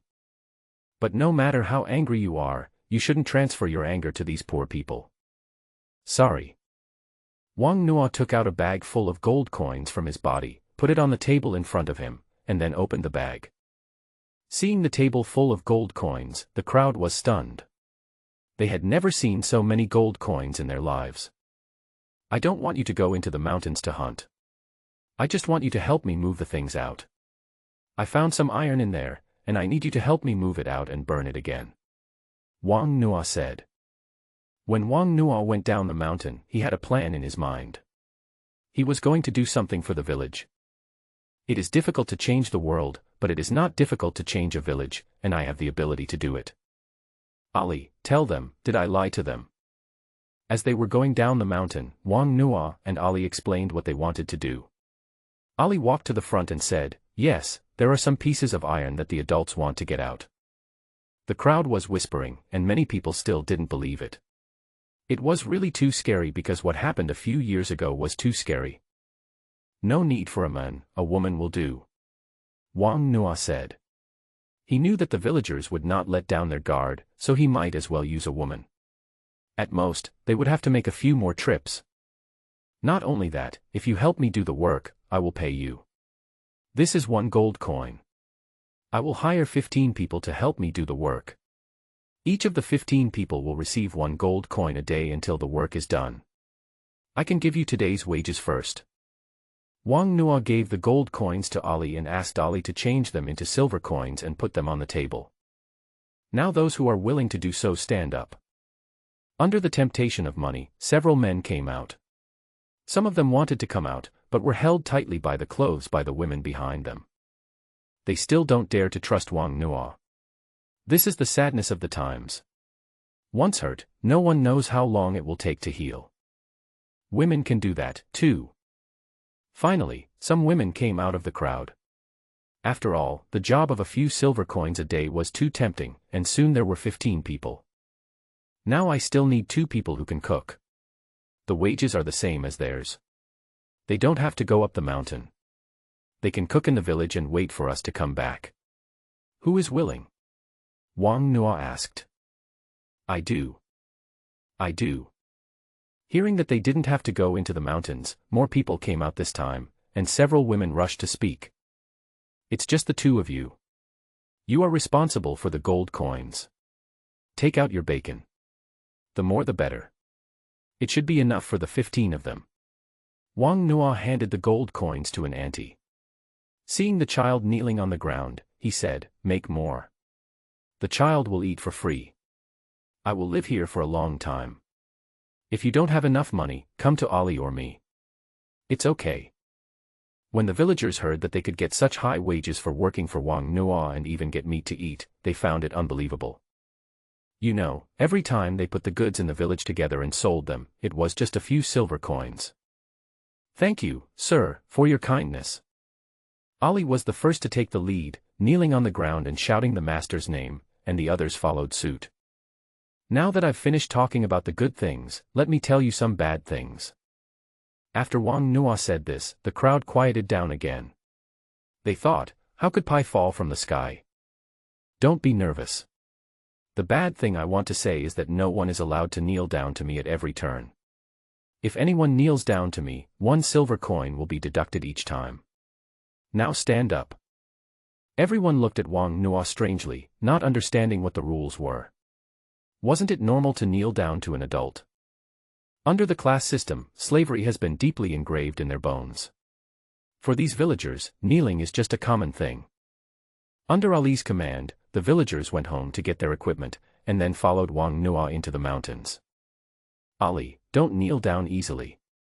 Wang Nuo suddenly spoke while walking on the road. Why, sir, we are kneeling only to respect you. Ali wondered. It's not respect, it's more of fear. People can't kneel down all the time, because if they kneel for too long, they won't be able to stand up. Wang Nuo said. My lord, I still don't understand. You will understand later, Ali. I read a story in a book. In another world, there is a nation called the Chinese nation. They had faced enemies many times stronger than themselves. Some chose to kneel down, while others chose to fight. In the end, those who knelt died, and those who stood won. Wang Nuo said that he wanted to try to tell Ali some truths. He also understood that this was a magical world and it was ridiculous to talk about dignity. But Wang Nuo wanted to tell them a truth. It is not shameful to kneel down in front of a strong person, but at least one should know why they are kneeling. People must have faith, and only in this way can they live as human beings. Aren't they afraid of death? Ali asked. Everyone is afraid of death, but what is more terrifying than death is death without dignity. Each of them has faith, and their faith is to protect their family. In order to protect their families, they died countless times. They built a new great wall with their flesh and blood, but they never forgot why they knelt down. Wang Nuo said. Are you saying that we shouldn't kneel down to the nobles? Ali asked. No, you don't have the strength to stand up now. If you don't kneel down, you will die in vain. So you have to kneel down, but you can't make it a habit. You have to know why you are kneeling down. There is a difference between giving in and giving up your dignity. You have to have faith in your heart, the faith to constantly strive for self-improvement. You have to tell yourself that you can become someone like Vincent. Ah. Ali scratched his hair. How could it be possible? To become a man like Lord Vincent, this lord was really bold. If Lord Vincent was willing to say a word to him, he would be willing even if he was about to die. Well, I'll make you understand. Wang Nuo understood that a 3-foot thick ice does not form overnight, and he could not change their views in an instant. These things had to be done slowly. If he wants to change this village, he must first have the ability to protect this village, otherwise he will really kill them. To protect this village, you must obtain a noble title and become a lord. After arriving at the pit dug on the mountain, Wang Nuo began to direct some villagers to cut down trees, and the rest to dig iron blocks in the pit. Let the villagers pile up the cut trees together, and then pile the iron sheets on the wood. Wang Nuo had a use for these iron blocks. He asked about the iron blocks in a roundabout way, and these things could be used again after being burned with fire. It was impossible to clean up all the things in the pit in one go. Wang Nuo saw that the time was almost up, so he gathered the villagers and took the burnt iron blocks and went down the mountain together. At this time, the villagers finally felt relieved and worked much harder to move things. When we arrived at the village, the food had already been prepared. Because they were reluctant to add any seasoning, the meat and vegetables cooked together had a very strong smell. There is no other way. The seasoning is only sold in the city, and these villagers usually buy a little at most and use it during festivals. Next to the big pot, a group of children were watching with drooling. Wang Nuo touched the head of one of the children, picked up a stone bowl from the ground, poured poured a bowl of food into it, and walked away to eat. He knew that if he didn't leave, these people would not dare to eat. Sure enough, after Wang Nuo left, a group of people quickly gathered around, and the aunt serving the food covered the big pot like she was protecting her calf. Step aside, come one by one, Ali comes first. It was he who brought the adults to the village so that we can eat meat and make money. Ali shyly got a bowl of food and sat aside to eat. And then there are the kids. The auntie was serving food to a few children while she was talking. Finally it was the turn of the people who were working. She was the last one to eat. Wang Nuo looked at the crowd with satisfaction. The meat in the bowl tasted particularly delicious at this moment. There is true love in the world. Many villagers who did not go regretted it very much and stood in the distance watching everyone eat meat. It's all your fault. I wanted to go. Who knows if it's true? If something goes wrong, how are we orphans and widows going to survive? But it's good that my son has something to eat. Look how happy he is. Why don't you go and admit your mistake to an adult? See if you can work together. Good. After finishing his meal, Wang Nuo sat in the carriage and meditated, and Ali came over. Grown-ups. What's wrong, Ali? There are some villagers who want to go to work together tomorrow. Wang Nuo lifted the car curtain and saw a large group of people standing not far away, both men and women, looking at this side nervously. Sir, the wages can be reduced. Ali explained, then felt that he was a bit too much, and quickly said, it's okay not to have wages, as long as I have food. Call them all. Wang Nuo said. With so many people, all the scrap metal can be processed in just a few days. It won't cost much gold coins, but it can make their future lives better. Thank you, my lord. Ali said happily, about to kneel down. If you dare to kneel, I will deduct 1 silver coin. Ali half-squatted awkwardly, not knowing whether he should kneel down. Go ahead. Wang Nuo pulled down the curtain, and Ali immediately ran over and told everyone the news. A group of people jumped up excitedly, and some of them knelt down towards the carriage and were immediately pulled up by Ali. The adults said you don't have to kneel to him. He doesn't care if others kneel, but you will be fined a silver coin if you kneel to him. Langya City is surrounded by towering city walls, and the entire area enclosed by the walls is about 1 million square meters. However, due to the prosperity and stability of Langya City, there are millions of people visiting every day. Here you can see all kinds of races, except orcs, which are the mortal enemy of humans, and the war between the two races has never stopped. On the street, neatly lined guards in armor were patrolling, with a black tulip on the cloaks behind them, indicating that they belong to the city lord's mansion. Tulips are a very precious material for making magic potions. Their function is to neutralize the medicinal properties of various potions. Archduke Edward used tulip as the title of his family, which also illustrates nobility and tolerance. The Grand Duke's castle is located on a hill in the center of the city. The castle is very luxurious. At the top of the castle, there is a huge garden filled with various rare plants. At this time, Archduke Edward was walking in the garden, accompanied by a beautiful woman, his granddaughter Elena. Grandpa, look, that flower is so beautiful. Elena said, pointing to a blooming tulip. Edward smiled and nodded, picked the flower and handed it to Elena. If you like it, I'll give it to you. Oh no. Mom is going to scold me again. This is her favorite flower. Elena said with a pout. Just tell him I picked it. Edward looked at his granddaughter in front of him lovingly. For some reason, all of his descendants were sons and grandsons, with only Elena as a granddaughter. This destined Elena to be the most beloved little princess of the Tulip family. Moreover, Elena had a high talent for magic and was already a 4th-level wizard at the age of 19. Humph, I will definitely tell Mom. Elena said this, but she took the flowers with a smile on her face. Little Lena, keep working hard. You lost to Eli in the last test. Ellie is the princess of the Duran Empire and also studies magic at Duran Academy. That's because the level of her magic book is too high, otherwise I wouldn't have lost. Elena said. So you have to work harder. Betty from the Tanding Empire, but she became a magician at the age of 40. Your Highness Betty, I dare not compete with her. Betty awakened at the age of 8, became a third-level magician at the age of 11, a sixth-level archmage at the age of 21, a star mage at the age of 30, and a mage at the age of 40. It only took her 10 years to complete each stage, which is unprecedented in the entire continent.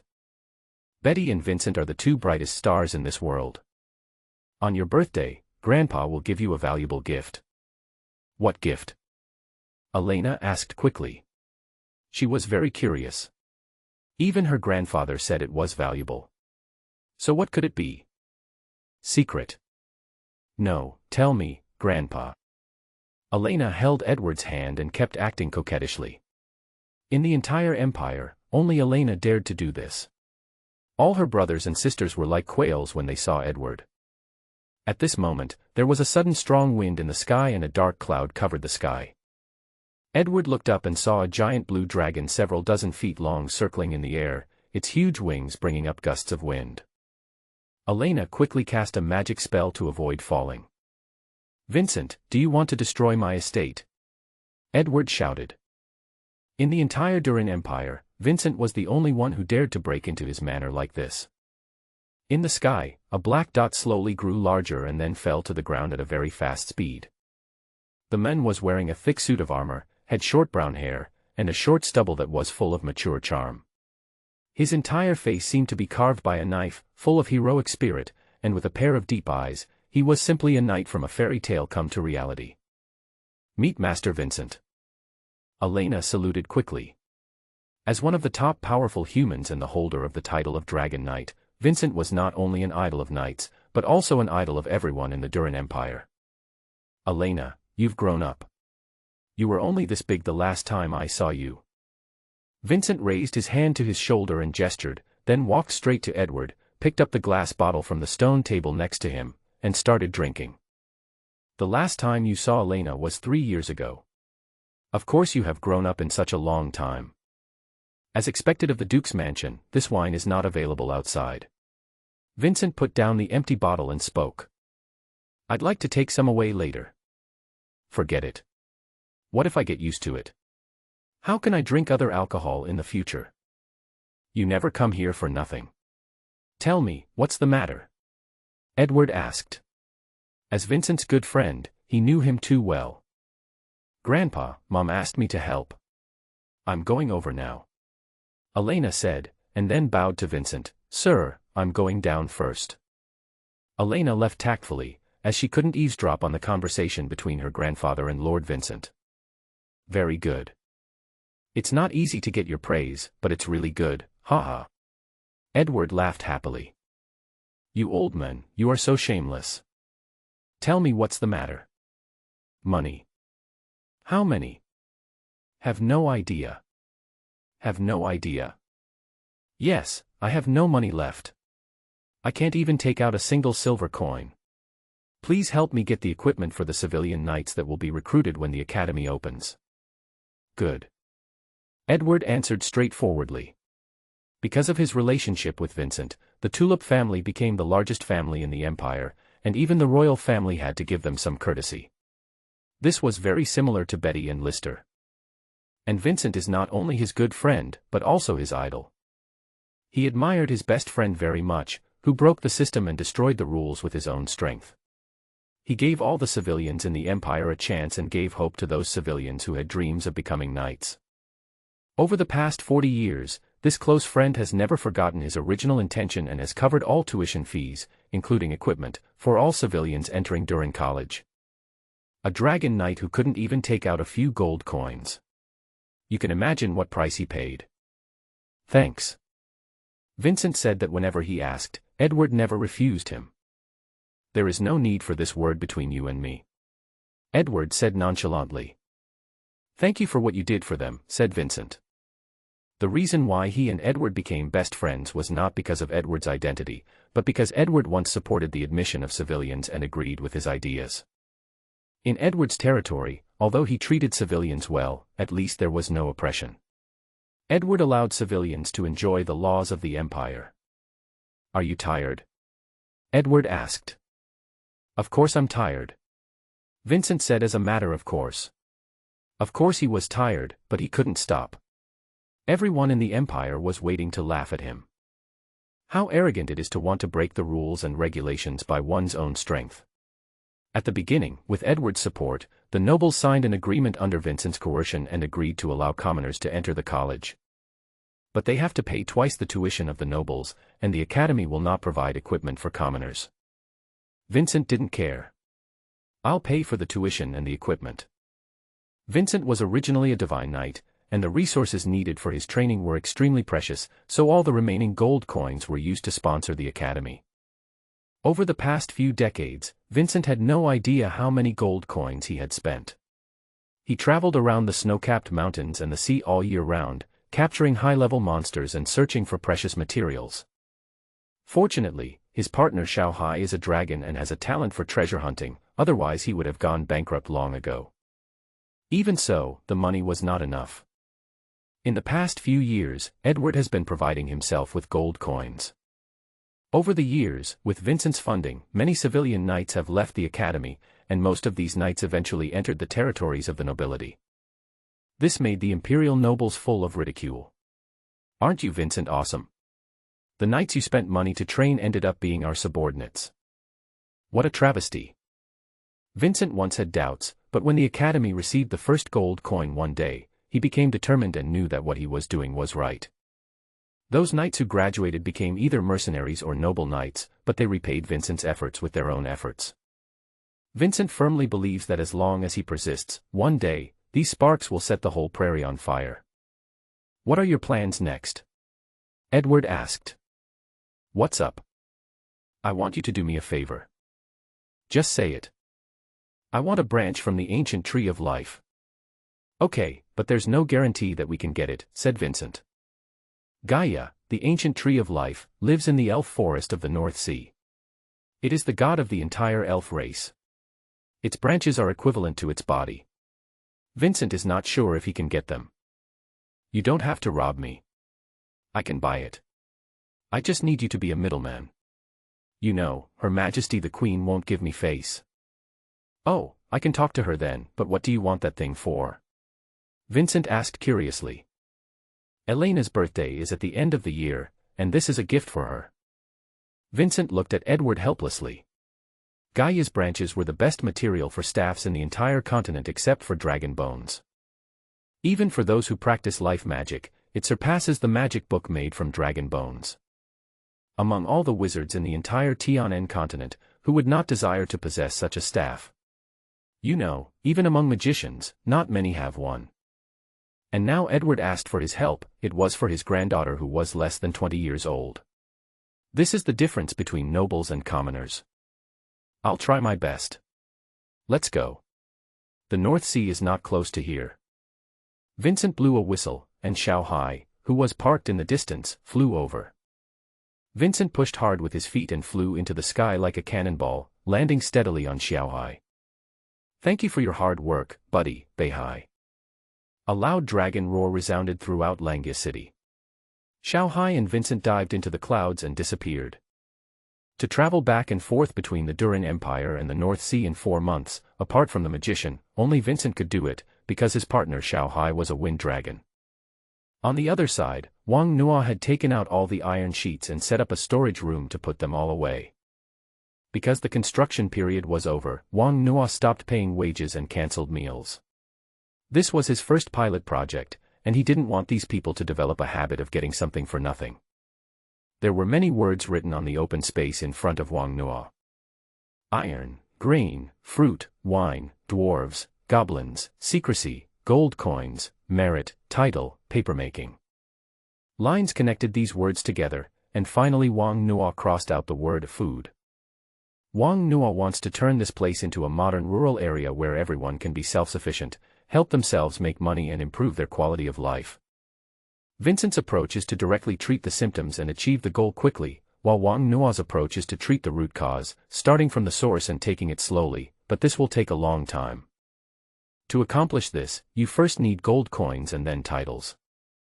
Only with gold coins can you develop and invite goblins and dwarves to help build the modern village you want. Only with a title can one protect the village, or if one does not need a title, one needs an umbrella to protect one's achievements from being plundered by others.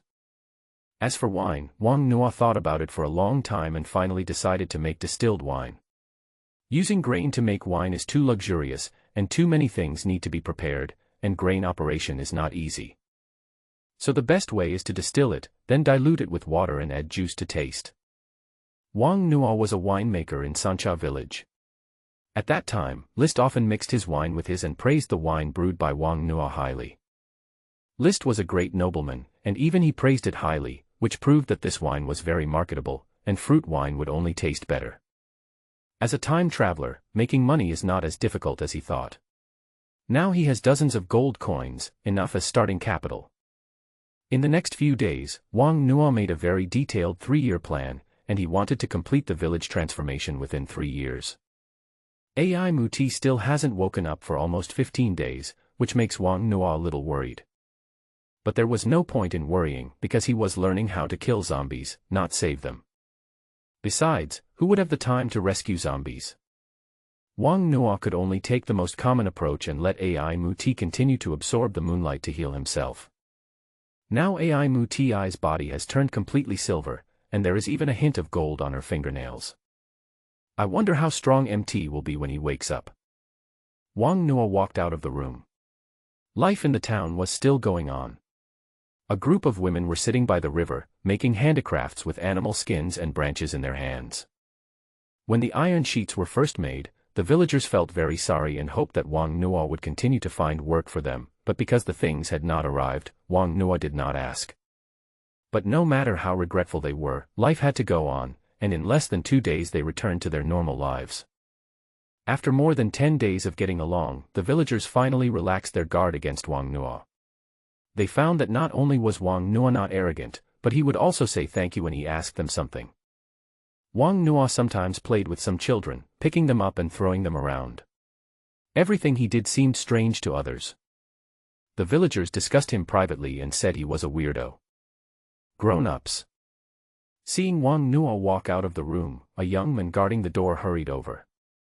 Ali was sent by Wang Nuo to the city to purchase supplies, and several villagers went with him.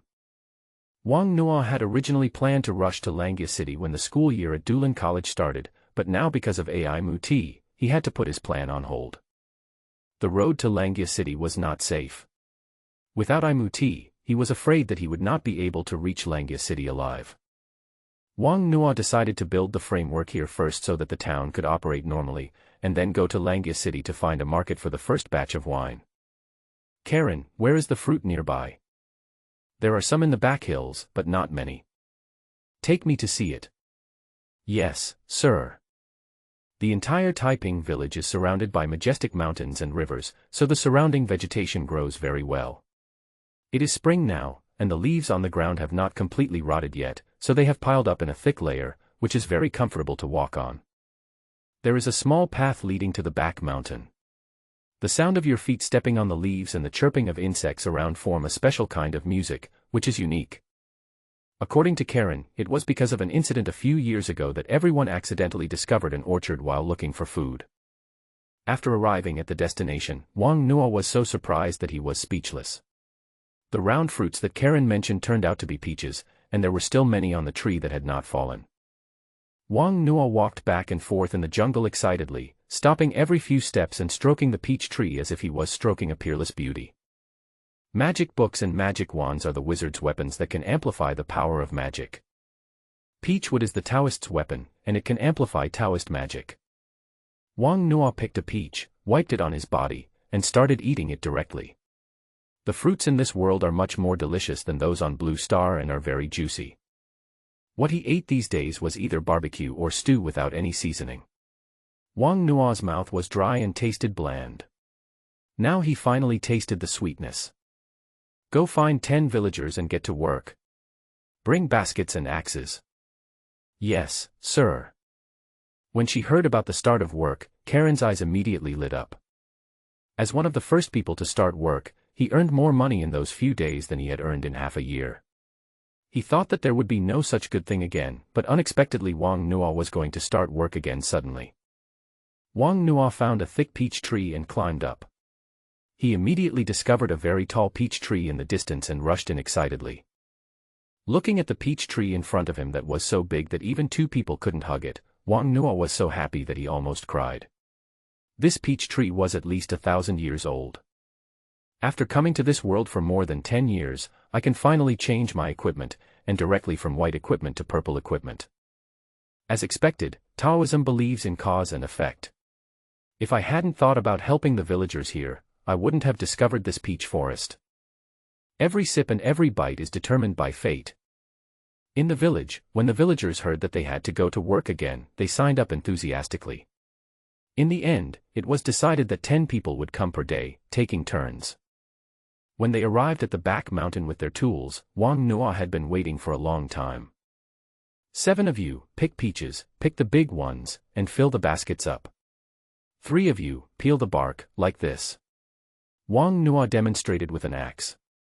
Karen, come with me. Arriving under the 1,000-year-old peach tree, Wang Nuo asked, is there any way to climb up? Have. Okay, climb up and cut me a branch. Karen found some vines from the surrounding area, circled the tree to form a circle, then walked into it, leaned against the vines, exerted force with both hands, and slowly moved upwards.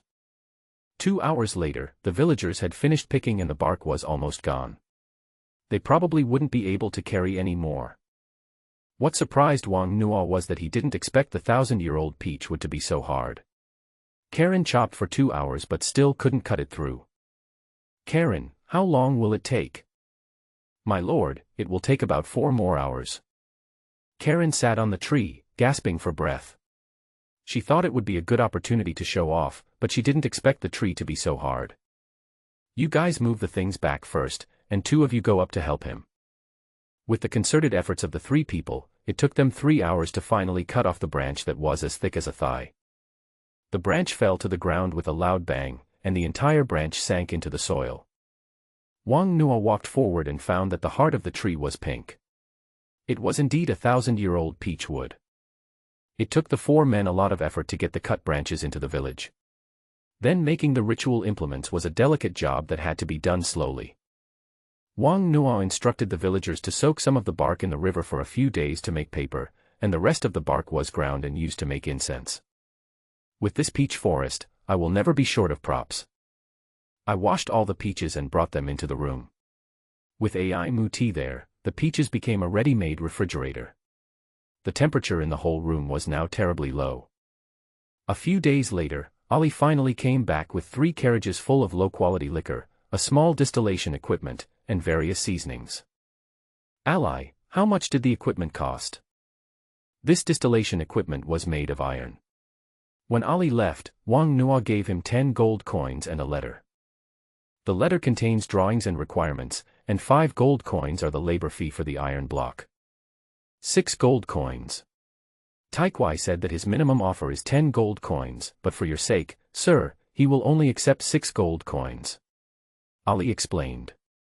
He would have told Wang Nuo even if he hadn't asked, after all, it was 1 gold coin. Wang Nuo found it a little funny. Ali was fooled by the piece of iron. It's okay, come some people and get the equipment in. The rooms and cellars for brewing wine had been prepared long ago, and under Wang Nuo's command, the equipment was quickly installed. Pour 10 bottles into the pot. There were only 4 people left in the room, Karen's father and brother, and another person introduced by Ali. After all, distilled liquor can be easily made as long as there is equipment, and this kind of industrial secret still needs to be kept confidential. So, on this afternoon, the small village was filled with the strong aroma of wine. The villagers looked at the smoking house curiously, wondering what was going on inside.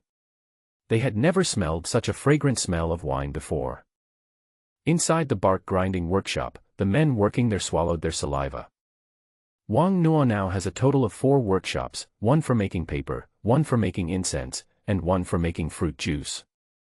Everyone in the village is now working for Wang Nuo, with 1 person from each family working for him.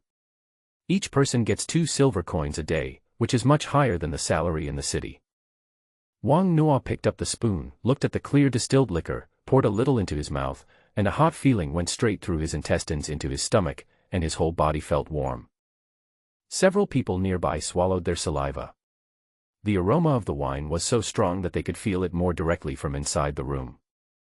You guys try it too, 1 spoon each, don't drink too much. The 3 middle-aged men immediately picked up the spoon and took a sip, then spit it all out without exception. Hot. So spicy. The 3 of them immediately blushed. With such a high degree, even a little bit could make them dizzy. Wang Nuo laughed loudly. The alcohol content of the distilled liquor he had just made was probably over 80%. Who could drink it in one gulp? He had only made a little bit just now. Eli. Yes, sir. We must not let outsiders in here. It's best to go deep into the mountains, build a new workshop, and move the equipment in. Wang Nuo said. He overlooked one problem, which was the aroma of wine. If an outsider came, he would easily smell it, and he would definitely not stay here forever, so for safety reasons, he had to move to a secluded place. Sir, I know a place with a cave. It's very quiet and no one will go there, Karen said. Okay. You and Ali are responsible for this matter.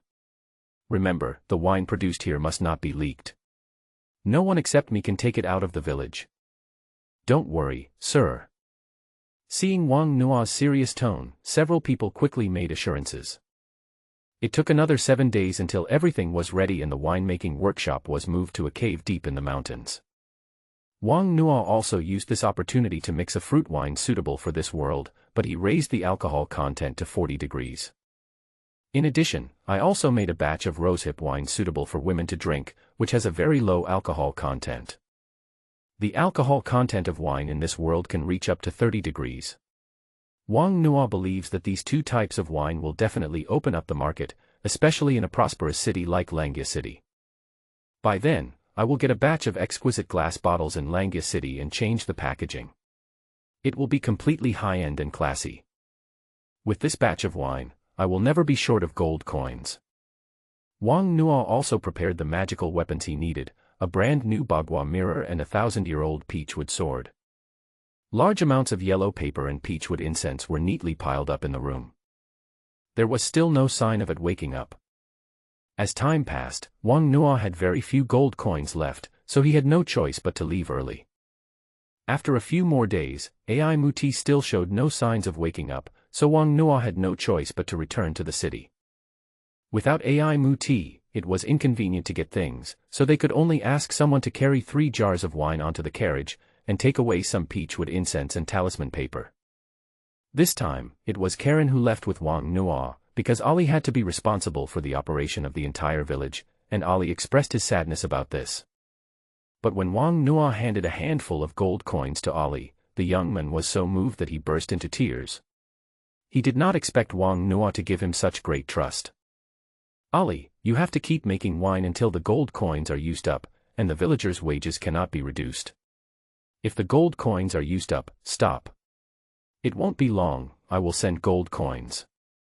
Sir, don't worry, I will complete the task. It had been a week since Wang Nuo returned to the city. It took him more than a month instead of half a month. He pushed open the door and walked in. Karen and 2 villagers who helped drive the cart moved all the things into the room and then left. Of course, the first thing to do when you get home is to burn incense to the ancestors. Grandmaster, I have the best 100-year-old peachwood incense. Please bless your disciple to cultivate quickly. Wang Nuo took out 3 peachwood incense sticks and inserted them. It was late at night and Wang Nuo was ready to challenge the Yellow Turban Warrior's talisman once again. As the blood dripped into the bowl, Wang Nuo took out 10 pieces of bright red talisman paper, which he had soaked in his own blood during this period. After sitting in front of the ancestor for a while, until he calmed down, Wang Nuo picked up the 1,000-year-old peachwood pen. Grandmaster, please bless me. He didn't need to think too much when copying the Yellow Turban Warrior. He had already drawn it thousands of times in his head, and he knew exactly where each stroke should fall. 1 stroke, 2 strokes, 3 strokes. 4 strokes, 5 strokes, 6 strokes. With only 2 strokes left, Wang Nuo's head was already covered with sweat and the familiar feeling of dizziness came over him again. Wang Nuo bit his tongue and tried to sober himself up. The brush moves like a dragon on the bright red talisman paper. 7 strokes, 8 strokes. When Wang Nuo completed the last stroke, the entire talisman paper floated up, a red light flashed, and then fell onto the table. Regardless of his fatigue, Wang Nuo picked up the talisman paper in ecstasy, and finally it became a yellow turban. With this talisman, he now had the power to protect himself. The next day, Wang Nuo brought some wine and went to the Baron's mansion to find Taikwai and Miss Geely. As the lady's bodyguard, he could enter and leave the Baron's mansion freely. Wang Nuo, where have you been? It took you so long to come back. You don't know how boring it is when you're not around. Geely said with some complaint that Wang Nuo said he would be gone for half a month, but ended up being gone for more than a month. You're still bored even though there are so many people with you. They are so dull. It's not fun at all to chat with them. Geely said with disdain. Miss, I brought you a gift. Ah, what gift is that? Take it out quickly. Geely said in surprise. This is the wine I brought specially for you, please try it. Wang Nuo placed the rose wine on the table as a gift, letting the noble Geely have a taste. I don't like drinking. When Geely saw the pottery jar on the table, his happy expression immediately disappeared. Miss, I brewed this myself. Please taste it and give me some advice. All right. Seeing Wang Nuo's pleading look, Geely reluctantly picked up the jar and opened the cork. Immediately, a scent of roses and wine wafted out. It smells so good, is this wine? Wang Nuo quickly poured her a glass. The red liquid was crystal clear and paired with the noble's exquisite wine glass, plus the sunlight shining through the green plants, it looked dazzling. So beautiful. Geely picked up the wine glass. He had never seen such beautiful wine. She had given up hope when she saw the jar that Wang Nuo brought. As a noble, her knowledge was not comparable to that of ordinary people. It tastes delicious. It has the flavor of peach and rose. Where did you get it, Wang Nuo? Geely asked with stars twinkling in his eyes. Seeing Geely's expression, Wang Nuo knew what to do. He would change the packaging and sell it specifically to nobles, charging 1 gold coin for each bottle. I made some myself. If you like, I'll bring you some later. Yeah, give me more, I like the taste, I want to take it to school to drink. Geely said as she drank another glass. The alcohol content of this wine was very low, only about 11 degrees, so Wang Nuo was not afraid that she would get drunk. I'll send you 10 cans tonight. So little. I wanted to ask the servants to bring back a cartload. Geely's words almost choked Wang Nuo to death. In 1 cart, they only brought back 1 jar of this kind of wine. Miss, this thing is very difficult to handle. It takes a long time just to filter out the impurities inside. What I brought you is the best, without any impurities in it. Wang Nuo explained hurriedly. It's really clean. Geely poured another cup, and it was just as Wang Nuo said, without any impurities. Not only that, this wine can also improve your complexion.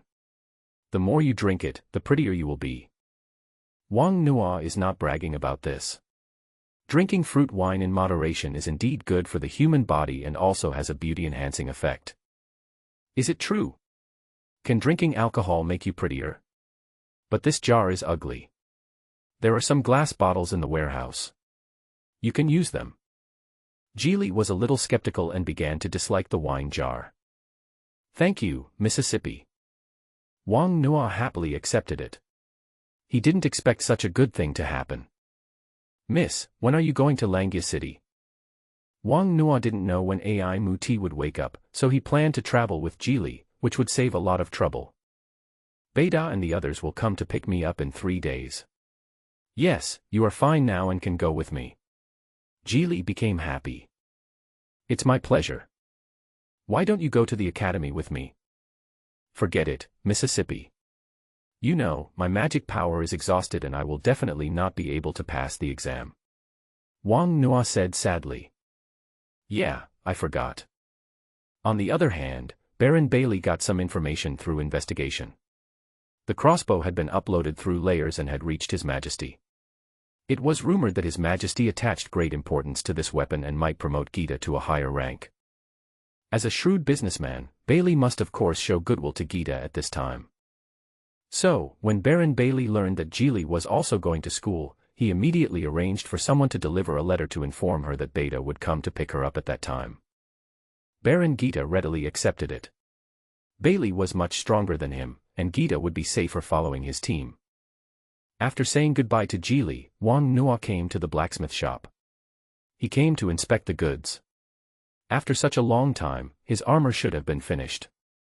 If it wasn't done yet, he would settle the account with Taikwai for blackmailing Ali for a gold coin. From a distance, Wang Nuo saw a new pavilion built outside the blacksmith shop, and a block of iron was resting inside the pavilion. Lord Taikwai was very unhappy. A few days ago, the steward of Rio talked to him and asked him to go to Langya City to help the Duke forge a crossbow.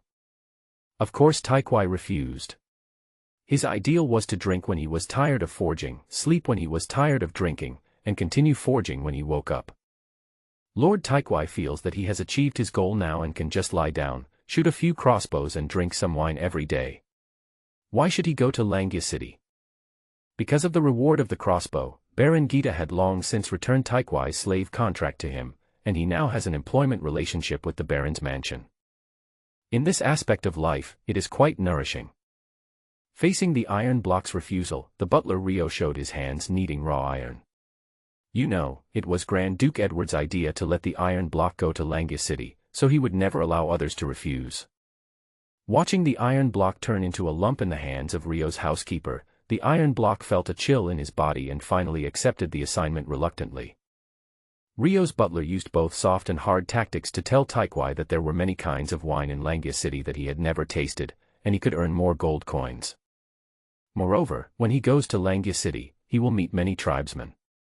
In order to quickly equip his troops with this crossbow, Grand Duke Edward invited hundreds of dwarves to Langya City to participate in forging. Rio thought Taikwai would be happy to hear the news, but unexpectedly he looked even more depressed. The arrogant iron block would not tell anyone that he ran away secretly and stole the gold coins from the clan leader. Finally, when the gold coins were all spent, he was captured and made a slave. Iron block, what's wrong with you? Wang Nuo asked when he saw that iron block looked wilted. What's it got to do with you? Iron block said arrogantly. Oh, okay, don't talk to me if you can. Cut. The iron block turned around and pointed its butt towards Wang Nuo, using body language to tell Wang Nuo that he was dreaming. Wang Nuo's armor was still in his hand, and he was still thinking about how to trick Wang Nuo into giving him a few gold coins. Hey. Wang Nuo didn't bother with him. He put the liquor he brought on the table, then opened the bottle and poured himself a glass. The bottle cap was opened, and the aroma of wine immediately filled the air. The proud iron block turned his head back, and his nose and ears moved. What a nice, rich smell. As dwarves, they are all a group of wine lovers. Wine and blacksmithing are their lifelong pursuits. What the hell is this? Why have I never smelled it before? Taikwai felt itchy inside and his big nose moved greedily, but he had just fallen out with his host, so he still had to save his face.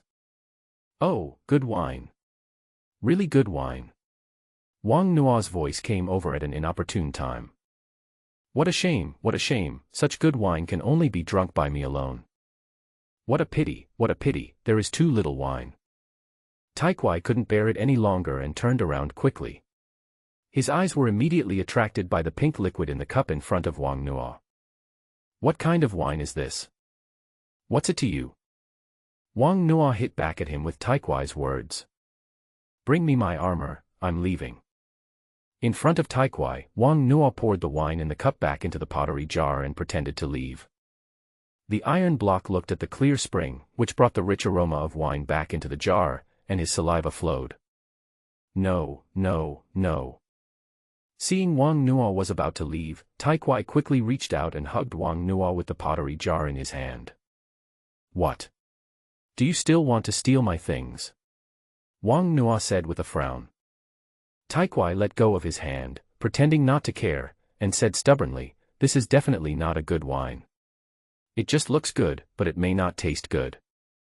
Wang Nuo smiled. This piece of iron had grown a lot and could even play hard to get. Okay, let me give you a sip. Wang Nuo directly poured a cup, and Taikwai grabbed it and poured it into his mouth instantly. After taking a sip of wine, Tai Kwai's face turned red instantly, even his eyes were red. God bless you, the Dwarf King. Tai Kwai has never tasted such good wine in his life. It tastes like a dozen beautiful dwarves are proposing to him. Hoo. The iron block jumped onto the table with a whooshing sound and performed a dwarf war dance, which stunned Wang Nuo. This is not drinking alcohol, this is taking stimulants. Iron block, what else do you want? Are you trying to blackmail me? Only then did the iron block break free from his fantasy of fine wine and reach out to grab the jar. Wang Nuo was on guard against him and grabbed the jar in his arms. You're going to rob it now, right? Tai Kwai jumped directly onto Wang Nuo's back and reached out to grab the wine. In his mind, such fine wine must not be wasted by someone like Wang Nuo. Hey, come down here. Leave the wine, or I won't go down. Why are you still playing tricks on me, you disgusting guy? What's in my neck? Oh my God, it can't be your saliva. Liquor. Here you go, here you go. Feeling the wetness coming from his neck, Wang Nuo immediately surrendered and put the jar on the table. The iron block jumped onto the table like a flying fly, picked up the can and took a big gulp. Good wine, so delicious.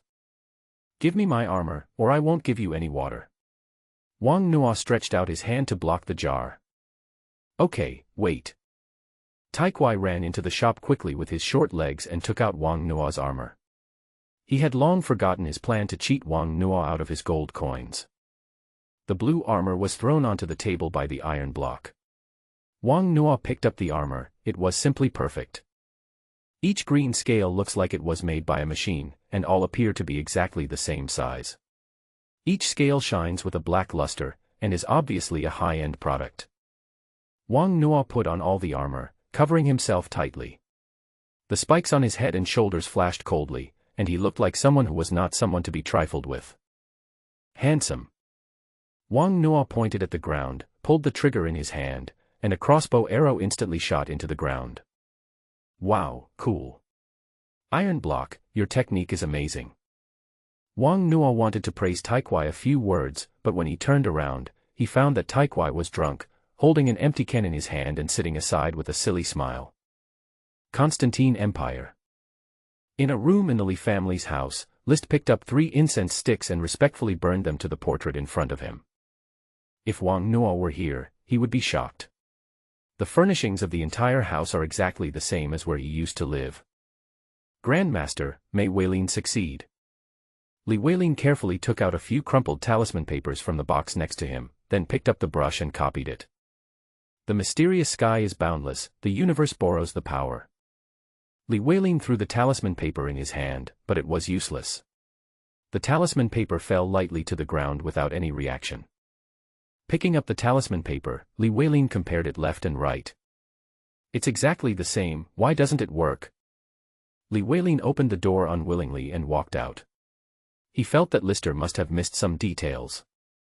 He is 45 years old and a 7th level knight. This is something his family has accumulated with countless resources.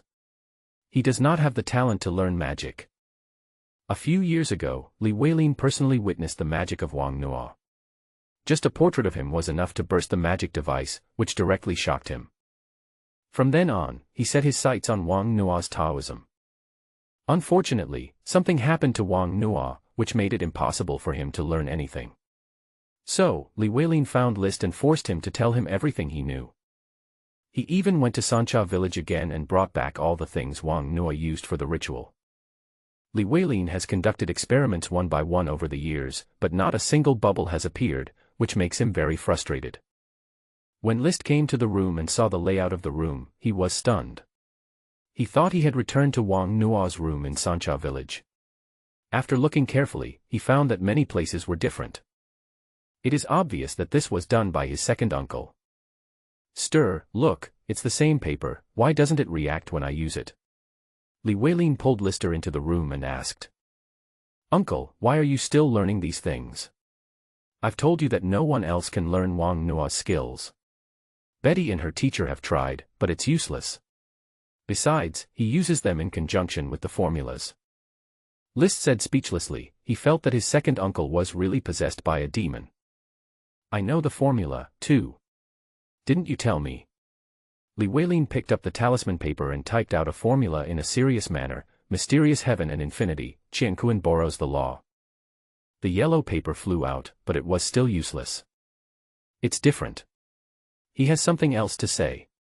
Something very profound. Why didn't you say it earlier? I should have known something must have gone wrong. Li Weilin said reproachfully. The mysterious sky is boundless, the universe borrows the power, extreme. Li Weilin threw the talisman in his hand out again. At this time, no one noticed that a ray of spirituality from the portrait on the wall floated into the talisman. Ah. Li Weilin clearly felt that there were changes in his body, but he couldn't tell what the changes were. Stir, attack me, quick. What? Li Weilin attacked List with one move. List was puzzled and tried to resist quickly. He is also a star knight now, and he won every time he had a fight with his second uncle. The two men fought faster and faster, and List was more and more surprised as to why his second uncle was so much faster today. 5 minutes later, Li Weilin suddenly slowed down and was caught off guard by Lister, falling to the ground. And the talisman paper also turned into ashes. Haha, I see. Extreme means extreme speed. Second uncle, what do you mean? Haha, stir, ha ha ha ha, I did it, extreme speed, it's extreme speed.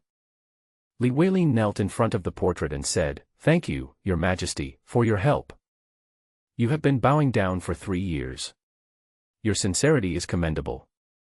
I will teach you the first 3 levels of the Tao method.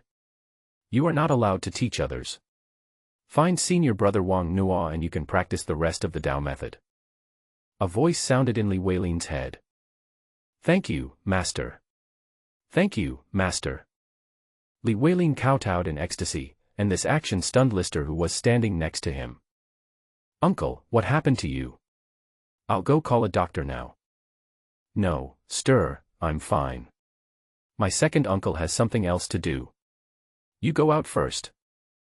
After getting the secret formula of the secret method, Li Weilin ordered the visitor to leave without hesitation. What he wanted most now was to practice this Taoist method. "Uncle, what's going on? If you don't explain it to me, I'll tell Grandpa."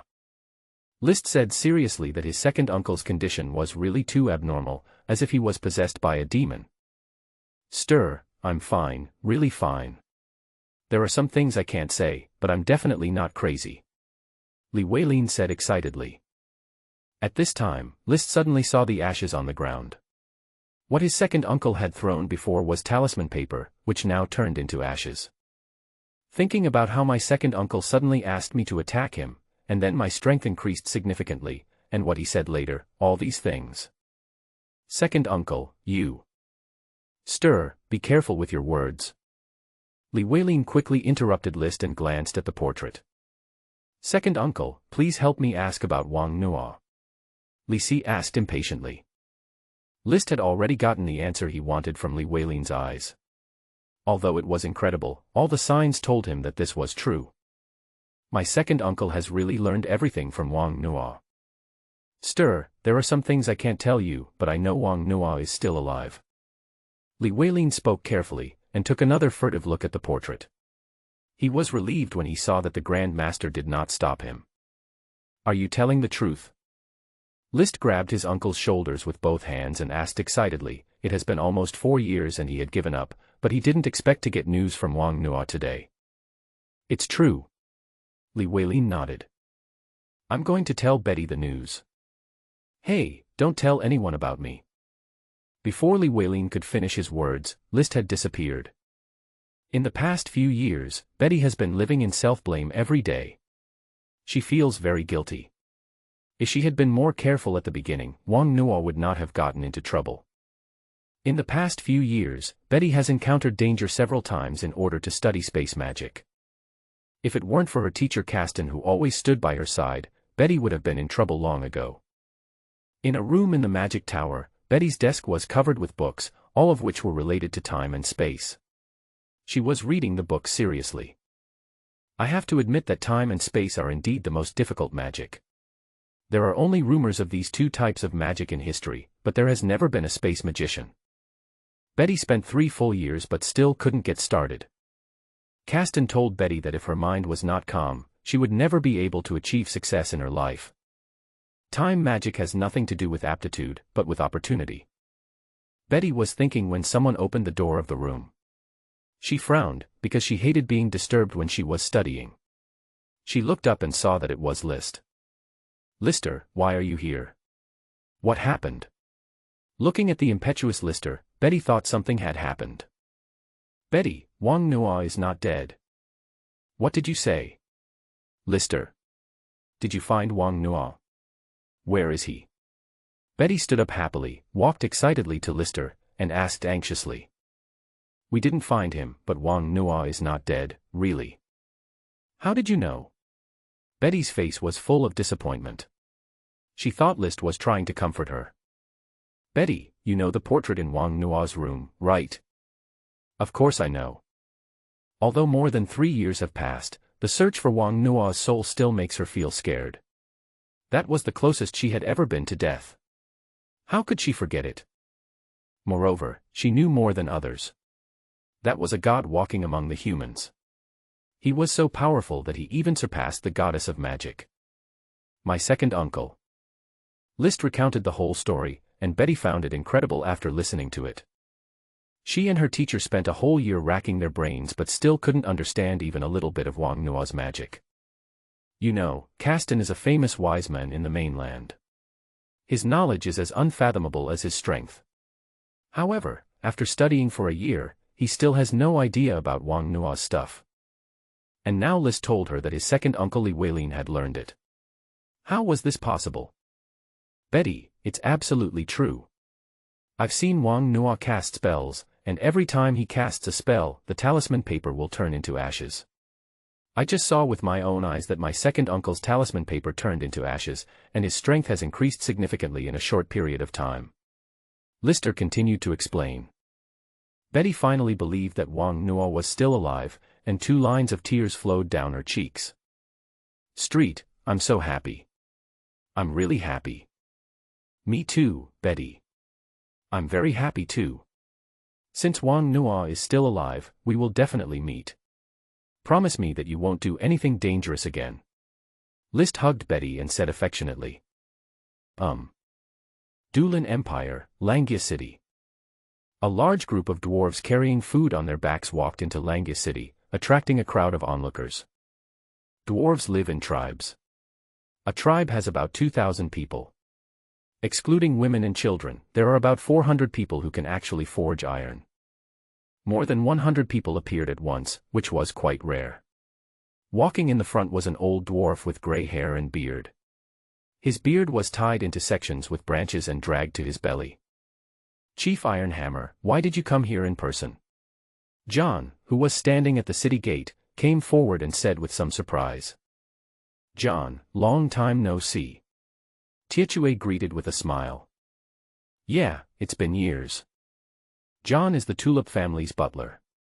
He has great power and is in charge of the household when Edward is away.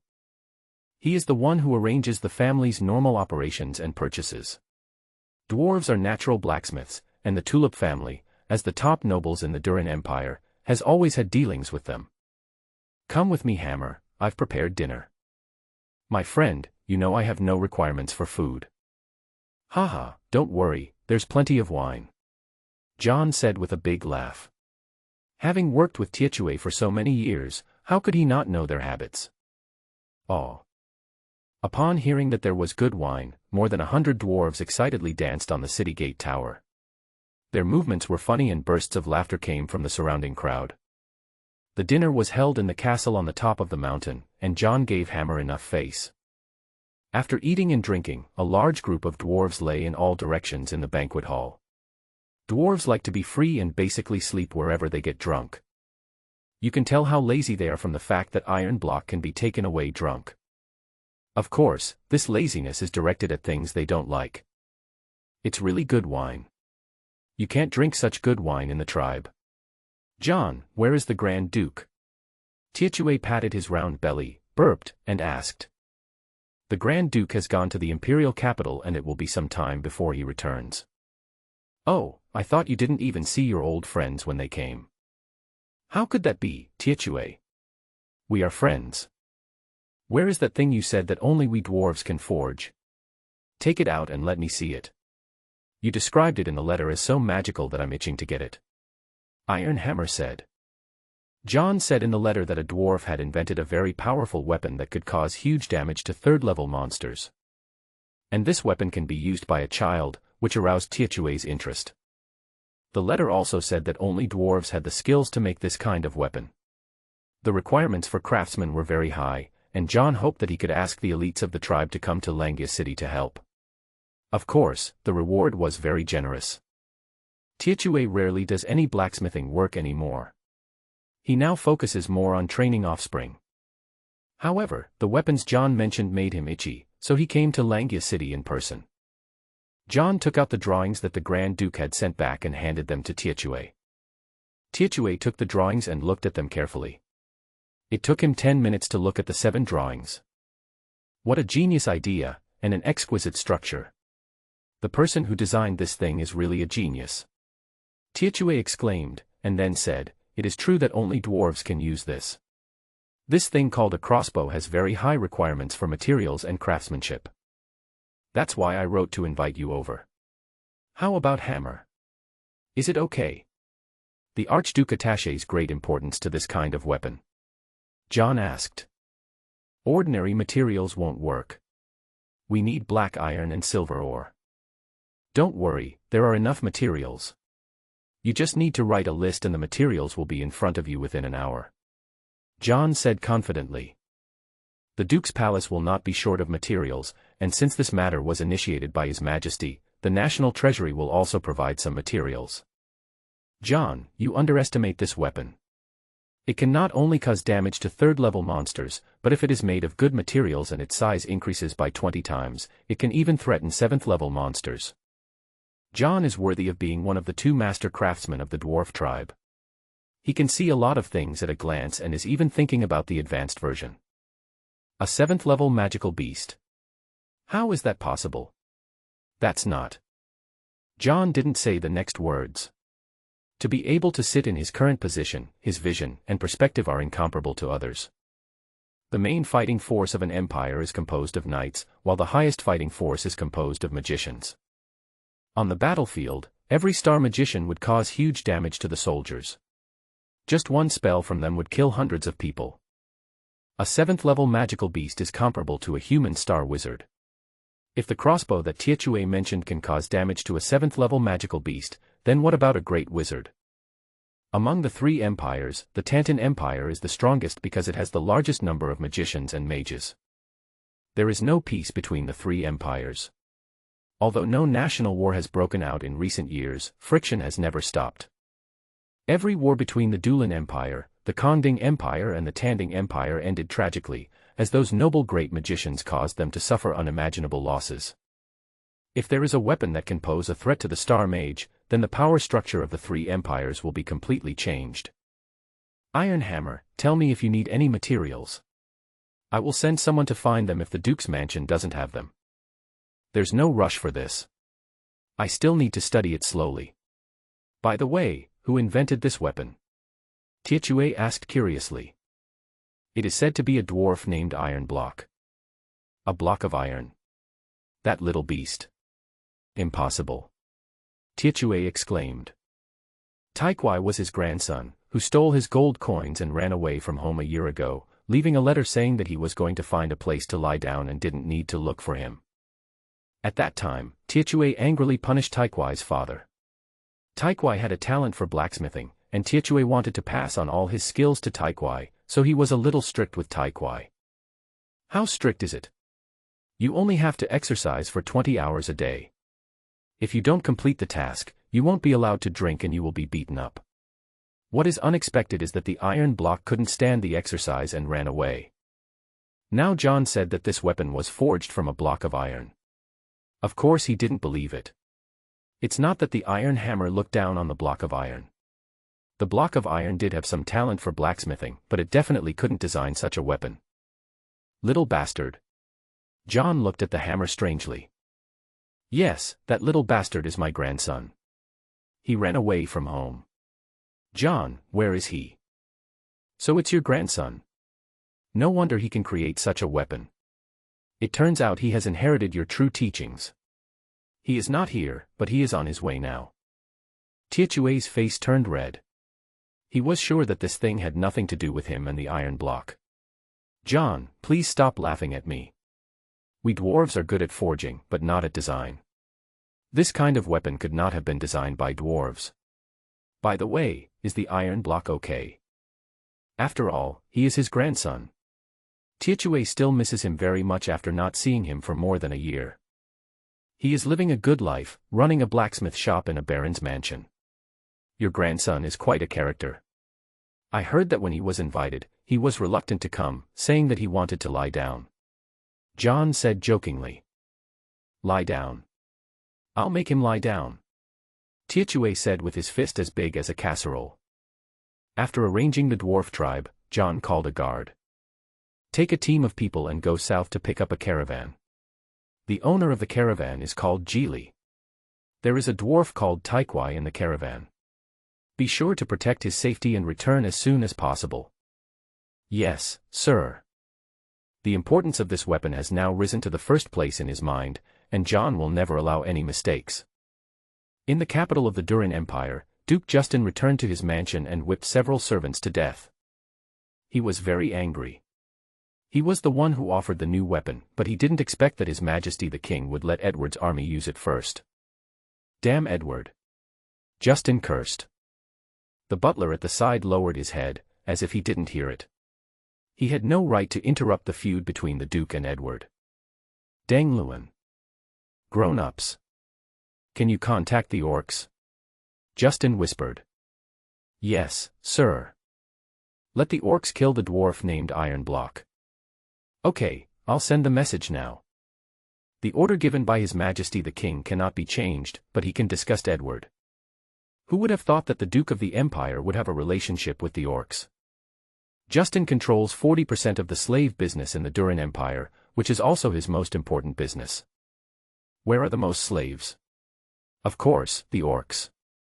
Due to the years of war, the orcs have imprisoned countless humans, and these are all top-quality slaves. Justin cooperated with the orcs to sell slaves to other countries. The profits were huge. It was precisely because of these gold coins that he was qualified to compete with Edward. Of course, Justin would not do these things personally. Cooperating with the orcs would be a crime against humanity and the entire tribe would be executed. On the other side, Beta and their convoy were already on the way. Wang Nuo did not bring too many things because he went to Langia City this time to open up the market. If everything went well, it would only take a few months. Depending on the market reaction, he will have to go back to Taiping village to transport goods. After all, that is his future base. What Wang Nuo didn't expect was that Taikwai was also going to Langia City, so he happily went up to say hello. Taikwai looked lifeless. He rolled his eyes at him and went straight into sleep. Isn't this a case of being possessed by evil spirits? Wang Nuo said depressedly.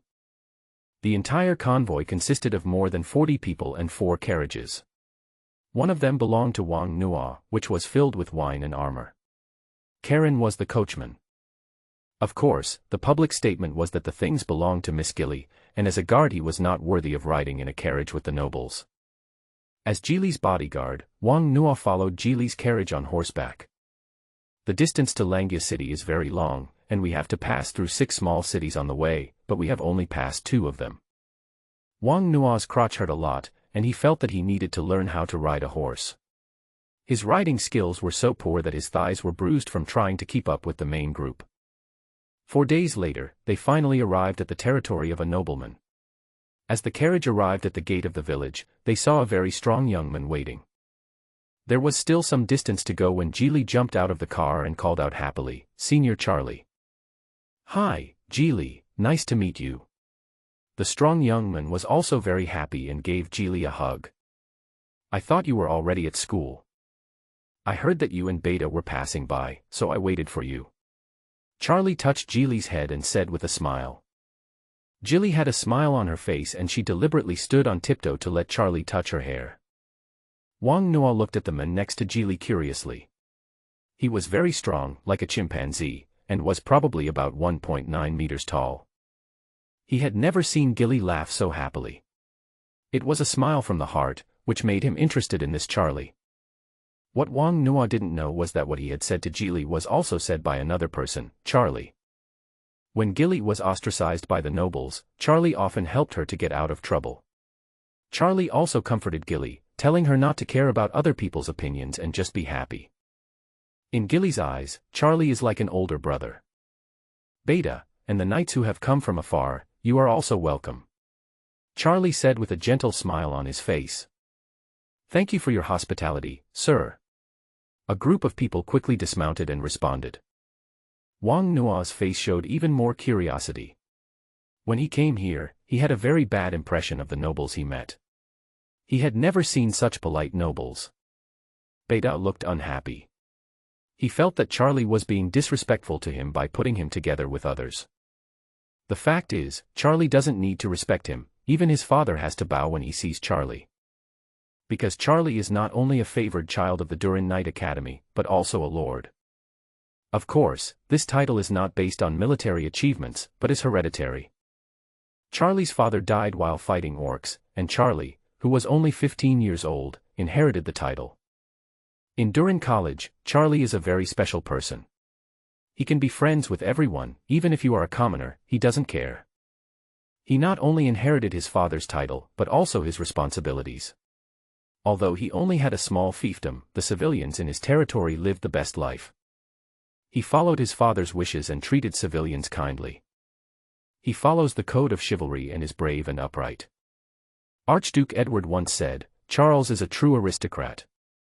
It was precisely because of Archduke Edward's words that those guys in the empire who were eyeing Charles's family business disappeared without a trace in an instant. As Charlie grew up, he made his mark in the academy. At the age of 22, he was already a 4th-level knight, and no one dared to look down on this young lord anymore. However, because of Edward's praise, many nobles in the academy began to hate Charlie. Some people told Charles to stay away from the common people, saying that getting too close would lower his status as a noble. Charlie didn't care about this and always gave the other person a meaningful smile. He would not explain. Some things were so deeply engraved in the minds of the nobles that explanation was useless. They had forgotten how their families became nobles. The group walked into Charlie's territory. There were people coming and going on the street, and there were many people gathered in front of various shops. They were not afraid of Charlie, and would occasionally look at him with respect in their eyes. Sir, this is a freshly baked sesame cake, please try it. A woman took a pancake and stuffed it into Charlie's arms, then turned back to the store. Aunt Lila, you haven't got the money yet. Sir, please put the money away quickly. How can we accept your money? This is freshly picked fruit. Please try it. An old man wearing a hat came over and stuffed some fruits into Charlie's hands. Uncle Kuchi, you guys. Geely and Beta both looked at this scene curiously, including Wang Nuo, who even wondered if it was an act. Charlie, how can these untouchables be so ignorant of the rules? You are a lord, how dare they touch you? Beta said bluntly. If there were such bold civilians in his father's territory, they would have been executed long ago. Beta, I have to tell you that everyone here is my people, they are not untouchables. If I hear these 2 words again, I will be very unhappy. Charlie looked at Beta and said with a cold face. I'm sorry, sir, I.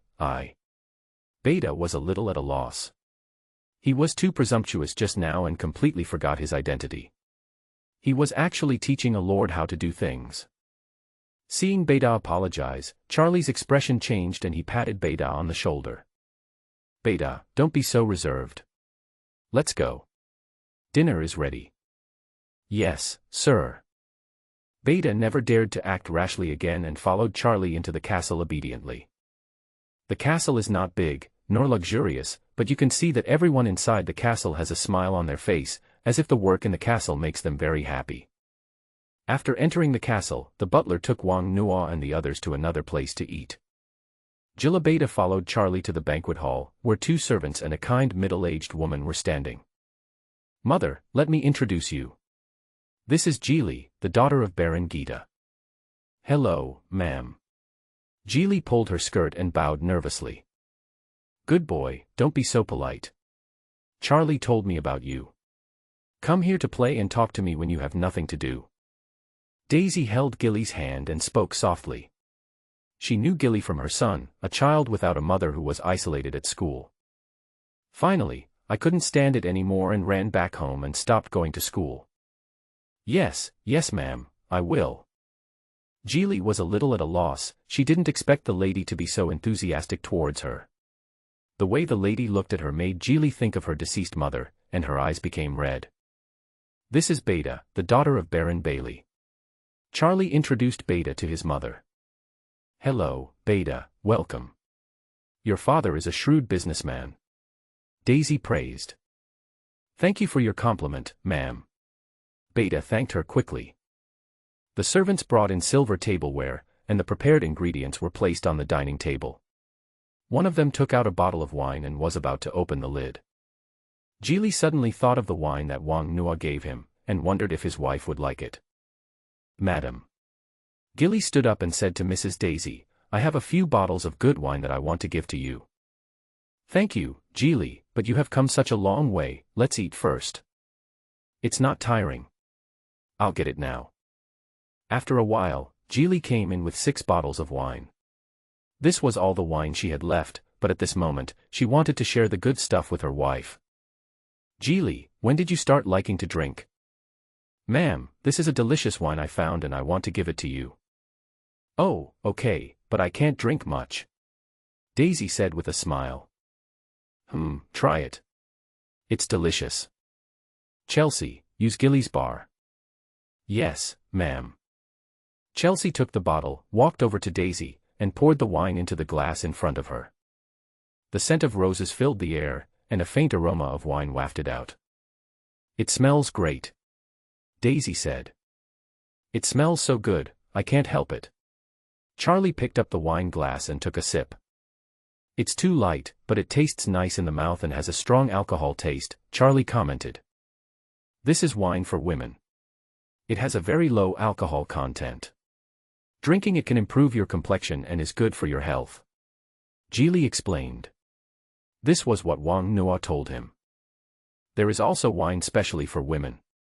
I must taste it carefully. Mrs. Daisy picked up the wine glass and took a sip. A strong floral aroma immediately burst into her mouth. The alcohol content was not high and it was indeed suitable for women to drink. Gilly looked at Mrs. Daisy expectantly, like a child waiting for praise from its mother. Geely, I like this gift very much, thank you. I'm glad you like it. I'll give it to you when I get it later. Geely has already decided to let Wang Nuo make wine for him. On the other side, Wang Nuo and his friends also had a sumptuous meal, with wine and meat. After Wang Nuo finished eating, he got some food to give to Karen, but found that Karen was already eating. Karen, where do you get your food? Sir, a servant brought it here, and the drivers all have it. Can't they eat it? Of course, you watch the car while I go out for a walk. Please rest assured, sir. Wang Nuo came to Taikwai's carriage again. The housekeeper specially arranged a carriage for Taikwai. Iron block, why don't you eat? But there is wine and meat. Go away, I don't want to eat. The closer they got to Langya City, the worse Taikwai's mood became.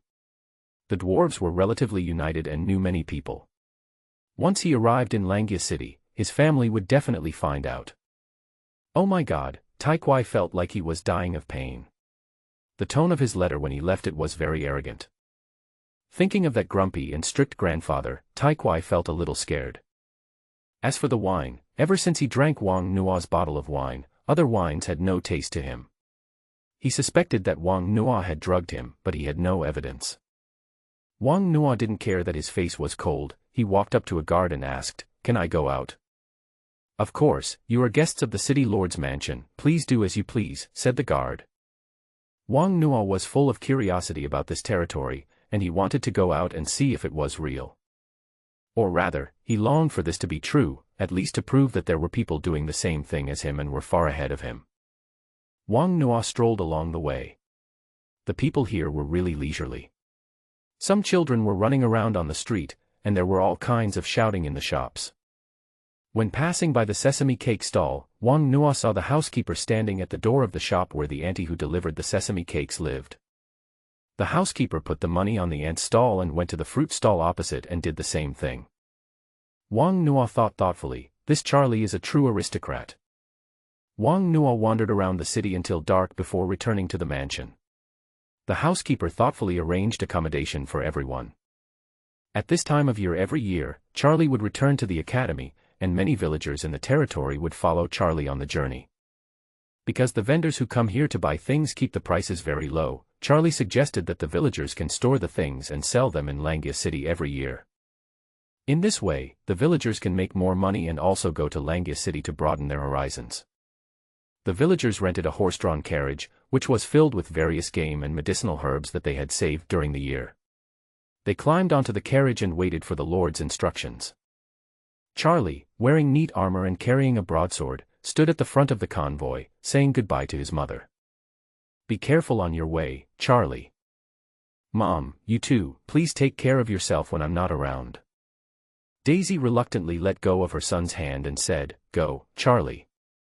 Daisy stood at the entrance of the village and did not return to her mansion until the long line disappeared. She was very satisfied with her children.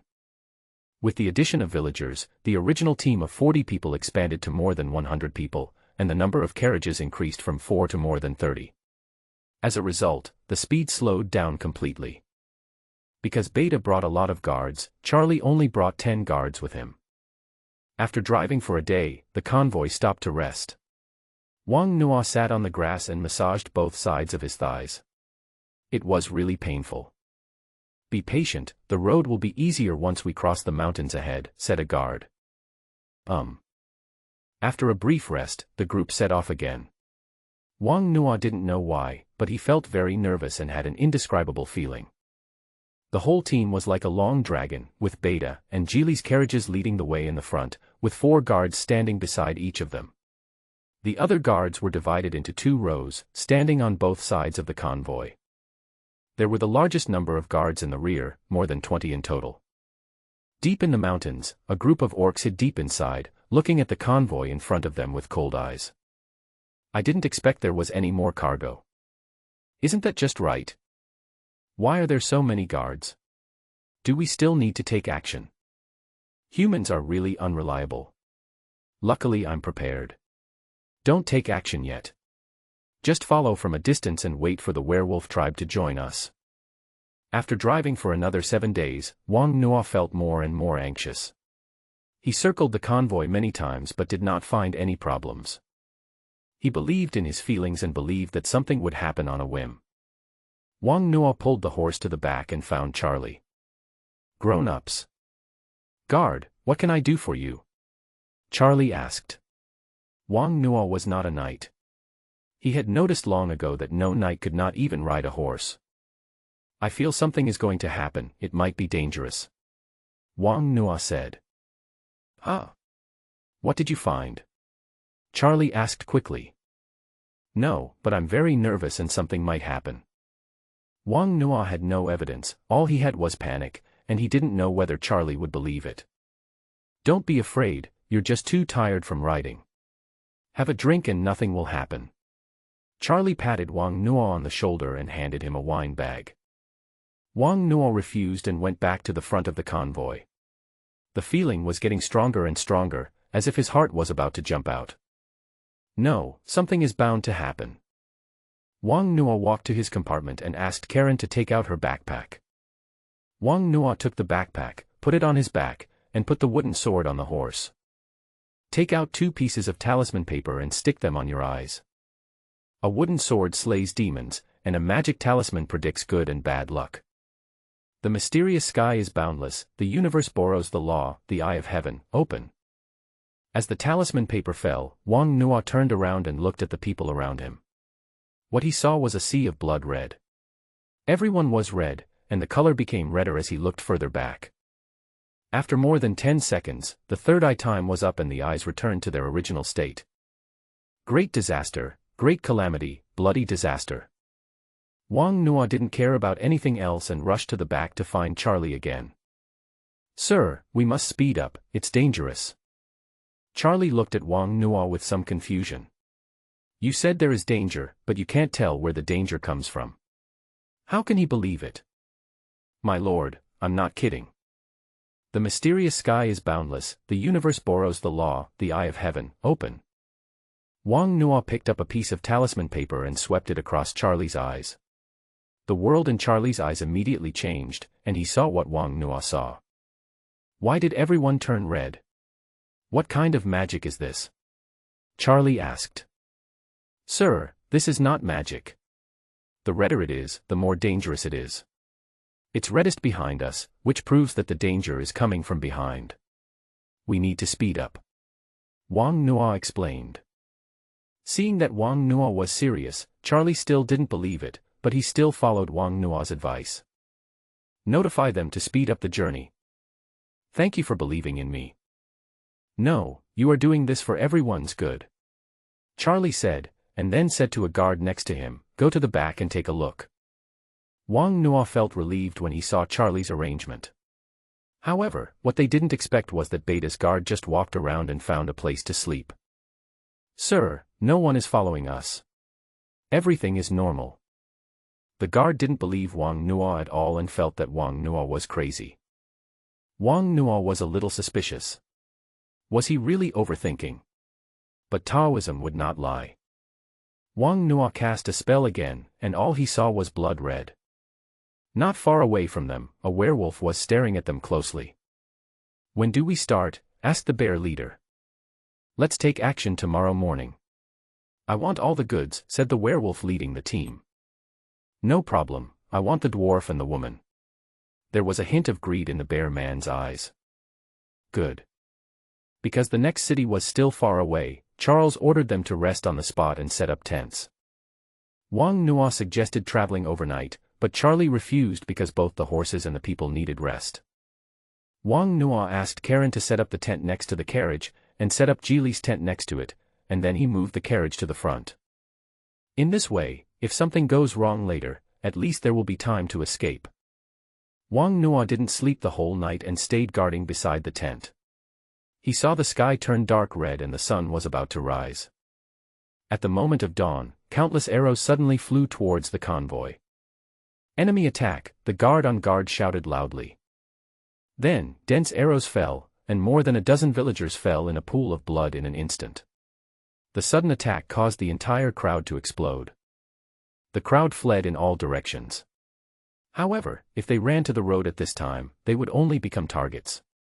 Villagers fell one after another, and Charlie's eyes turned red. Hide, hide quickly. Charlie shouted loudly, but the crowd was so chaotic that his voice could not be heard at all. Karen, drive and run. Wang Nuo walked up to Karen, rushed into the tent, and carried out Geely, who was still asleep. Wang Nuo, what are you doing? Geely, who wasn't disheveled, was carried out by Wang Nuo, and immediately saw the dead body, and screamed in fright.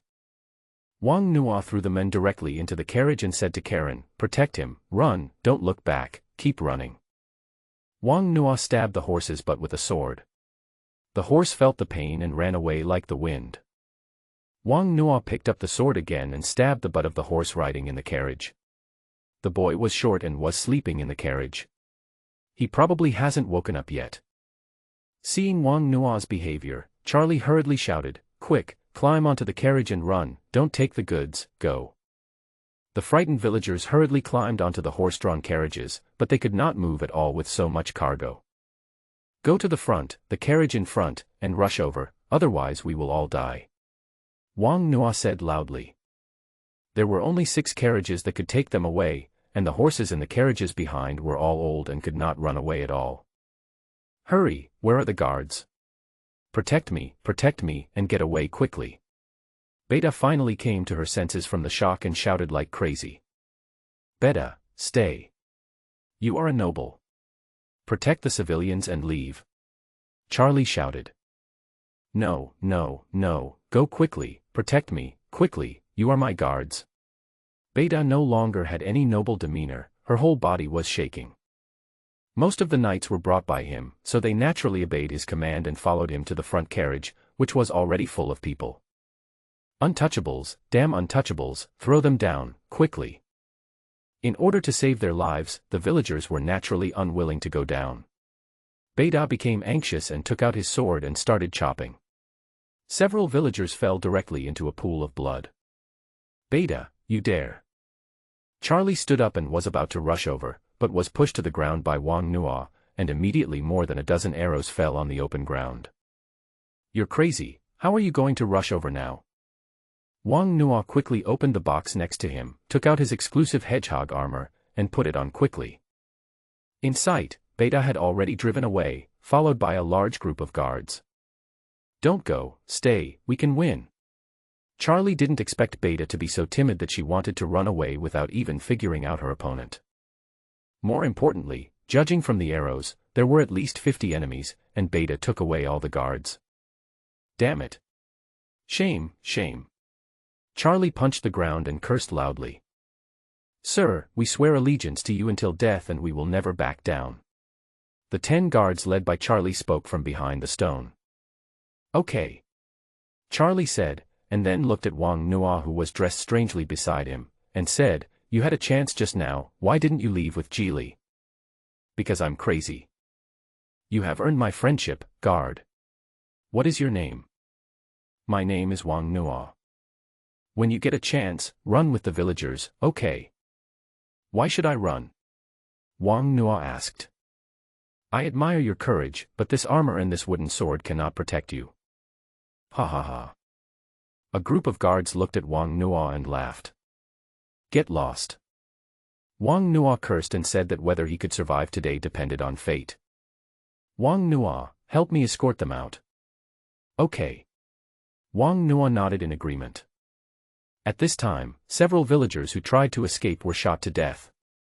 Charlie shouted, I am Charlie, your Lord Charlie. Lie down on the ground and don't move. When I tell you to run away, I will stop the pursuers for you. Charlie's words really worked. He and his father gained the trust of the people with their actions. Those who were still alive lay motionless beside the goods. Stick it to your body, quick. Wang Nuo picked up the talisman paper, stuck it on himself, and gave the rest to Charlie. Hurry up, don't forget, I was the first to discover the problem. Do as he says. At this time, there was no time to ask why. Charlie took the talisman paper, and a group of knights also picked up the talisman paper and stuck it on their bodies. Everyone was waiting for the enemy's charge of arrows to stop. On the road, all the horses had fallen to the ground, and there were also the bodies of more than 30 villagers. Here they come, shouted the guard on lookout. Orcs, why are there orcs here? Charlie took a look and said in confusion. In the distance, dozens of figures were approaching from behind. Each of the orcs was more than 2 meters tall. They were running on all fours on the ground and attacking the convoy at a very fast speed. Run! Follow me to meet the enemy. At Charlie's command, countless villagers stood up and fled. Charlie picked up the sword in his hand and charged at the enemies who outnumbered him several times. The mysterious sky is boundless, the universe borrows the power, extreme. As Wang Nuo cast his spell, the talismans on the 11 swordsmen turned into ashes and their speed increased instantly. Although they were surprised, now was not the time to be surprised. Because the swords have collided with each other. Charlie took the lead and cut the charging orc in half with one sword. The others also collided with the orcs in an instant. Charlie was originally a 4th-level knight with powerful strength. With the blessing of Wang Nuo's runes, his speed was increased by more than half. He was no match for the oncoming orcs. In just a few seconds, 7 orcs were killed. Damn it, Xiongda, you didn't tell me there was a 4th-level knight. I don't know either. Don't worry, I will make it up to you later. Find the dwarf. The dwarf must die. Disperse and chase the people behind you, quickly. All the orcs rushed forward to break through their defenses. Hold on. Don't let them get past. Charlie yelled. The 10 people tried their best, but human power is limited. The blessing brought by the talisman paper had worn off, and their speed suddenly slowed down. The 3 guards were knocked down by the orcs, their heads and limbs were torn off and thrown to the ground. Run, keep running, don't look back. Wang Nuo turned around and saw this scene. 3 guards had died, and the others, except Charlie, were all injured. But no one retreated. These people standing here are hope. Although Charles was a noble, he chose to stay behind to cover the retreat, just to give the civilians a hope of escape. 10 guards, knowing they would die, were willing to charge with Charlie. If there were more people like this, the world would be a better place. Wang Nuo took out the Bagua mirror and released AI Muti, but there was still no response. Damn it, Imuti, wake up. Wang Nuo slapped Imuti on the face a few times, but to no avail. After putting away AI Muti, Wang Nuo made up his mind, turned around and ran back. Grandmaster, I hope this talisman of yours is very powerful. While running, Wang Nuo took out red talisman paper and kept making seals with his hands. Xiantian Wuji, Qianquan borrowing law, yellow turban warrior, come out. The red talisman paper floated into the sky and began to burn slowly from top to bottom. When the entire talisman paper was burned out, the entire earth suddenly shook. The earth kept shaking, as if something was about to burst out of the ground. With such a big commotion, both sides stopped fighting and looked at each other in confusion. Charlie and the others also got a rare moment to catch their breath. Suddenly, the ground in front of Wang Nuo bulged up, and a huge stone hand stretched out, followed by a second one. It seemed as if there was a cave under the earth. A man was crawling out, and a large round stone was revealed. 2 big hands grabbed the ground, and the giant's body slowly emerged from the ground. With a push of 2 big hands, a human-shaped stone giant crawled out of the ground. The stone giant was more than 20 meters tall. He faced Wang Nuo and knelt on one knee. Wang Nuo was stunned. My lord, is it this big? Such a huge change shocked everyone. An orc trembled and shouted, Titan, run! As soon as they heard the name of the Titan, the orcs turned around and ran out of the jungle without waiting for the leader to speak. They couldn't understand why the Titans, who were responsible for guarding the abyss, appeared here and came out from underground. Wang Nuo stood up and a drop of blood splashed onto the yellow turban warrior. Tais Hang Lao Juan, hurry up and give the order, yellow turban warrior, help me kill all the orcs. Yes, sir. A majestic voice sounded in Wang Nuo's head. The yellow turban warrior stood up and jumped away. Those orcs who didn't react in time were instantly turned into debris. Charlie and his companions looked at the giant passing over their heads, feeling the wind above their heads, and stood where they were, not daring to move. However, something unexpected happened. After the giant trampled the orc in front of him to death, he did not hurt them, but rushed into the jungle. Every step you take will cause the ground to shake and leave a footprint. The yellow turban strongman waved his hands, grabbed 2 big trees, and pulled them casually. The 2 big trees rose up from the ground and were thrown out by the yellow turban strongman. Any orc that was hit would be instantly killed. The trees in the jungle were completely unable to stop the yellow turban warrior's steps. He took huge strides and directly knocked down the large trees that blocked his way. After killing a group, he immediately turned around and rushed to the other side. Stop daydreaming and check if anyone is still alive. Wang Nuo shouted at Charlie. Yes, look for it quickly. There are herbs in the car that can be used for treatment. Charlie woke up from his shock and, without caring about his injuries, he and the guards began to check the bodies around him. Unfortunately, there were no survivors. The arrows used by the orcs were coated with a deadly poison. If you were hit by one, you would basically be dead. Charlie looked at the familiar faces with a gloomy face. Yesterday, these people were still greeting him with laughter, but now they have all turned into corpses. Damn it, orcs, damn it. Charlie stuck the sword into the ground and roared like a madman. More than 40 lives represented 40 families. He didn't know how to explain it to their families. Wang Nuo looked at Charlie with some guilt. If he had taken action earlier, perhaps a few more of them could have survived. However, he really didn't expect that the yellow turban strongman was so powerful. If he had known earlier, he would have taken action. At this time, Wang Nuo saw a villager leaning on the carriage in front of him spitting blood and his mouth was still moving. Come quickly, he's still alive. Wang Nuo shouted. Charlie ran over quickly, took out a bottle from his body, and poured the medicine into the injured person's mouth. Uncle Cootie, hold on, everything will be fine once we get to Langia City. Charlie said. The middle-aged man named Cootie looked at the young lord in front of him, 2 lines of tears flowed down his face, and he knew that he was about to die. Cootie's mouth kept talking, but his voice was very soft. Take your time, Cootie. I'm listening. Charlie put his ear close to Cootie's mouth, and then he heard it. My lord, thank you for not running away. It is an honor to be a subject of you and your father. After saying this, Cootie closed his eyes forever. Charlie's precious potion did not save his life. It's all my fault. It's all my fault. Charlie sat on the ground, crying like a child.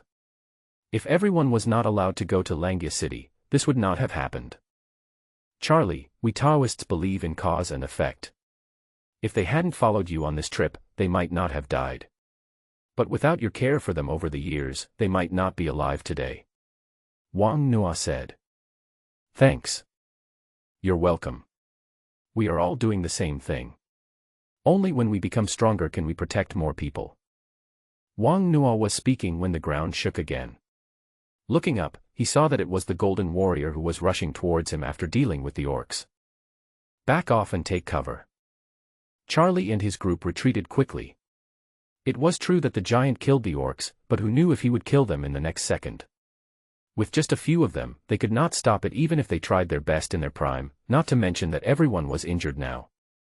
Such a powerful giant, even if they were given another head, they would not believe that this oppressive giant was summoned by Wang Nuo. The giant walked towards them, and with every step he took, they took a few steps back. Finally, they supported each other and hid behind a rock. Wang Nuo, retreat quickly. Behind the stone, a guard saw Wang Nuo standing there and thought he was scared silly, so he shouted. Don't be afraid, this is my cousin. Wang Nuo joked. Cousin. A guard rushed over, grabbed Wang Nuo and tried to retreat. Just as his hand touched Wang Nuo, the yellow turban warrior raised his hand and slapped over with a huge palm. After the Golden Hercules is summoned, his mission is to protect Wang Nuo. Anyone who has physical contact with Wang Nuo will be regarded as an enemy. Stop. Wang Nuo quickly shook off the guard's hand and gave an order. The guard had already closed his eyes and was waiting to die. He thought of himself and Wang Nuo, the idiot, turning into mud. After waiting for a few seconds without any response, he opened his eyes. Then he froze. He found that the invincible giant was actually kneeling on one knee in front of Wang Nuo and him. Hey, he is really your cousin? The guard asked stutteringly. The air was exceptionally quiet at this moment. Everyone was stunned, looking at Wang Nuo like a monster. Wang Nuo, who are you? Charlie asked with a dry mouth. Such a powerful giant, whose strength is comparable to that of the Star Knight, actually knelt down to Wang Nuo. Good man. Wang Nuo said. This was not the answer Charlie wanted, but Wang Nuo didn't want to say it, and he didn't dare to ask. Charlie, why don't you run away? You can all run away, just like that beta. Because I have my people behind me, they pay taxes to support me, so naturally I have to protect them. Charlie said as a matter of course. Wang Nuo was silent for 2 seconds, then said, I have met many nobles, and they are all different from you. In their eyes, commoners are like animals. Why are you different? That's them. Ever since my ancestors became nobles, our family has followed a rule to treat common people well. My father did this, and now that he's passed away, I will do the same. Charlie stared into Wang Nuo's eyes, his eyes full of determination. This is a nobleman with conviction.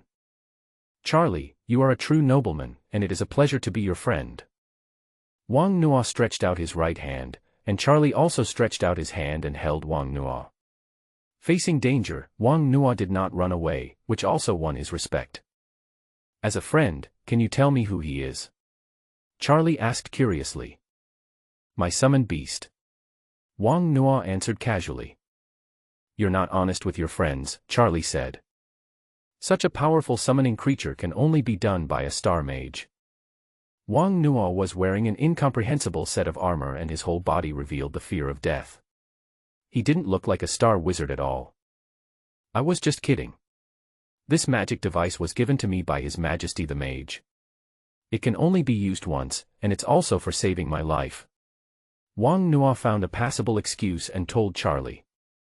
Mage. You actually know the magician. The magician gave you a magic device. The group of people simply couldn't believe how it was possible for someone who knew the magician to become a mere guard. Wang Nuo rolled his eyes. What's the point? If I told you that Betty is my sister, you would be scared to death. Wang Nuo, I'm sorry, I will try my best to compensate you. Charlie said. The magic device, just the name alone tells you how precious it is. Charlie didn't expect that Wang Nuo would use up his own life-saving device in order to save them. Oh, it's okay. I'll keep a low profile next time. Wang Nuo waved his hand magnanimously. Many years later, Charlie told his descendants that they should always only believe half of what the royal family said. By the way, you have to keep this a secret for me. You must not tell anyone. Just say that a star wizard passed by and saved us. Good. Words are not enough, take the oath of knighthood. Charlie looked at Wang Nuo speechlessly. Where is the trust between friends? Hurry up, or my cousin will be unhappy. The yellow-turbaned strongmen turned their heads. Although there were clearly no facial features on their heads, they felt as if they were being stared at. Their scalps went numb and they quickly swore an oath. Just as the few people made the oath, the yellow-turbaned strongman suddenly trembled, and cracks began to appear on his entire body. Finally, pieces of his body fell to the ground and turned into a pile of stones. Wang Nuo knew that the time had come. He calculated the time and found that it should be exactly 30 minutes from the time he was summoned to now. This was the duration of the yellow-turban warrior. Your cousin is leaving now. A guard rubbed his hands ready and walked towards Wang Nuo. What are you going to do? You asked us to take an oath. Cousin, help. Several people punched Wang Nuo's body, enjoying the joy of surviving the disaster. The best place for men to build friendships is on the battlefield. Fighting side by side in adversity can let you know who are the villains and who are the friends around you. Stop messing around, pack up and give everyone a ride. Charlie said in a low mood. A group of people began to gather the corpses around them together. In this world, burial is not popular and cremation is the only method. They believe that after a person is cremated, the soul will be liberated and can go to heaven. Several people built a wooden frame and piled countless corpses on it. Charlie stood in front, lowered his head, and no one knew what he was thinking. After a big fire, only ashes were left on the ground. Karen drove the carriage along the road. He didn't even know where he was. He just followed Wang Nuo's instructions and kept running without stopping. Inside the car, Geely sat in the corner near the door. In fact, there was northwest other place to sit. Because the car was full of cargo, the 3-jar wine took up more than half of the space. Wang Nuo rudely carried her out of bed, then she saw the dead and panicked villagers, and was finally thrown into the carriage by Wang Nuo. Geely is still in shock. Her heart is beating wildly. She doesn't know what happened. She just sits in the carriage in a daze. There was another carriage behind Karen. Because the road was narrow, Taikwai's carriage had no driver, so he followed the lead horse closely. Taikwai was sleeping soundly when he was suddenly awakened by the shaking. He got out of the carriage angrily and prepared to scold the coachman. Then he discovered that there was no coachman, his carriage had no coachman.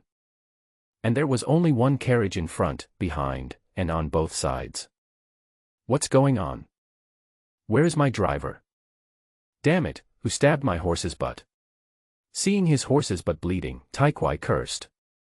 The iron block recognized the carriage in front and shouted, Wang Nuo, Wang Nuo. Hearing the sound, Geely stuck his head out and looked behind him, and saw Tikua driving the car and shouting loudly. Iron. At this time, meeting any acquaintance can bring comfort to your emotions. Miss, what's going on? There are enemies, run. Where's Wang Nuo? I don't know. They stayed behind to cover our retreat. At this time, dust started to fly behind them. Geely thought that the enemy was coming until he saw Beta's carriage. Stop, it's Beta. Gilly thought the matter had been resolved and quickly asked Karen to stop. Karen thought so too, and hurriedly stopped the carriage, pulled over to the side of the road, and waited for Wang Nuo. "Sir, Miss Gilly is in front," the leading guard said to the inside of the carriage. "Don't worry about her, let's just run," Beta ordered directly. The knight looked at the carriage with disdain and led his team to rush over. The iron carriage did not pull to the side and was directly overturned. "Damn you guys, didn't you see Uncle Iron Block?" Iron Block crawled up from the grass, shouting curses. "Beta, Beta," Gilly called out. However, no one paid any attention to him, and dozens of people just ran past them. "Miss, please get in the car quickly. They must have escaped. The adults are following behind." Geely climbed onto the carriage numbly. Beta's convoy didn't even stop for a moment. She didn't expect Beta to do that. Karen pulled the carriage and urged Geely to get on, and Geely sat on it immediately. "And me, Mr. Iron Block hasn't gotten on the bus yet." Karen didn't know Taikwai, and was about to drive away, but Taikwai was quick-witted and jumped to the seat next to the driver. "Boy, didn't you hear me?" Karen ignored him and drove the carriage forward. "Boy, Mr. Iron is talking to you." "I don't know you. My lord didn't ask me to protect you." Karen didn't want to talk at first because the cargo was very heavy and the horse was bleeding too much and was moving very slowly. If there were pursuers behind her, she would definitely not be able to escape. "Bullshit, Wang Nuo is my good brother. You are a coachman, and you are disrespectful to Master Taikwai." Karen didn't say anything. He was very worried about the safety of the adults. What should he do if something happened to the adults? He hadn't thought about this problem. The village had just started to live a good life. If something happened to the adults at this time, the village would return to its original state. And Lord Wang Nuo is a good man. Thinking of this, Karen started crying. "You cried? That's good. You know you were wrong after being taught by Mr. Iron. Why are you running so slowly? Run faster." "Humph, I'll sit in the back." Tikua pulled the edge of the carriage, ready to jump into it. When he opened the door curtain, he saw Geely with tears in her eyes. Then, the carriage was packed with people, and there was no room for anyone to sit inside. "Mississippi." The Iron Block called out. Geely looked up at the Iron Block and said nothing. She was very sad and didn't want to talk. "Hey hey." Taikwai grinned a few times and went back to the front. Then he was suddenly stunned. He seemed to have seen something extraordinary. "Boy, are you guys pulling wine?" Taikwai swallowed his saliva, quickly opened the curtain again to take a look, and immediately stepped out in the face of Geely's puzzled look. "Answer me, boy, or I'll beat you up." When Taikwai thought of the delicious wine that Wang Nuo gave him, his saliva immediately flowed out. Damn Wang Nuo, he had so many but he only gave himself a small jar. "Stop the car. I want to drink. Hurry up." Karen was angry. He saw that Taikwai was not a good person, so he kicked Taikwai on the butt and kicked him off the carriage. Damn it. The Iron Block fell to the ground and was covered in dust. He got up from the ground and immediately became angry. I saw the Iron Block standing there and starting to dance. He looked nervous, stomping his feet on the ground and muttering to himself. "Oh, it's a very nice." As Taikwai chanted the spell, his body swelled up as if inflated. He grew half his height and quickly chased after the carriage in front. This is the totemic war song of the dwarves, the Song of Wrath. Song of Fury can greatly increase their strength and speed for a short period of time. The Iron Block ran at a high speed and caught up with the carriage in just a few seconds. He ran to the front and pressed the horse's head with one hand, forcing the horse to stop. Karen was startled and looked at the enlarged version of the dwarf in front of her. What a tremendous amount of strength it took to stop the carriage by one person. Geely was hit on the head by the sudden brakes. He stuck his head out and saw a magnified piece of iron. Iron. Mississippi. Taikwai walked up to Karen and threw her off the carriage. "You dared to kick the Iron Block, are you scared now?" Taikwai stood proudly in front of Karen, waiting for her to cry and beg for mercy. "Iron Block, what are you doing? How did you get bigger? Hurry up and leave." Don't worry, young lady. I'll teach him a lesson. He's so bold that he kicked me off the carriage just now.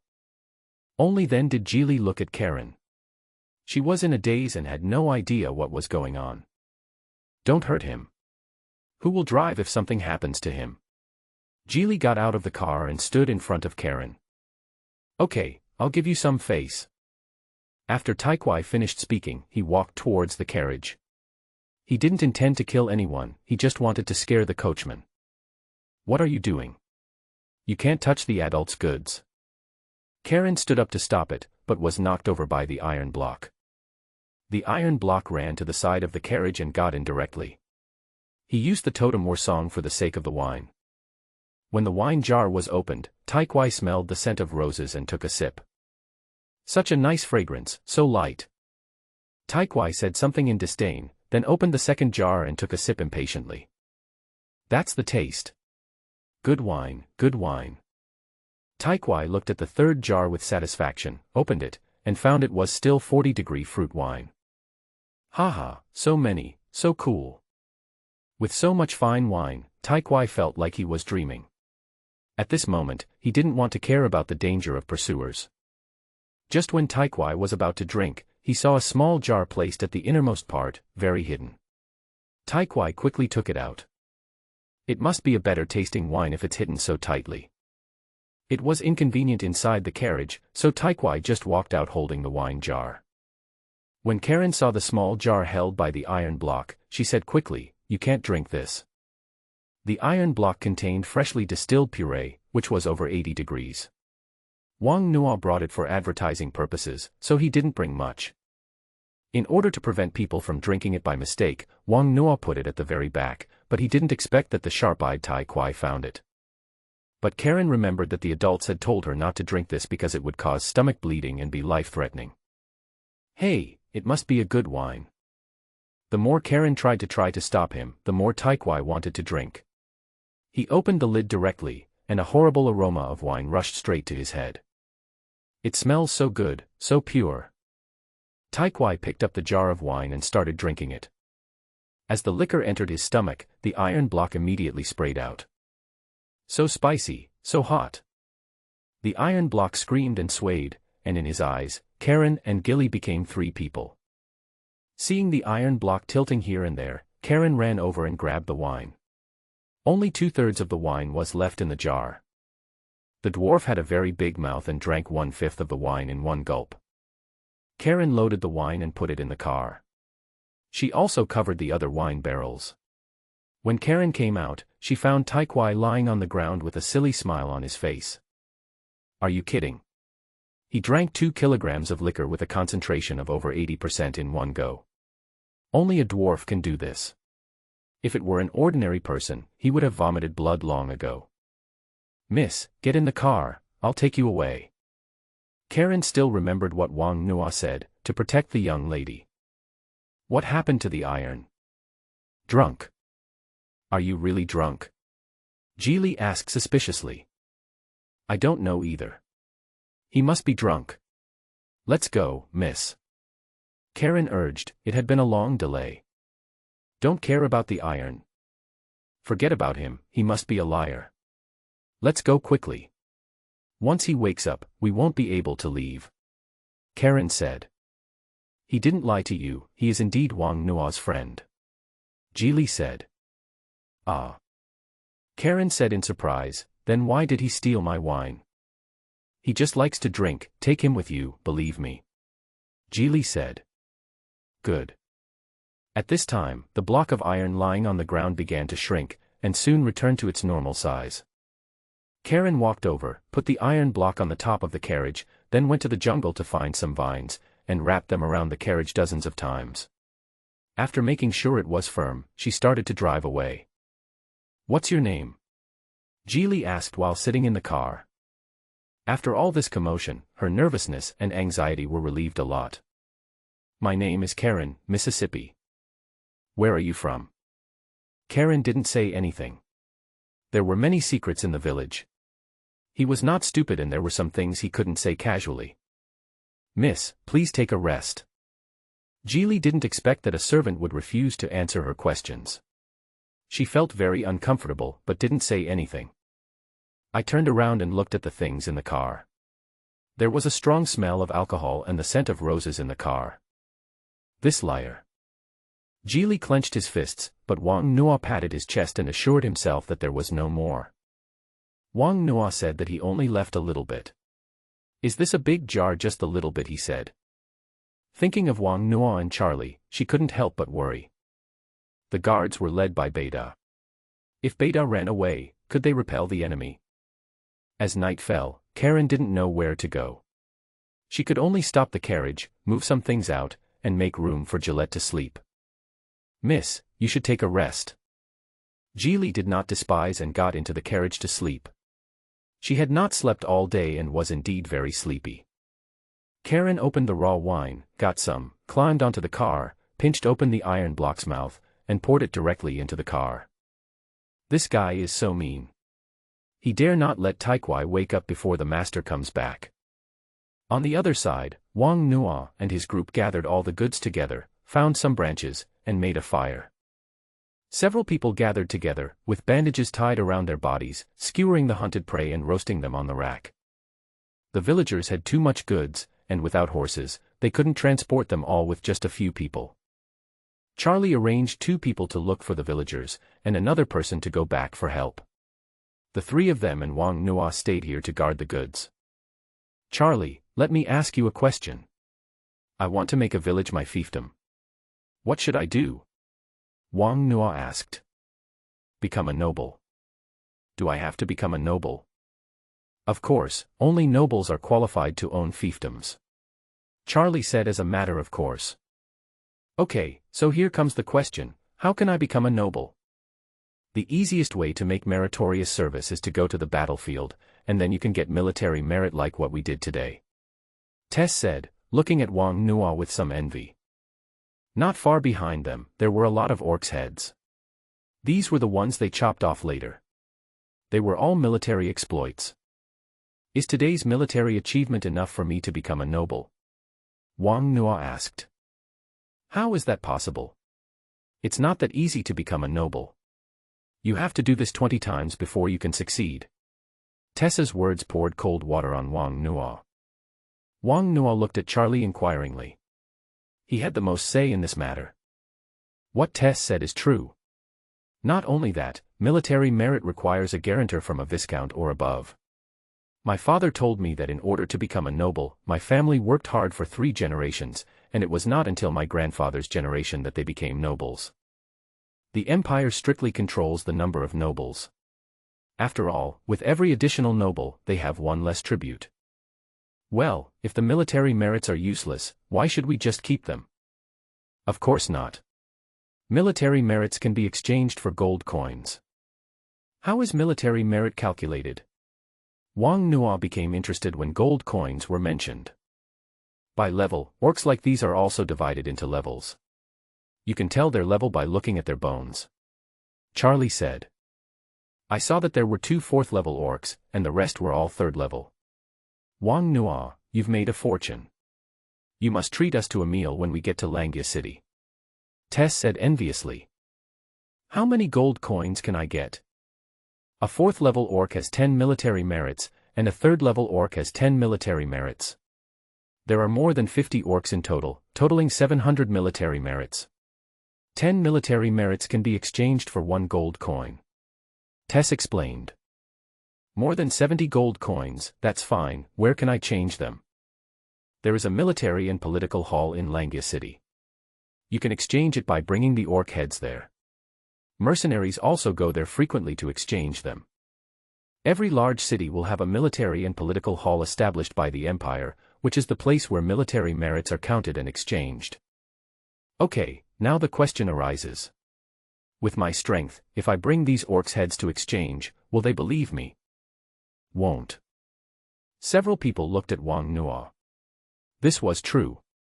Wang Nuo didn't look like someone who could kill so many orcs. Killing 1 is possible, but if 1 person kills more than 50, and there are still 2 4th-level ones, this is nonsense. We can find more people to replace them, Tess suggested. Forget it.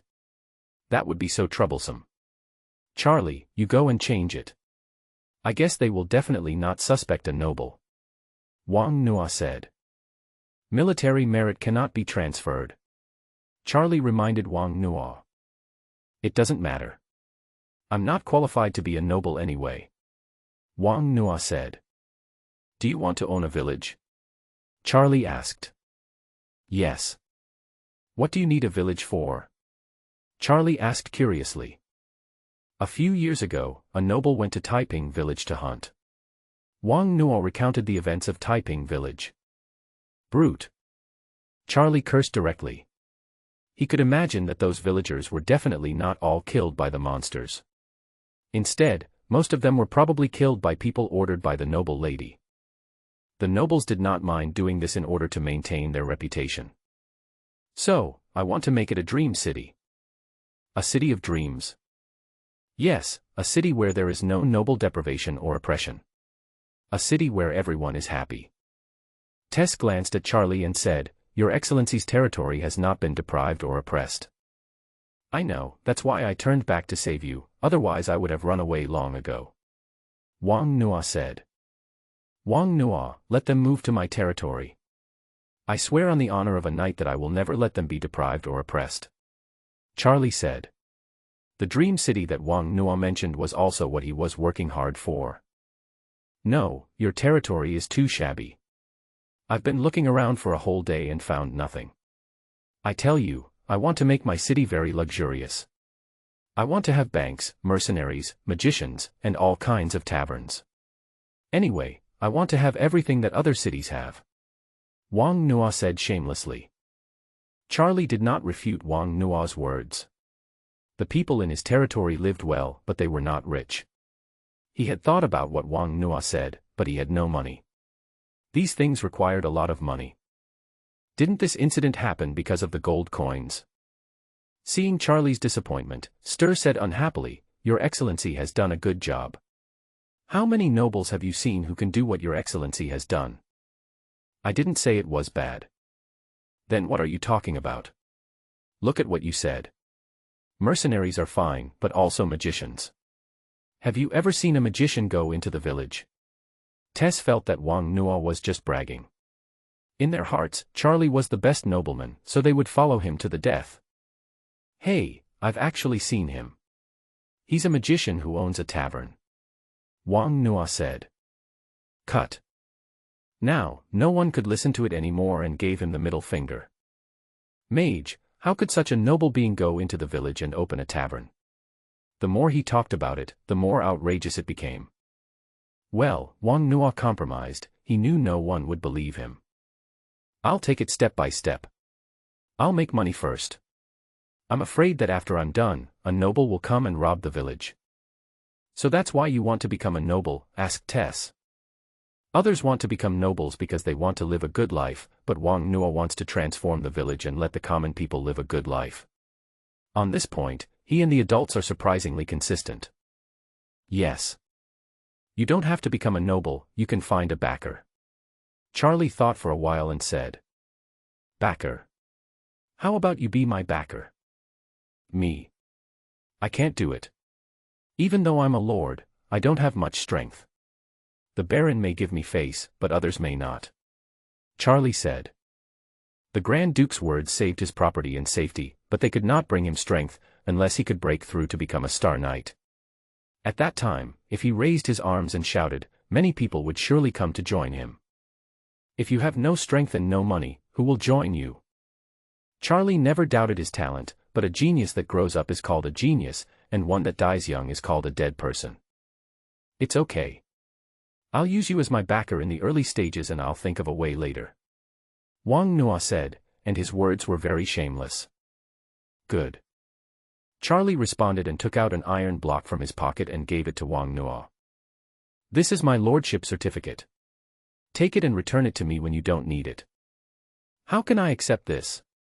Wang Nuo refused and took the iron block and put it in his bag. Shame on knights. Tess cursed with a smile. Tisk, I'm a magician, not a knight. Then why did you get a set of strange armor? To protect myself, of course. Shame on the magician, another knight interjected with a smile. Charlie didn't say anything. Being a true knight has nothing to do with strength but with character. He agreed with Wang Nuo in his heart, and for some reason, he felt that Wang Nuo would succeed. Hee. Wang Nuo, if you really want to build a city, first you must have the strength to protect your own village. You must know that danger does not necessarily come from the nobles. Charlie expressed his thoughts. It's okay. I'll hire a few high-level mercenaries to provide 24-hour protection. Wang Nuo had thought about this problem a long time ago. If there were a few powerful mercenaries, many problems could be reduced. It can not only protect the villagers, but also intimidate those small nobles. Do you have money? High-level mercenaries are not cheap. Tess said. High-level mercenaries are those who have reached the level of great swordsmen and have passed assessments. How much? A level 4 mercenary gets 10 gold coins a month, a level 5 50, and a level 6 200, Charlie said. It's okay, not too expensive. This price was similar to what Wang Nuo had in mind. Wang Nuo's calmness made Charlie uneasy. Did he not explain it clearly?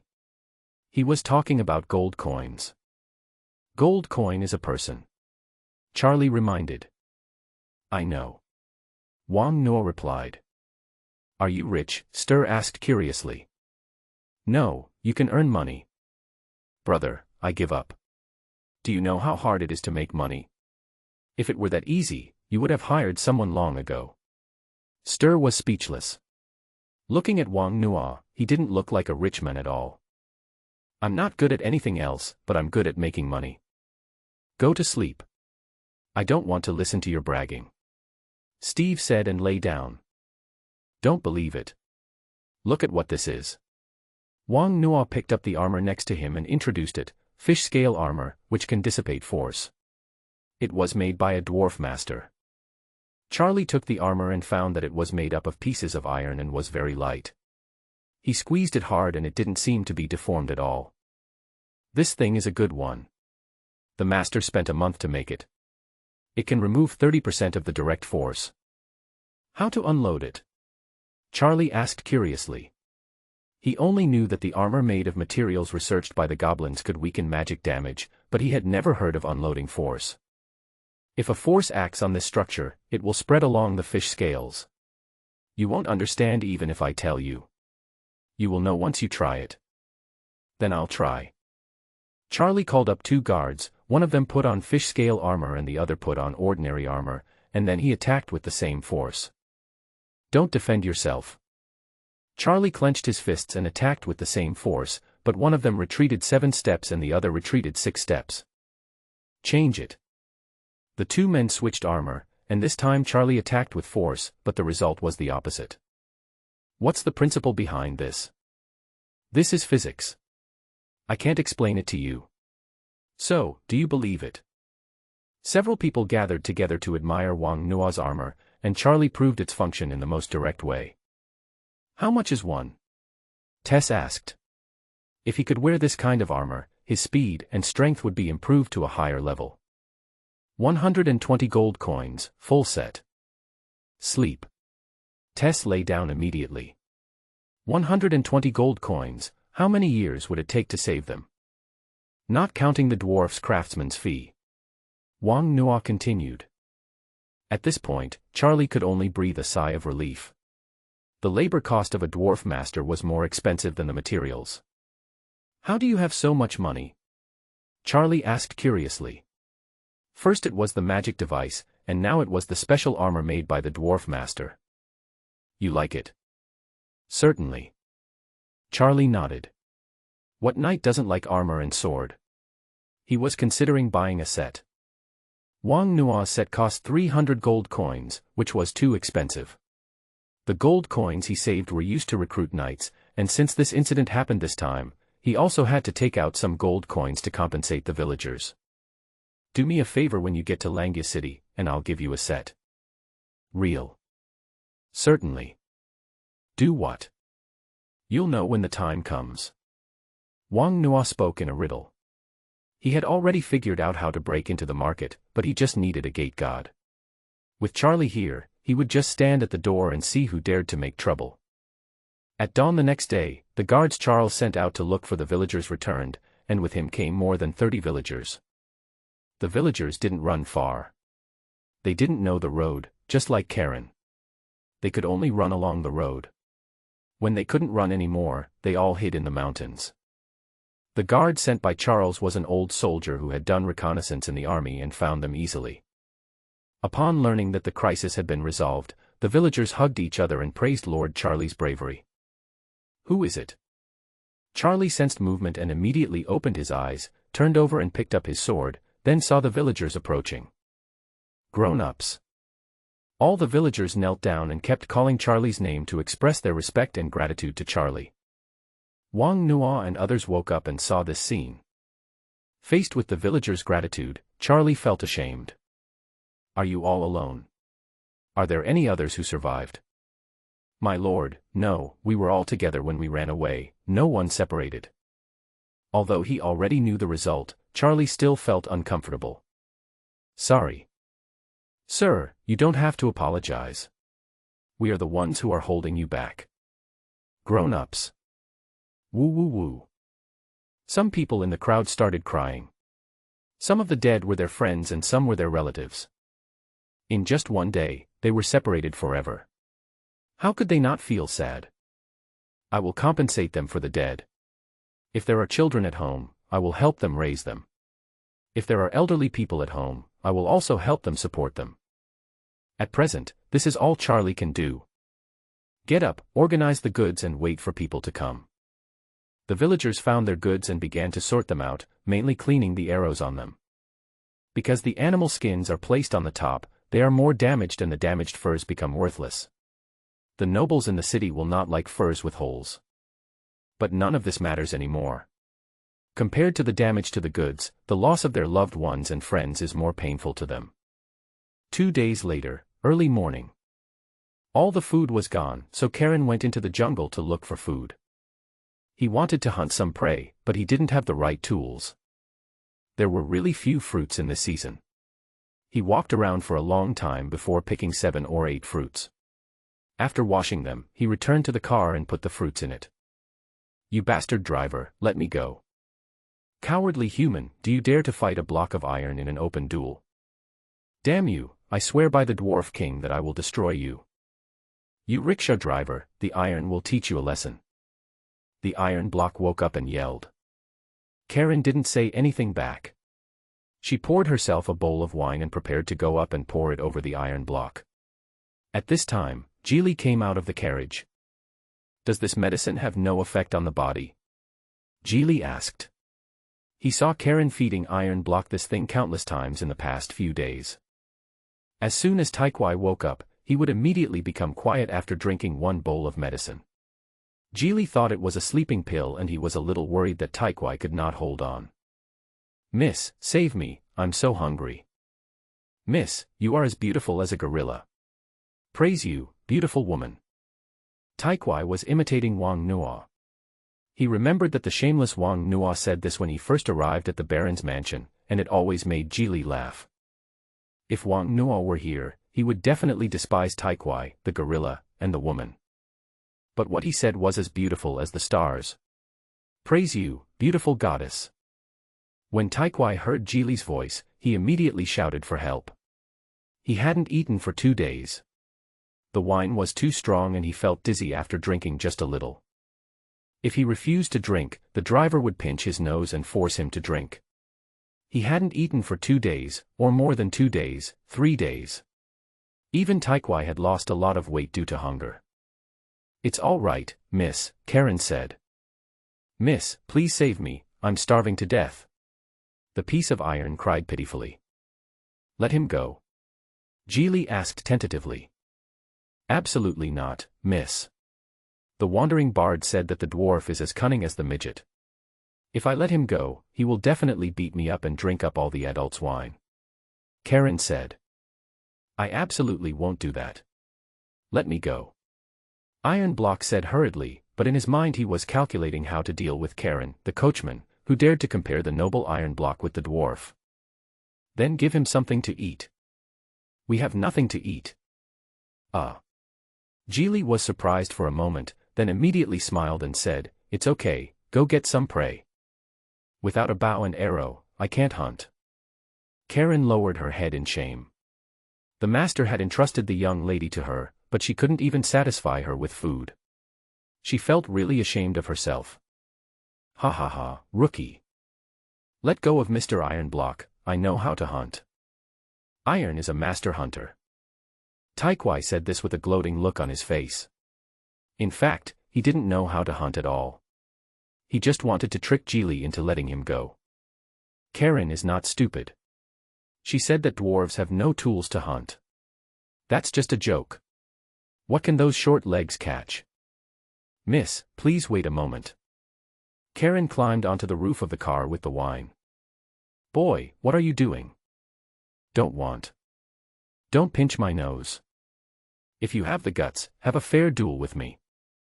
I'll give you a hand, A few minutes later, the carriage returned to calm and Karen brought the picked fruits to Geely. "Miss, please eat some fruit first. There is a stream in the mountain. I will go and see if I can catch any fish," Karen said. He had this idea before, but he was afraid that it would take too long and Geely would be in danger, so he sent the fruit back first. Geely took the fruit, took a bite, and a bitter taste filled his mouth. He couldn't help but spit it out. "It's so bitter." "I'm sorry, miss." Karen felt a little lost. He had been searching for a long time and only found these. "It's okay, I'll try another one." Geely picked up another kind of fruit and stuffed it into his mouth, and immediately smiled. "Not bad, this one is delicious, I like it very much, thank you, I will tell Wang Nuo." "Thank you, Mississippi," Karen said happily. "You eat some too." "No, I'm not hungry. I've already eaten." Geely did not expose Karen, because if Karen had really eaten it, he would not have given it to her, and the fruit she ate later would also be bitter. Geely didn't realize that she had changed. In the past, she didn't care about the feelings of a coachman. Karen moved all the things into the car, checked the wound on the horse's butt, which had healed a lot, and applied fresh herbs on it. After Geely got in the car, Karen drove the carriage into the forest. It was not safe for Geely to travel alone on the road. Unfortunately, Karen seemed to have bad luck. There were no fish in the stream. After searching for a long time, she still found nothing. Karen was depressed and grabbed a handful of weeds and stuffed them into her mouth. There was no choice but to keep driving forward. It was not until the evening that Karen suddenly discovered that there was a tree full of red fruits on the side of the road. Karen stopped the carriage, ran over excitedly, picked one and put it in her mouth. So sweet. Karen picked a lot more, put them in his clothes and ran back. He never thought about why no one picked these fruits in such a conspicuous place. "Miss, the fruit is very sweet." Geely reached out and took one and put it in his mouth, then immediately picked up another one. "Yeah, it's really sweet." Karen found a bag, climbed up the tree again, picked all the 20 or so fruits on the tree, washed them, ate them, and walked back happily. Wow. Before I reached the car, I saw Geely lying on it and vomiting. "Miss, what's wrong with you?" "The fruit is poisonous, don't eat it," Geely said. She felt like she was about to collapse and almost faint. At this time, Karen also felt his stomach begin to churn. He ate late, so the onset was slow. Wow. Karen lay on the ground and vomited violently. A mixture of grass and fruit came out, and a bad smell wafted around. He knew that he had gotten into big trouble and this time he might kill the young lady. Geely was also vomiting and had lost consciousness. Karen endured the pain in her stomach and pushed Geely into the car. He knew that it wouldn't be long before he would be like this too, and there was nothing he could do. If you go forward without knowing which way to go, you will end up in a dead end. I can only go back. I hope the adults are safe and sound. If so, there is still a chance. Karen turned the carriage around and whipped it to run forward. "Thank you for your gifts, thank you. I am a novice, please point out any problems or typos, thank you again."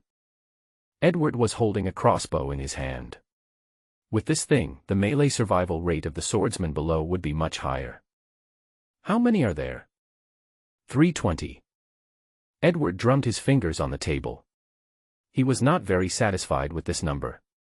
It took 100 dwarves 10 days to build 320. Edward understood that this type of crossbow was only useful against low-ranking soldiers, but not so useful against the Star Knights, who were possessed by fighting spirit and could do no harm at all. He has an army of over 100,000 men under his command. At the current rate, it would take too long to equip all of them with these bows and crossbows. Too slow. Let's find a few more dwarf tribes. Yes, sir. Are there enough materials? That's enough. There is one more thing I want to report to you in private. Edward looked at John in confusion and waved to the guards in the study. Everyone get out. After everyone had left, John whispered, Grand Duke, Iron Hammer said he could build a crossbow that could cause damage to the Star Mage. This matter involved so many things that John didn't even dare to report it using the magic crystal. Instead, he waited for Edward to come back and report it in person. Cause damage to the Star Mage? Edward asked again. Right. Where is the hammer? Take me to him. After getting John's affirmative answer, Edward could no longer sit still. What John could think of, he could also think of. This was a weapon that could change the situation. The place for forging bows and crossbows is on the mountain. This is where the Duke's mansion forges weapons. John had it separated and left apart for Tietue and others to use. At this moment, Tietue was holding the drawings in his hand and looking at them carefully. On the table next to the hammer were 2 crossbows. These 2 crossbows were forged by him personally and were 3 and twice the size of ordinary crossbows. The power of the 2 crossbows did not meet his expectations, and was even far from it. The larger the size, the weaker the power, which was different from what he thought. The material and volume have been upgraded, so why is the power not enough? Tietue was puzzled and could only look at a few drawings over and over again. If Wang Nuo were here, he would definitely laugh at Tietue mercilessly. I wonder how many disciplines and knowledge are involved in a crossbow like this. If all we had to do was scale it up, then physics and mechanics would be a joke. John took the Archduke to the forge. Hammer, look who's here. Tietue looked up and saw Archduke Edward, and quickly stood up to greet him. Hammer still has respect for Edward. Everyone knows that dwarves are natural blacksmiths, and owning a weapon and armor forged by a dwarf is a knight's dream. Then why don't nobles recruit dwarves in large numbers? First of all, it's because dwarves value freedom and have bad tempers. When they get angry, they don't care whether you are a noble or not. The second thing is that dwarves are unhygienic, but this is not the most important thing. The nobles can tolerate this for the sake of equipment. The most important thing is that the dwarf's labor cost is extremely expensive. The better the things, the more expensive they are. The labor cost is about 1.5 times the material cost. In the Abyss War 1,000 years ago, the dwarf's forging skills played a big role. After the war, the contract Wilson signed with the dwarves was also very friendly. The nobles cannot harm the dwarves without reason, otherwise it will be regarded as disrespect to Grand Mage Wilson. So the nobles thought of other ways. They would find faults in the crafted equipment and then withhold the dwarves' gold coins. As this happened more and more frequently, humans lost the trust of the dwarves, and no dwarf was willing to forge for humans unless they paid first. Edward had cooperated with Iron Hammer's tribe for more than 30 years and had never deducted a single gold coin from Iron Hammer, which made Iron Hammer trust him very much, so he brought all the senior craftsmen in the tribe. Grand Duke. Hammer, how is it? Are you used to it? Edward asked with a smile. It's a pleasure to work with you as always. There's wine, meat, and money to be made. Everyone is very nice. That's good. If you need anything, just tell John directly. Don't worry, Grand Duke. I won't be polite. Tietue said with a smile, and then continued to ask, Grand Duke, what's the matter with you coming here so late? Hammer, John said you can build a crossbow that can damage the Star Mage. Is that true? Grand Duke, I'm afraid that won't work. Tietue said awkwardly. Experiments have proven that his idea was too simple. Tietue's words poured cold water on Edward and John, calming their excitement. Hammer, is there any difficulty? John asked. John, Archduke, it's not a matter of materials, you see. Tietue took an ordinary crossbow and 2 crossbows he forged himself and conducted an experiment on Edward and John. Why has the power been weakened so much? Edward asked. That's what I want to understand as well. Edward was a little disappointed. With such a weakening, if he wanted to create a crossbow that could threaten the Star Mage, he would have to enlarge it more than 100 times. Not to mention the preciousness of the material, it is impossible to hide such a large volume. The Star Mage can completely avoid it in advance. In this way, there is no point in forging it. Is there a way to fix this? Edward still held out a glimmer of hope, as Iron Hammer was a master craftsman. I'm not sure. To be honest, I haven't thought of a solution yet. Tietue said. Where's that piece of iron? Your grandson, said John. John, this kind of weapon can be forged with iron blocks, but it is definitely not designed with iron blocks. Just this blueprint is not simple. I have seen the bows and crossbows made by the tribesmen. The smaller the difference between the blueprint and the design, the greater the power. What do you mean? John asked. What I mean is that these numbers are the best combination after precise calculations. Tietue said. He was really amazed at how talented the person who drew this kind of drawing was. Wang Nuo was adopted by an old Taoist priest since he was a child. On Blue Star, the old Taoist priest is no unknown person. He is the president of the Taoist Association and he is not short of money in this line of work. The old Taoist priest was also clear about Wang Nuo's education. Wang Nuo liked cold weapons, so the old Taoist priest sent him directly to a famous military academy. Wang Nuo's practice was mainly Taoism, and when he was bored he would study cold weapons, so he was very proficient in bows, crossbows, and armor. If we find this person, can we solve this problem? Edward asked. Very likely. Tietue doesn't dare to guarantee, but gives suggestions. John, Edward called. Grand Duke, someone has been sent to greet him, John said. No, go to the warehouse to get 3 top-level magic crystals, and go directly to the Magic Academy to find Dean Hakimi and ask him to help build a teleportation array. You go to Gita's mansion in person. This matter must be ensured to be foolproof. Edward said. Hakimi, the Dean of Durin College, a 9th-level star wizard, has reached this level. The temptation of gold coins to them is no longer great, and they are not short of gold coins. Magic crystals have a wide range of uses for magicians, and are also the currency used by high-level magicians for transactions. A mid-level magic crystal is worth more than 10,000 gold, not to mention the top-level magic crystal. This also shows how much Edward takes this matter seriously. Okay. John left in a hurry. College. Hakimi got the magic crystal and a chrysanthemum-like smile appeared on his wrinkled face. Archduke Edward is as generous as ever. Hakimi praised that a teleportation array that was not too far away would not take much effort. John gave an approximate distance and indicated the direction. Hakimi took out a few intermediate magic crystals and built a teleportation array in 10 minutes. I will activate the teleportation array to pick you up in half an hour, little John, don't exceed the time limit, otherwise you will have to walk back. Excuse me, Principal. John said sincerely that he was once a talented student at Durin College. John was impressed by Edward's ability and charm. After graduation, he chose to become Edward's butler and joined the Duke's mansion. At that time, Edward was not yet the Grand Duke, and his brothers were all competitors for the title. At that time, many people did not understand why a man with such talent would not go on to achieve great things and become a noble but instead become a butler.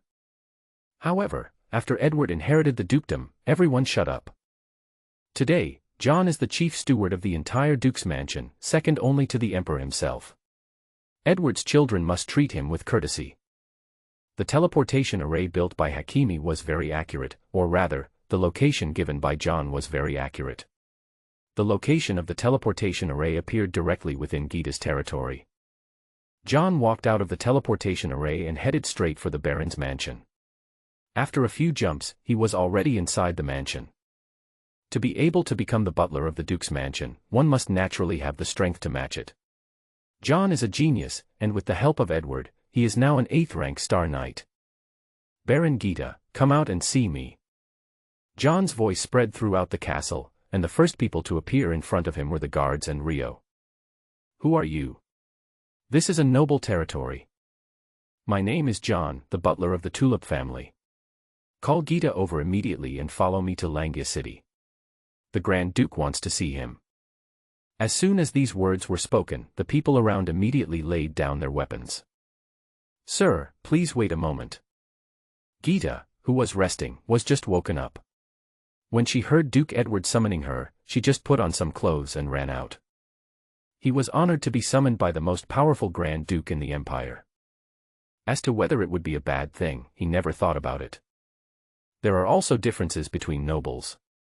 If a duke wants to kill a baron, he doesn't even need to open his mouth, an expression is enough. You are Gita. My lord, I am. Who is the butler? I am. Rio said next to him. Rio thought more than Gita. He knew that it must be that kind of crossbow that received the attention of the duke, otherwise, they would not be qualified to be summoned. Come with me. In less than 20 minutes, several people appeared in the duke's mansion. Aura is something that is hard to explain, but it really exists. As someone who has been in a high position for a long time, Edward's aura is very strong. Just by sitting casually on the stool, Gita and Rio were already sweating on their foreheads. Gita, who designed that crossbow? My lord, yes, it is a lump of iron. As expected, Rio was very excited. He thought that the Baron could get the favor of the Duke this time, and his status would also rise accordingly. How dare you to deceive the Archduke? John exclaimed. With a loud shout, Gita and Rio fell to their knees. Cheat! Grand Duke, Gita would never dare to deceive you. Gita quickly explained and asked Rio next to her, Rio, is it made of iron? My lord, Grand Duke, it is absolutely true. They are all made of iron. There are also some crossbows in the mansion. We absolutely dare not deceive you. Rio was also sweating profusely. I'm talking about design, not forging. Edward heard the loophole in the words and spoke up. Grand Duke, the blueprints are also made of iron. Everything is made of iron. I am absolutely not lying. Impossible. Tietue next to him said directly. I swear, everything I said is true, Rio said. Edward looked at the two of them, not looking like they were lying, and a puzzled expression appeared on his face. Tell me the whole story from beginning to end. Rio was in charge of all matters in the Baron's mansion. He spoke immediately, starting from when the iron block appeared and going all the way to when the iron block left the Baron's mansion. He told the whole story in great detail, not daring to miss any details. When Tietue heard that Taikwai was sold to the Baron's mansion as a slave and was branded as a slave, he got furious on the spot because that was his grandson. If John hadn't held back, the hammer would have hit him right in the face. Damn it. How dare you break the contract? Have you forgotten what Grand Mage Wilson said about treating the dwarves well? Contract. What contract? Gita was confused, he had only recently become a noble and did not understand such things. Dwarves cannot brand slaves, John said. Sir, I really don't know. Gita was about to cry. He had really never heard of such a thing. Let's talk about this later. Are you saying that Iron Block suddenly took out the blueprint, designed the weapons, and helped you in the hunt? Edward asked. Yes. Several people looked at each other. There was something wrong here. The timing was too coincidental. People of their status never believed in coincidences. Get up, come, take them to rest. No one is allowed to leave without my order. 2 guards came over, supported the 2 men and led them out. John, send the flying mount to pick up the iron block. Good. All the clues point to the iron block. If something happens to the iron block at this time, there will be no clues about the designer behind it. Above the castle, 10 lion eagles spread their wings and flew away from the Duke's palace. It was spring, and a spring rain fell from the sky. Poor Mr. Iron, he is now getting wet in the rain on the carriage. Miss, please let me go. Coachman, coachman. The iron block had been shouting for several hours, but still no one answered him. The only response he received was the sound of rain. Gilly and Karen had both fainted, and only the horses were moving slowly on the muddy road. At this time, a loud eagle cry was heard in the sky. A huge lion eagle flew over. The sharp claws and pointed beak flashed coldly in the dark night. "It's over, Master Iron is finished. Help, help!" The iron block roared wildly, thinking that the lion eagle regarded him as its prey. After the lion eagle fell, the iron block saw the knight above. "Sir, please save me. I am the master craftsman of the dwarves." Taikwai quickly asked for help, hoping that he would not be eaten by the lion eagle. "Are you a block of iron?" The knight on the lion eagle asked hurriedly. They were just passing by, and the lion eagle found that there were people here, so the captain asked him to come down and take a look. Unexpectedly, this was the iron block they were looking for. "Yes, I am a block of iron." The lion eagle knight quickly ran up and untied the iron block. Then he checked the carriage and found Gilly and Karen. "Who are they?" "This is Geely from the Baron's mansion, and this one is a coachman." "Is there anything to eat?" "Give me something to eat, Taikwai is very hungry." Taikwai said pitifully. The knight took out some food and handed it to Iron Block with some amusement. Iron Block was in such a miserable state now. His whole face was pitch black and no one knew what was on it. Only a pair of eyes could be seen. His clothes were like a beggar's, wet and dirty. The knight examined Gilly's body, took out some medicine and asked Gilly and Karen to drink it. The knight took out the sound transmission stone and said, "Captain, we have found the iron block. Protect him and return immediately." A voice came from the sound stone. "There is also a noble lady and a coachman. Take them all." The knight threw the iron block onto the eagle and then put Gilly and Karen on it. However, the iron block was too short. The eagle was more than 3 meters tall and he could not climb up. Taikwai was full now, and when he saw Karen, he immediately became angry. This damn coachman almost killed him. Taikwai kicked Karen and kicked her down. "What are you doing? This guy is not a good person. He tied me up and almost killed me. Don't take him with you and leave him here." Taikwai said angrily. The knight didn't say anything. His mission was to find the iron block and then protect him back to the Duke's palace. The lion eagle flapped its wings and slowly took off into the air. The hurricane it created blew Karen on the ground and rolled into the ditch. However, no one cares about these things. Because he was just a coachman. When Taikwai appeared in the Duke's mansion, everyone was stunned. Those who didn't know thought he had begged for food all the way here. Before Taikwai could say anything, he was grabbed by a big hand and slapped twice. His face immediately swelled up and his nose started bleeding in an instant. "Didn't you go lie down? How did you end up like this?" Tietue was angry and distressed, and immediately shouted at Jita, "Is this what you said? You need to give me an explanation." "Sir, we definitely didn't hurt him. When he came, we prepared a carriage for him," Rio said. "Who made this piece of iron?" asked Tietue. "I fell accidentally." Taikwai didn't want to tell others that he was treated like this by the coachman. That would be so embarrassing. Besides, he had already taken revenge. "You still dare to brag?" Tietue slapped him with his backhand. "Grandpa, I don't dare to pull the iron block." Taikwai sat on the ground and burst into tears. He felt wronged. He had been so miserable these days. First he was tied up and starved by Karen for a few days, and then he came here and was beaten by the old man. "Hammer, what are you doing?" John pulled the hammer, and the iron block looked like this. He didn't believe that the iron block could design a crossbow. "I won't dare anymore. I won't dare anymore in the future." Taikwai cried loudly. John lifted up the iron block and said, "Iron block, I am your grandfather's friend. Did you make this crossbow?" Taikwai nodded and immediately thought of what Wang Nuo said, that the opportunity to become famous had come, and he immediately became excited. Gold coins, fine wine, elders and everything else were all coming. Taikwai stood up, made a figure-8 step, and looked at his grandfather with a little pride. "Who designed it?" John asked again. Everyone stared at the iron block, waiting for his answer. Of course I designed it.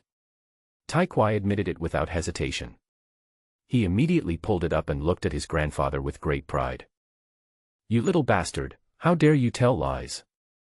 Tietue's face turned black, and he took a step forward and punched the iron block on the top of its head.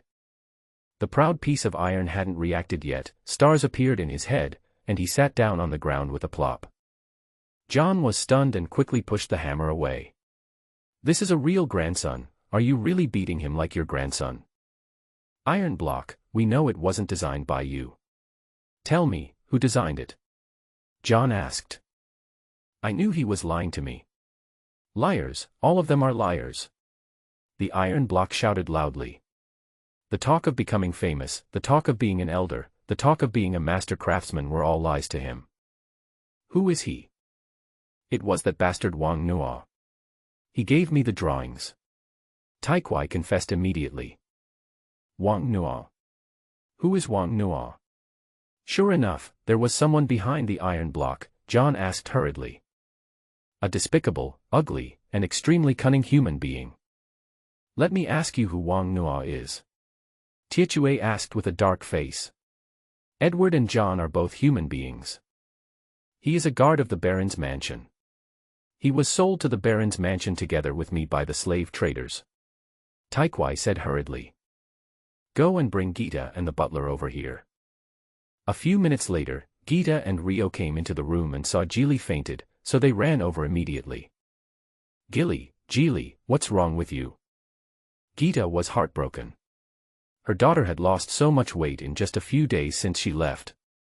Sir, it's all my fault. Please let my daughter go. Gita hugged Geely, knelt on the ground, and begged. Oh, what's wrong with you? Edward asked. Gita was stunned. He didn't know what he had done wrong and why he involved his daughter. I was wrong. It was all my fault. Get up, Gita. Your daughter was poisoned. It wasn't me. As a noble, you should have the dignity of a noble. Don't kneel down at every turn. Edward said, and then said to John, go and call Davis. After John left, Edward asked about Rio and Gita Wang Nuo's situation again, but he didn't get anything useful out of them. He only knew that they had a good relationship with Miss Gilly. After a while, Davis walked in. Greetings, my lord. Save this Miss Gilly. Davis took out his staff and chanted a spell. Your Majesty, the great goddess of life, Azeroth, please grant me the power to purify the filth of the world. A pure energy surged into Geely's body, and Geely's face became visibly rosy.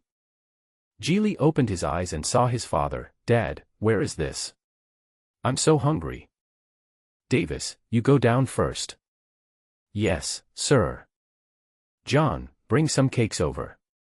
Edward ordered, walked up to Gilly and asked, Gilly, I'm Edward.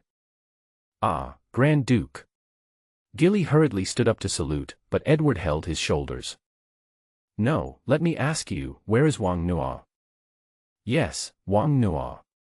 Grand Duke, please send someone to rescue Wang Nuo and Charlie. We were attacked, and they stayed behind to protect us. Geely then remembered that Wang Nuo and the others were still in danger, and spoke quickly. What did you say? As Edward's voice fell, the temperature of the entire hall seemed to drop. Iron Block on one side didn't even dare to wipe his nosebleed and sat on the ground without moving. He spent so much effort to find the designer behind the scenes, but he didn't expect to get this answer. John, send someone to look for him. If he's dead, we must find the body. Also, send someone to investigate. Edward's face turned pale. He had been in charge of Langia City for decades and no one had ever dared to challenge his authority. But now, someone was actually trying to tamper with the person he wanted. Coincide? No, there are no coincidences. After John left, Edward continued to ask Gilly what happened at that time.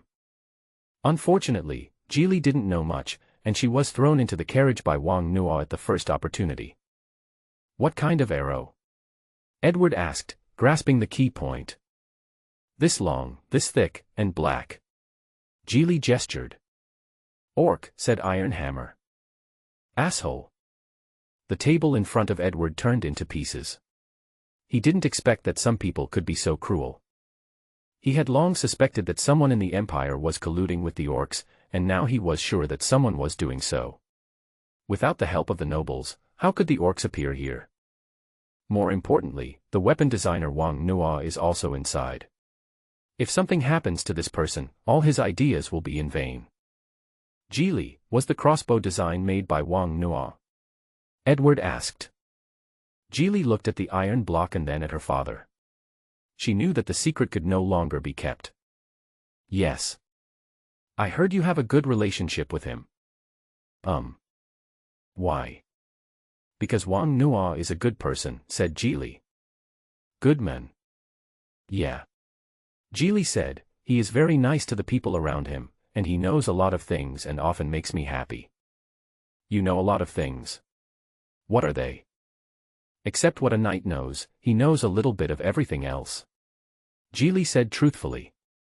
Wang Nuo knows women's swordsmanship, can draw, make wine, and tell jokes. Is he a magician? Geely looked up at the Grand Duke, clenched his hands nervously, and said, no. How could Edward hide these little actions of hers from his eyes? However, Edward did not say much. Edward closed his eyes and waited for the result. Edward didn't move, and no one else dared to move. The whole room was very quiet. The lion eagle flew in the sky for a day and a night and finally spotted Wang Nuo and his team. This time, John led the team himself. A dozen lion eagles circled overhead, scaring the villagers so much that they hid under the carriage. Don't be afraid, it's the Grand Duke's lion eagle troops. Charlie said loudly. Charlie was a little confused. This was the most elite army in the Empire. Every lion eagle was a 5th-level magical beast, and those who could become lion eagle knights were all 6th-level knights. Lion eagle knight, so majestic. Tess looked at the lion eagle circling in the sky with great envy. The biggest problem that made the knights inferior to the magicians was that they could never touch the magicians. Magicians can fly, they can advance or retreat, and knights can only be forced to resist when facing magical attacks. Flying mounts are the only way for knights to get close to magicians. However, flying monsters are extremely wild and can only become partners with knights if they are tamed from childhood. Flying monster eggs are extremely valuable and are snapped up by nobles as soon as they appear. The lion eagle is the most powerful flying monster. Of course, let's not even mention the dragon clan, they are sacred dragons, unique existences. Wang Nuo handed a piece of paper to Stir, who asked in confusion, what for? Wipe your saliva. Go away. Tess said unhappily. What do you think these people are here for? Wang Nuo was puzzled. This was such a big scene, he didn't believe these people were here to rescue them. Nonsense, of course they are here to save us. Didn't you see what they are wearing? The Tulip family, the family of Archduke Edward. The Archduke is very optimistic about you, my lord. Tess said. Is this true? Wang Nuo didn't believe it. Nonsense, are they here to pick you up? John jumped down from the eagle and saw Charlie at first sight. Charlie, are you okay? It's all right, sir, Charlie said. Is Wang Nuo in trouble? Who is Wang Nuo? John asked.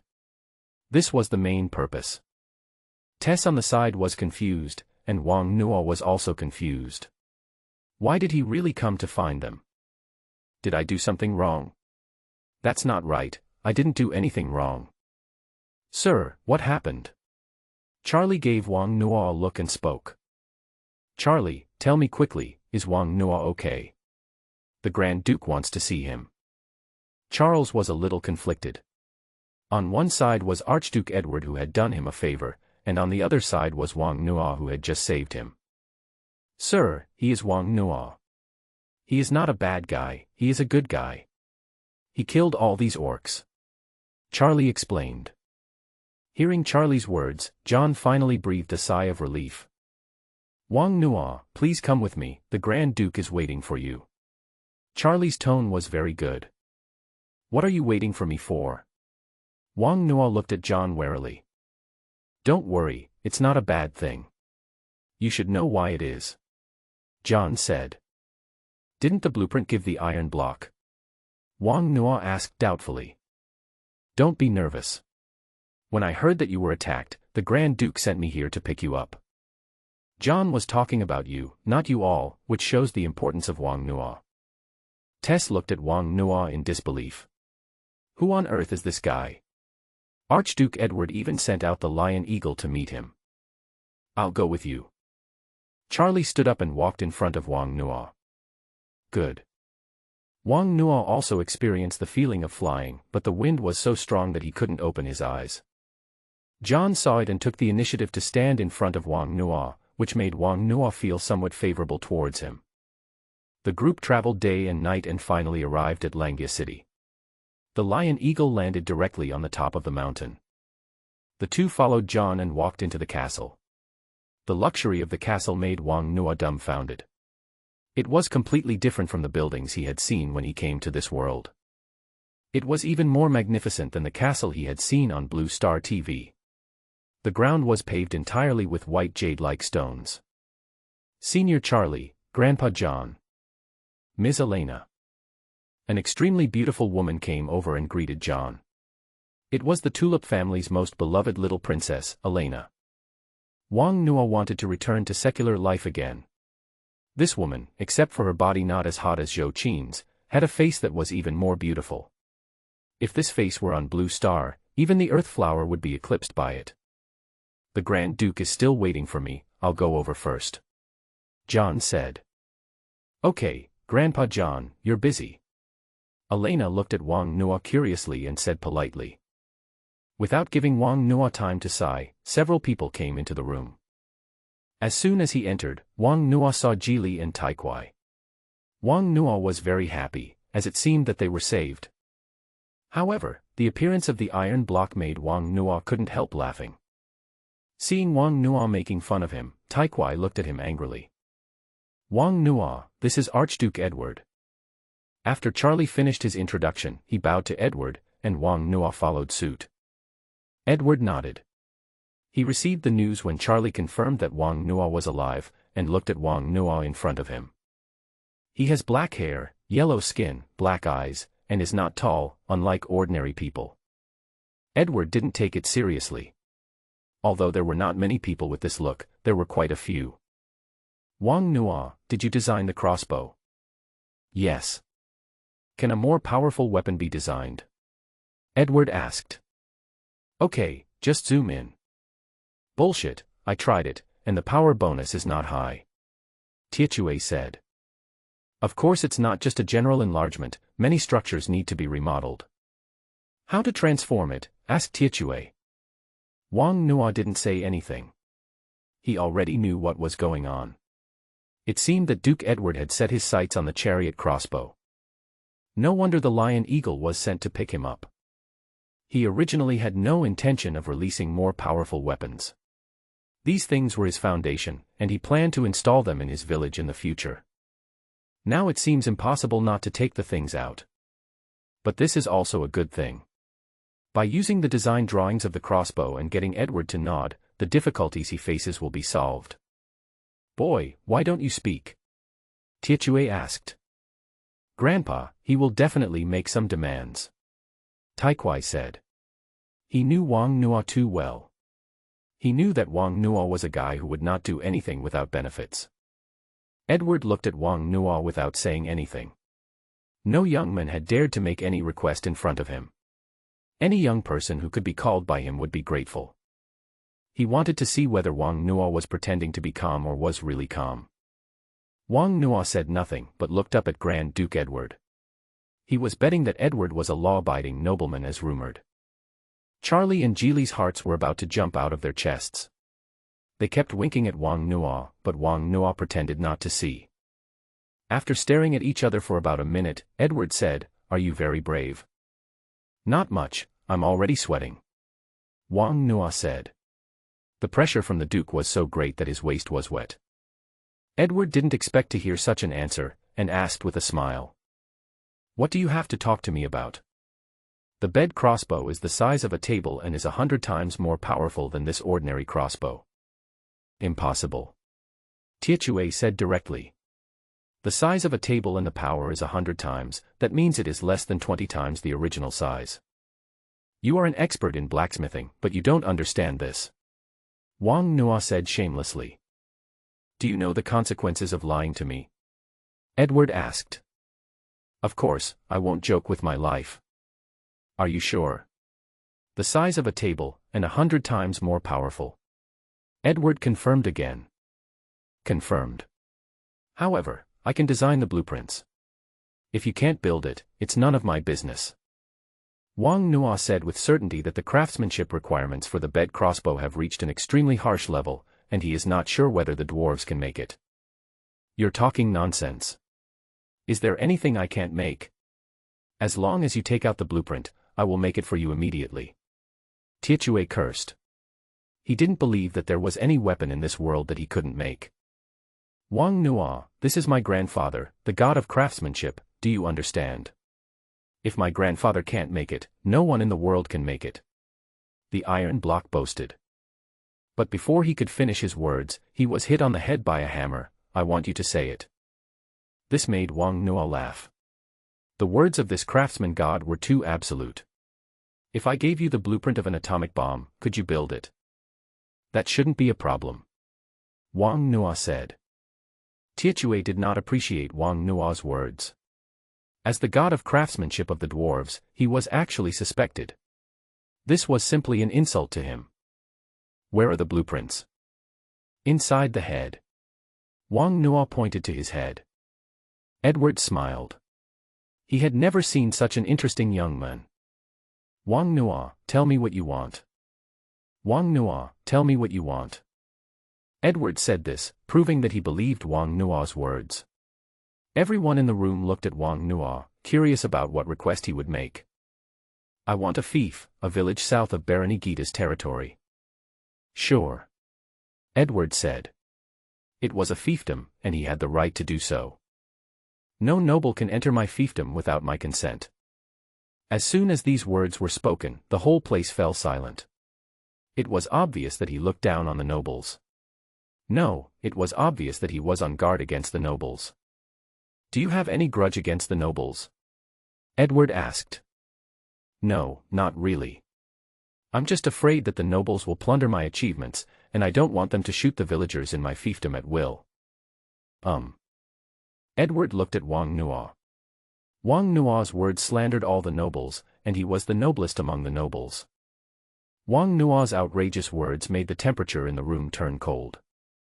To despise the actions of the nobles in front of an imperial Grand Duke is undoubtedly seeking death. Charles was anxious and said quickly, Grand Duke, Wang Nuo didn't mean that. Edward raised his hand and Charlie immediately shut his mouth. Anything else? Tell me about it. I want to open a shop in Langia City, and I hope I can be under your protection. Everyone doing business in Langia City will be protected by me. This is not a condition, said Edward. I have no money. Wang Nuo said shyly. When he said this, Edward laughed out of anger. You look down on the nobles, and now you ask them for money. Anything else? No more. John, prepare a store for him in the best location in the city. Edward stopped talking after he finished speaking. Wang Nuo became anxious. The shop was just a byproduct, the village was the most important. I don't need the shop, but the first two conditions must be met, otherwise I would rather die than surrender. Interesting. Edward said with a smile, when you are done, you will get what you want. You keep your word, my lord, or you can swear an oath. Presumptuous. John roared. Wang Nuo dared to question Grand Duke Edward's promise, which was simply seeking death. A powerful pressure acted on Wang Nuo, and he was pressed to the ground. Wang Nuo gritted his teeth and struggled to get up, but he could not withstand the pressure from a star knight. Grand Duke, Wang Nuo was joking. Charlie knelt down and begged for mercy. Edward glanced at John, and John put away his pressure and walked in front of Wang Nuo. Edward glanced at Wang Nuo who was lying on the ground. Since you don't trust the nobles, how can you trust their oaths? My friend, not all nobles are bad people, like the one next to you. Edward said and left the room. John said, The Grand Duke has agreed to your request. I hope what you said is true. Don't worry, I'm Wang Nuo, and my promise is worth 1,000 gold. How long will it take for the blueprint to be produced? 7 days. You will be staying in the Duke's mansion during this time. If you need anything, you can come to me. Okay. Wang Nuo stood up and asked Geely, where is Karen? I don't know, I woke up here, Geely said. Iron Block, do you know where Karen is? Wang Nuo asked Iron Block again. I don't know. Taikwai said without blinking. Wang Nuo quickly asked John, Sir, where is Karen? Who is Karen? The one who was with them. The guards should just take the two of them back, John said. Impossible, sir, please call the guard in and ask him. He is my family and is very important to me. Wang Nuo said solemnly. John quickly called the guards in. Grown-ups. Do they have another person? Yes. Where are the people? Are you not saved? No. The guard shook his head quickly. Sir, when I found them, the young lady and the coachman were both poisoned. I fed them the antidote and was going to bring them back together, but this Iron Block kicked the coachman off. He said they were not in the same group. Iron Block, sir. Before the guard could finish his words, Wang Nuo rushed towards the Iron Block. Taikwai was also full of anger. He had been tied up and exposed to the wind and sun for the past few days, and was beaten up when he came here. Now he was scolded by Wang Nuo. He became angry on the spot and rushed towards Wang Nuo. The two men wrestled with each other instantly, and Wang Nuo used his height advantage to hit Taikwai hard on the head. The Iron Block was not a pushover either. He had been working as a blacksmith for many years and had very strong hands. He hit Wang Nuo's thigh hard. The two men were evenly matched in the fight, rolling around in the hall. Grandson. Damn it. Son of a bitch. John's face was so gloomy that water seemed to be dripping out of it. Since the establishment of the Duke's palace, such a thing had never happened in such a solemn meeting room. Where do they think this is? A busy city. Stop it, everyone. The guards and Charlie quickly separated the two men, but they wanted to fight again and were held tightly. You son of a bitch, you ungrateful bastard, how many things have I given you? Wine, blueprints, what have I not given you? I gave you resources to help you become famous, and this is how you repay me. You're talking nonsense. I got the blueprint from you in exchange for helping you make armor. Mr. Iron Block also gave you a bunch of gold coins. If it weren't for your blueprint, I'd still be lying flat on my back.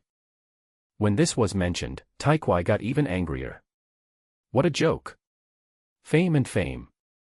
He was nearly beaten to death with a hammer just for this crappy blueprint. Heh. Wang Nuo was so angry that he laughed. Grandson, I was the first one to send you away when the orcs attacked. If I hadn't covered your back, you would have died long ago. You actually left my people to die in the wild. Wang Nuo, you bastard. Your driver tied me to the roof of the car and forced me to drink as soon as I woke up. He didn't give me food for several days. I almost starved to death. Let me go. I want to kill him. The Iron Block was held in the air by the guards, who kept waving it with their hands and feet. You're talking nonsense, you bastard. Why would Karen tie you up for no reason? You must have done something. Wang Nuo kept calling him grandson left and right, and Tietue's face turned black beside him. Kid, keep your mouth shut. You want to bully the weak, right? Archduke Edward, I want to change the terms. Who bullied you? Don't say anything. It was your driver who bullied the Iron Block first, otherwise he wouldn't have abandoned him. Yes, that's it. Taikwai said immediately when he saw his grandfather stand up. Wang Nuo didn't believe that Karen would do such a thing, and turned to look at Geely. Miss, what's going on? Iron Block wanted to steal some wine but was kicked off the carriage by Karen. Then, for some reason, Iron Block grew bigger and caught up with Karen and beat her up. Then, Iron Block took a can of wine from the carriage and got drunk after taking a sip. Finally, Karen tied Iron Block to the carriage for safety, and then we were poisoned. No, I borrowed it, not robbed it. Tai Kwai argued. Did you hear that, big shorty, little dwarf? Wang Nuo cursed angrily. Little calf. Tiechue had lived his entire life and had never been pointed at and called a shorty, so he was very angry. John walked over and grabbed Tiechue. Go and rest first. Then he said to Wang Nuo, don't talk anymore, I'll send someone to pick him up right away. Since the guards have given him medicine, he will be fine. Grandson, just wait and see how I deal with you. Tiechue felt a little guilty, so he kicked the iron block on the butt and walked away grabbing the iron block. Grandpa, I don't dare. Shame on you, I got you drunk with just one sip of wine, shame on you, shame on you. That wine is too spicy. One sip makes you drunk. You still dare to brag. You have brought shame to the dwarves. You can't drink or forge iron, so what else can you do? You get drunk in one gulp. You have the ability to get me drunk. Outside the house, the sound of iron block begging for mercy in pain continued to come in. Rio observed a moment of silence for Tai Kwai for a few minutes. No wonder Tai Kwai resisted when he heard that he was going to come to Langia City. If he was in his place, he would not come even if he was beaten like this. Wang Nuo also became more sober. As long as he was given the antidote, he would be fine. Wang Nuo, thank you. Baron Gita took the initiative to thank Wang Nuo. Jili was his dearest. Sir, you are too polite. I am the young lady's bodyguard and this is what I should do. Wang Nuo said. After John had arranged everyone, he went to the next room to find Archduke Edward. John, what kind of person do you think Wang Nuo is? A very special young man. Yes, it's special. No one has dared to make conditions to me for a long time. Moreover, he belittled the nobles in front of me. Should I say that he is skilled and bold, or that he is stupid? My lord, he is confident. Yes, he is fearless. He knows I won't kill him. He just doesn't understand you yet. As long as he lives in Langia City for a while, he will understand your greatness. Look up his experience. Yes. Edward said tiredly that what Wang Nuo said undoubtedly denied all the nobles. He was just short of saying to their faces that the nobles were all executioners. Edward would never have thought that this investigation would reveal the tip of the iceberg of a shocking conspiracy. The next day, when Wang Nuo woke up, Karen was already waiting at the door. Karen was brought back last night. When he woke up, he found that he was alone. Miss Gilly and the dwarf were gone. Fortunately, the goods were still there, but unfortunately he couldn't find the road and could only drive the carriage along the road. It didn't take long for him to be found by the Lion Eagle Knight and brought back. The luxury inside the castle made Karen suspect that he had come to Wonderland, and when the servant offered to arrange a room for him, he quickly refused. Karen just wanted to find Wang Nuo. The unfamiliar environment made him feel scared, and he felt like he had lost his backbone without the adults around. Finally, it was the guard who told him that Wang Nuo lived next door, and he mustered up the courage to walk into the room. The quilt on the bed was as soft as snowflakes, which made him have no courage to lie on it. There was also something that glowed without the need for fire. Everything in the room filled the inexperienced 15-year-old boy with curiosity. He lay on the ground for a long time, and at daybreak he ran to the next door to wait for Wang Nuo. He lost Miss Gilly and was very sad about betraying the adults' trust. Karen, when did you arrive? Wang Nuo opened the door and saw Karen standing at the door, and asked happily. My lord, I arrived at night. Then why don't you sleep? My lord, I have lost Miss Gilly. Don't kneel. If you dare to kneel, I will send you back. Don't worry, Miss Gilly is fine. Wang Nuo said. Sir, I also tied up your friend. He tried to steal your wine, but I didn't let him. Well done, that's how it should be. All dwarves are bad people. Wang Nuo said bluntly. Little boy, what did you say? The place where Wang Nuo lived was where Archduke Edward entertained important guests. As the main designer of the crossbow, Wang Nuo was of course an important guest. As the chief of the dwarf branch, Tiechue is naturally qualified to live here. Tiechue was so angry last night that he didn't drink and got up early.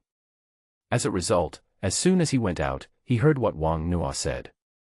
"Did I say anything to you? You ungrateful bastard, come in, Karen." Wang Nuo pulled Karen into the room. Tiechue was so angry that he immediately went to find Tieyu. Since there was nothing else to do, he might as well beat him up to vent his anger. Wang Nuo sat in the room, drawing continuously with a pen in his hand. Drawing is a very complicated task, especially when it comes to various data. A slight mistake can lead to a huge loss. The compound bow that Wang Nuo kept playing with was too old. It took him an hour to draw it and 4 hours to calculate various data. The room was filled with straw papers. Wang Nuo rubbed his eyes after being exhausted so much that he decided to go out for a walk. "You want to go out for a walk?" John asked. Can't you finish it before going out?" "Sir, it's not as simple as you think. It's very tiring," Wang Nuo said helplessly. "Call Charlie." "Good. I'll arrange a few more guards for you and show you your shop." Wang Nuo did not refuse. He knew that John was worried and probably called Charlie to keep an eye on him. After a while, Charlie and Jilly came together. When they learned that they were going out shopping, Jilly said that he hadn't been out shopping for a long time and wanted to go with them. That didn't matter, it was just an extra guide, and so the group of 4 got on the carriage and drove down the mountain, followed by 20 knights. This lineup is definitely a group of second-generation officials traveling together. "Wang Nuo, you almost scared me to death last night. How dare you make conditions to the Grand Duke," said Jilly. Charlie was still in shock. He wasn't in a good mood last night either. He didn't know where he got the courage to plead for Wang Nuo. "Someone wants to buy my things. Shouldn't he pay for them just because of his status?" Wang Nuo said. "You shouldn't have raised the second condition," Charlie said. An opportunity to make friends with Grand Duke Edward is something that ordinary people can't even ask for, but Wang Nuo insisted on offending the Grand Duke. "Wang Nuo, you should solve that problem," said Jilly. "That thing." Wang Nuo immediately realized that Jilly was talking about his exhaustion of magic power. "It's okay, I can handle that myself." "What's the matter?" Charlie asked curiously. "It's nothing. You'll know later, Senior Charlie. Wang Nuo will give you a big surprise." Jilly was imagining how surprised Charlie would be when Wang Nuo resumed his identity as a magician. Okay. "Wang Nuo, why did you ask the Grand Duke for 2 shops?" Charlie asked. "To make money, of course." "Make money? How do you make money?" "Selling wine," Wang Nuo said. "Liar," Jilly muttered. Wang Nuo lied to her and said there was no wine. "Karen, how much puree is left?" Wang Nuo asked. "Sir, there is still half a tank," Karen replied. He was nervous from the moment he got on the carriage. He never thought that he would be able to sit in a carriage with a noble. Karen wanted to catch the car, but was pushed up by Wang Nuo. He already has a store, and the only person who can help him now is Karen. He needs to train Karen more, otherwise how can he become a hotel owner? Wang Nuo's wine is aimed at the nobles. He will have to deal with nobles frequently in the future, so Karen's timidity is unacceptable. "It's a little less, but it doesn't matter." "What kind of wine do you sell?" "I'll bring people to take care of your business when the time comes," Charlie said. He is very popular in school, so he can still take care of Wang Nuo's business, but his main concern is that he is worried that Wang Nuo will have no business. This is Langia City, one of the most prosperous cities in the Dulan Empire. Fine wine is an indispensable ingredient in aristocratic banquets, but not all wine can catch the eyes of aristocrats. "Okay," Wang Nuo said with a smile.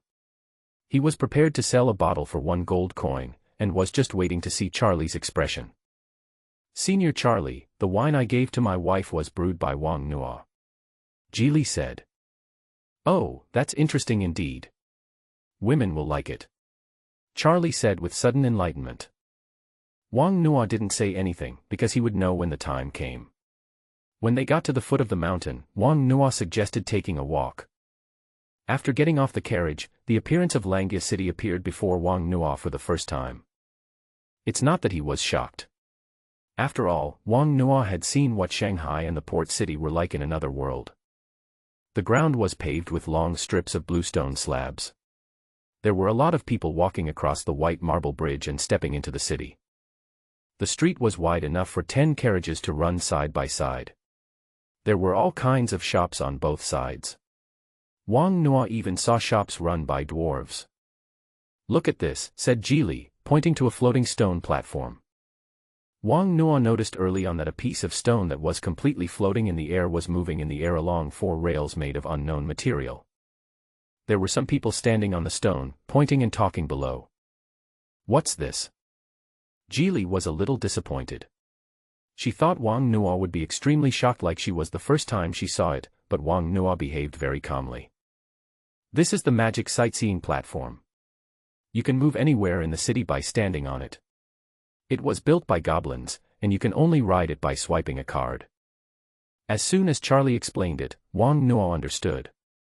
This is a large elevator with magical elements added. However, this goblin technology is really amazing. "Where is the mercenary guild?" Wang Nuo asked. This was the place he most wanted to see. 20 guards dressed in neat armor and cloaks representing the Tulip family followed behind Wang Nuo and his companions, looking very impressive. The people around looked at Wang Nuo and pointed, wondering which noble family's son had come to Langya City again. About half an hour later, Wang Nuo finally saw the legendary Mercenary Guild. The Mercenary Guild was established on the busiest street in the city, which was called Xiangchan Avenue. This is the intersection of the 8 avenues of Langya City. From here you can reach all places in Langya City. In the center is a huge pool. The fountain in the pool sprays water all around non-stop, and under the sunlight, rainbows keep flashing. At the gate of the Mercenary Guild, 8 huge marble pillars rose into the sky, holding up a stone sculpture of a sword and shield. This is the symbol of a mercenary. The entire Mercenary Guild is a square building with 7 floors. You can see the lobby on the first floor by standing outside. The first floor is about 10 meters high and very wide. There is a round bar in the center of the hall, where a dozen beautiful ladies are busy working. There were many people in the hall, of various races. They carried weapons and stood in groups in front of the counters around the hall, asking questions. "Is this the elf?" Wang Nuo asked the 2 people with pointy ears who had just walked out of the mercenary union. "Beautiful, elegant, with pointed ears, this is the elves mentioned by wandering poets." "Yes, it was rare before, but for some reason, it has become more common in recent years," said Charlie. Wang Nuo did not go in because now was not the time for him to become a mercenary, and he was followed by guards. He didn't like the feeling of being a fox relying on the power of another. It wasn't his own, and it was just a paper tiger that would burst with a single poke. Wang Nuo came here just to take a look at the Mercenary Guild. In his mind, mercenaries were like the underworld in the Blue Star movies. Who among the Blue Star people doesn't have a dream of being a martial artist? Wang Nuo also yearns for the kind of life where he travels the world with a sword in hand and drinks wine while singing. The world is so big, I want to see it. I will definitely become a mercenary, then form a team, travel around this world and experience the adventurous life of a mercenary. Unfortunately, it is not now. First, he needs to build the village and have his own base. He wants to transform Taiping Village into a free place. "Sir, your shop is at the back. Would you like to go over and take a look?" a guard came over and asked. "Oh, here." Wang Nuo was very surprised. He didn't expect Archduke Edward to be so generous. A shop in this location would definitely be priced at a sky-high price. Charlie and Jili were also surprised. This was Xiangchan Avenue, where every inch of land was worth a lot of money. Even if you had money, you couldn't buy a shop. "Yes sir, please follow me." The shop that Edward gave to Wang Nuo was just behind the street across from the Mercenary Guild. It was a 3-story building. On the left side of the entrance is a horizontal counter with several round tables inside, and the stairs are at the corner. Wang Nuo was very confused. The things here were still very new, so why did the original people quit? After a trip upstairs, Wang Nuo was very satisfied.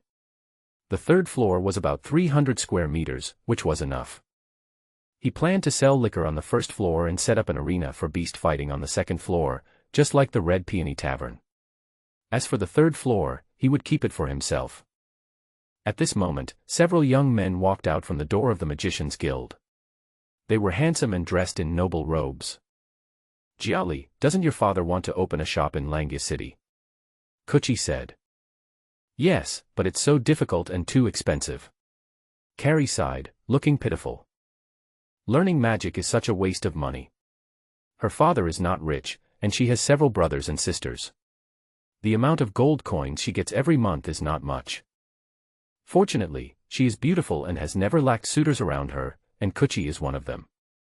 Cookie is the heir of the Tulip family, which greatly satisfies Carrie's vanity, but she did not easily agree to Curry.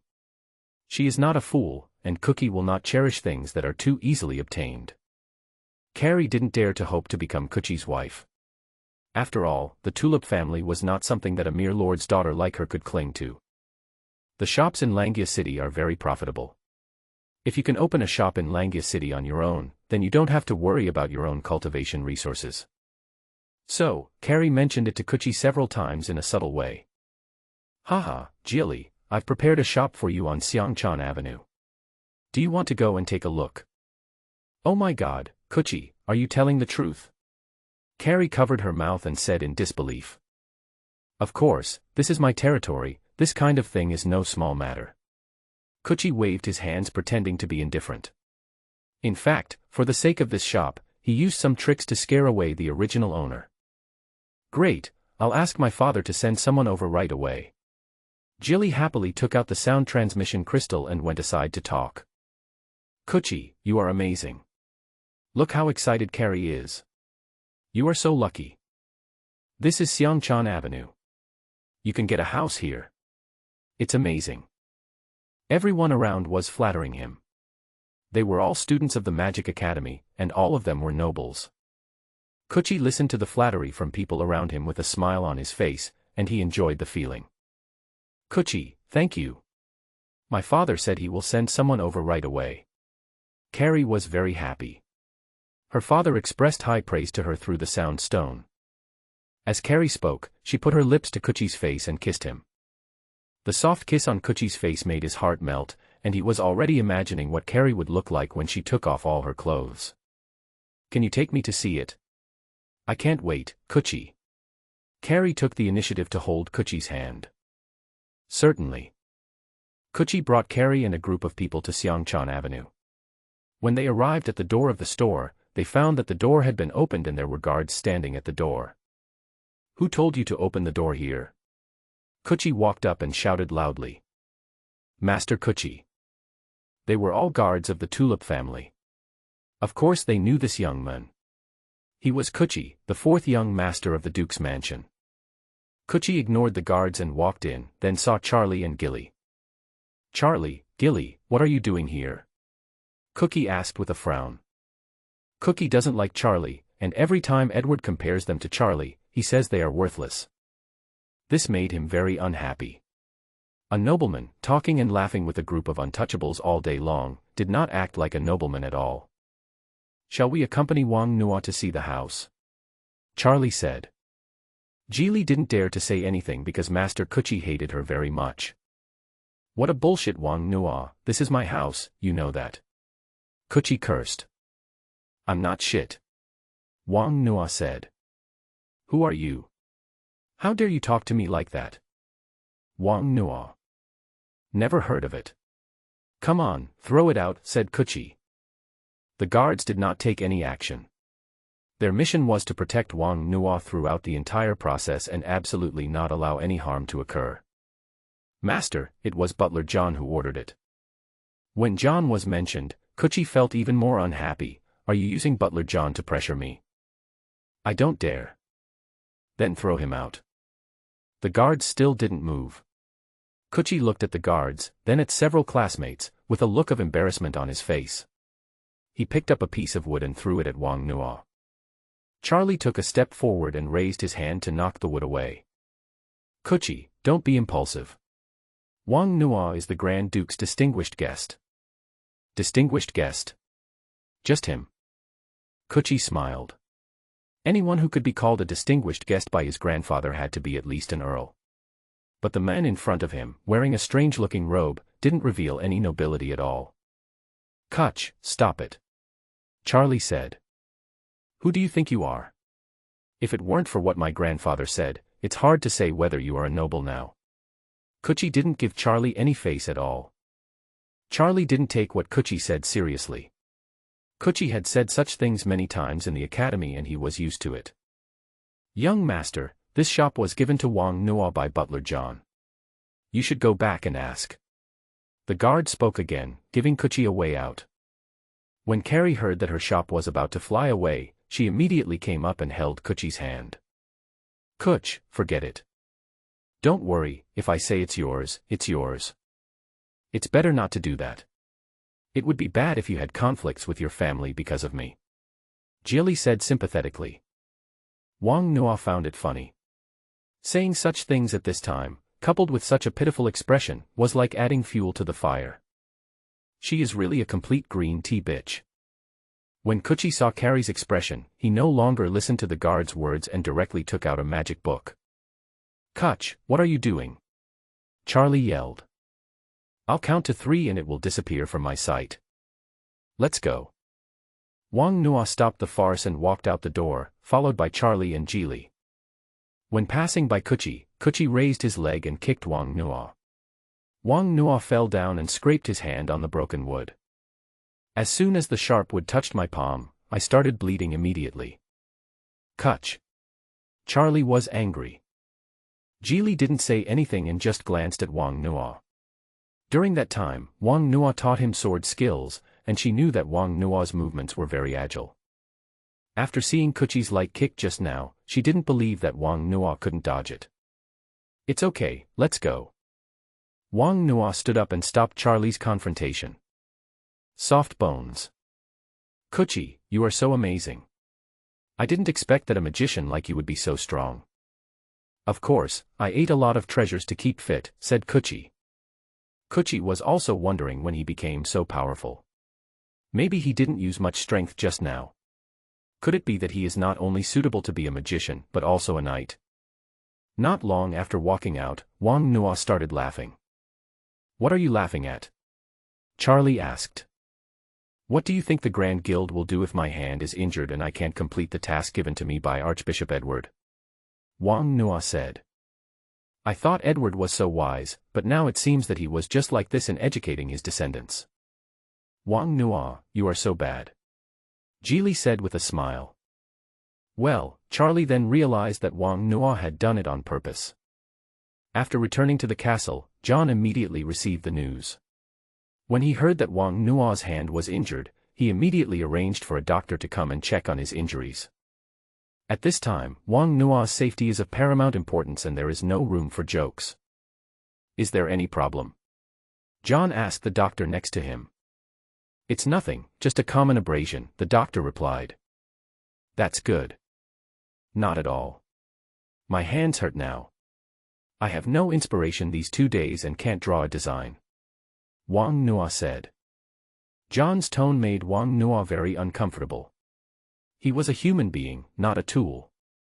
John brought people here not because he was worried about his injuries, but because he was afraid that his injuries would affect the progress of the crossbow. Young people must know when to advance and when to retreat. John stared at Wang Nuo and said. John didn't know that the shop was run by the 4th young master. He just looked at the file and found that the space was vacant, so he gave it to Wang Nuo. He is also responsible for this matter. "I have a headache now. I want to rest," Wang Nuo said and closed his eyes. John walked out of the room with a grim face and went to the Grand Duke's study. Kuchi was the Grand Duke's descendant, so he could discipline him but had no right to punish him. And Wang Nuo's attitude clearly showed that he wanted an explanation. Edward did not get angry after hearing this. He felt that he had done the best he could by letting the laws of the empire shine upon the common people. He had not seen many young people like Wang Nuo, who was so ignorant of the situation. As a civilian, he was forced to give an explanation. It really proved what John said. He is fearless. Not all nobles are bad, and not all commoners are good. The reason why nobles are nobles is because they possess wealth and power that ordinary people do not have. Which noble did not come from the common people? He may treat civilians well, but he will not respect them. As the helmsman of the tulip family, he needs to consider many factors. He does not prevent his children from making friends with commoners, but he does not support it either. On the contrary, it is necessary for children to make friends with nobles, as they will need their own network of relationships when they grow up. Edward had no objection to his children using their power to do something, as long as it was not too outrageous, he would acquiesce. Edward felt uncomfortable with Wang Nuo's behavior. It was a threat, just like last night. There are some things I can give you, but you can't ask for them. Then give him an explanation and move the shop to the South City district. Edward said. Good. Kuchi was accompanied by a beautiful woman, and his arms were enjoying the softness of her breasts when a group of guards appeared. Master Kuchi, please get in the car. The Grand Duke wants to see you. Although Kuchi was a little panicked, he still smiled and said goodbye to the few people. I guess Grandpa has something to talk to me about. I'm leaving first. Back home, Kuchi was taken to the room, picked up a bottle of wine, poured himself a glass and took a swig. The door opened and Kuchi stood up quickly. Father, why are you back? Edward Curry said nothing and grabbed Cookie's hair. Pa. After a few slaps, Kuchi was beaten black and blue. Father, why did you hit me? Kuchi asked. Next time when you speak or act, use your brain. After beating the men, Curry gave him a few words of instruction and then opened the door. John was standing at the door, and Curry left without saying hello. Curry looked very unhappy. He understood what had happened. He didn't think he had done anything wrong. He just kicked a civilian and he just needed to apologize. Finally John said that was not enough, attitude was needed. Curry laughed out of anger. Since when did the Tulip family need to care about the attitudes of ordinary people? Curry went to find Edward, and Edward only said one sentence. Do as John says. That's why Curry has this attitude towards John. Let's go. John shouted. Where are you going? Go apologize to Wang Nuo. I'm not going. Kuchi refused directly. What a joke, why should he apologize to Wang Nuo? That was originally his shop. He was a young master of the Tulip family, and if he apologized to a commoner, the students from the capital would laugh their heads off if this got out. You have to go. I won't go unless you beat me to death. As the young master of the Tulip family, Kuchi still has some backbone. Then beat him to death. A voice came into the room, it was Edward's voice. Of course John would not beat Kuchi to death.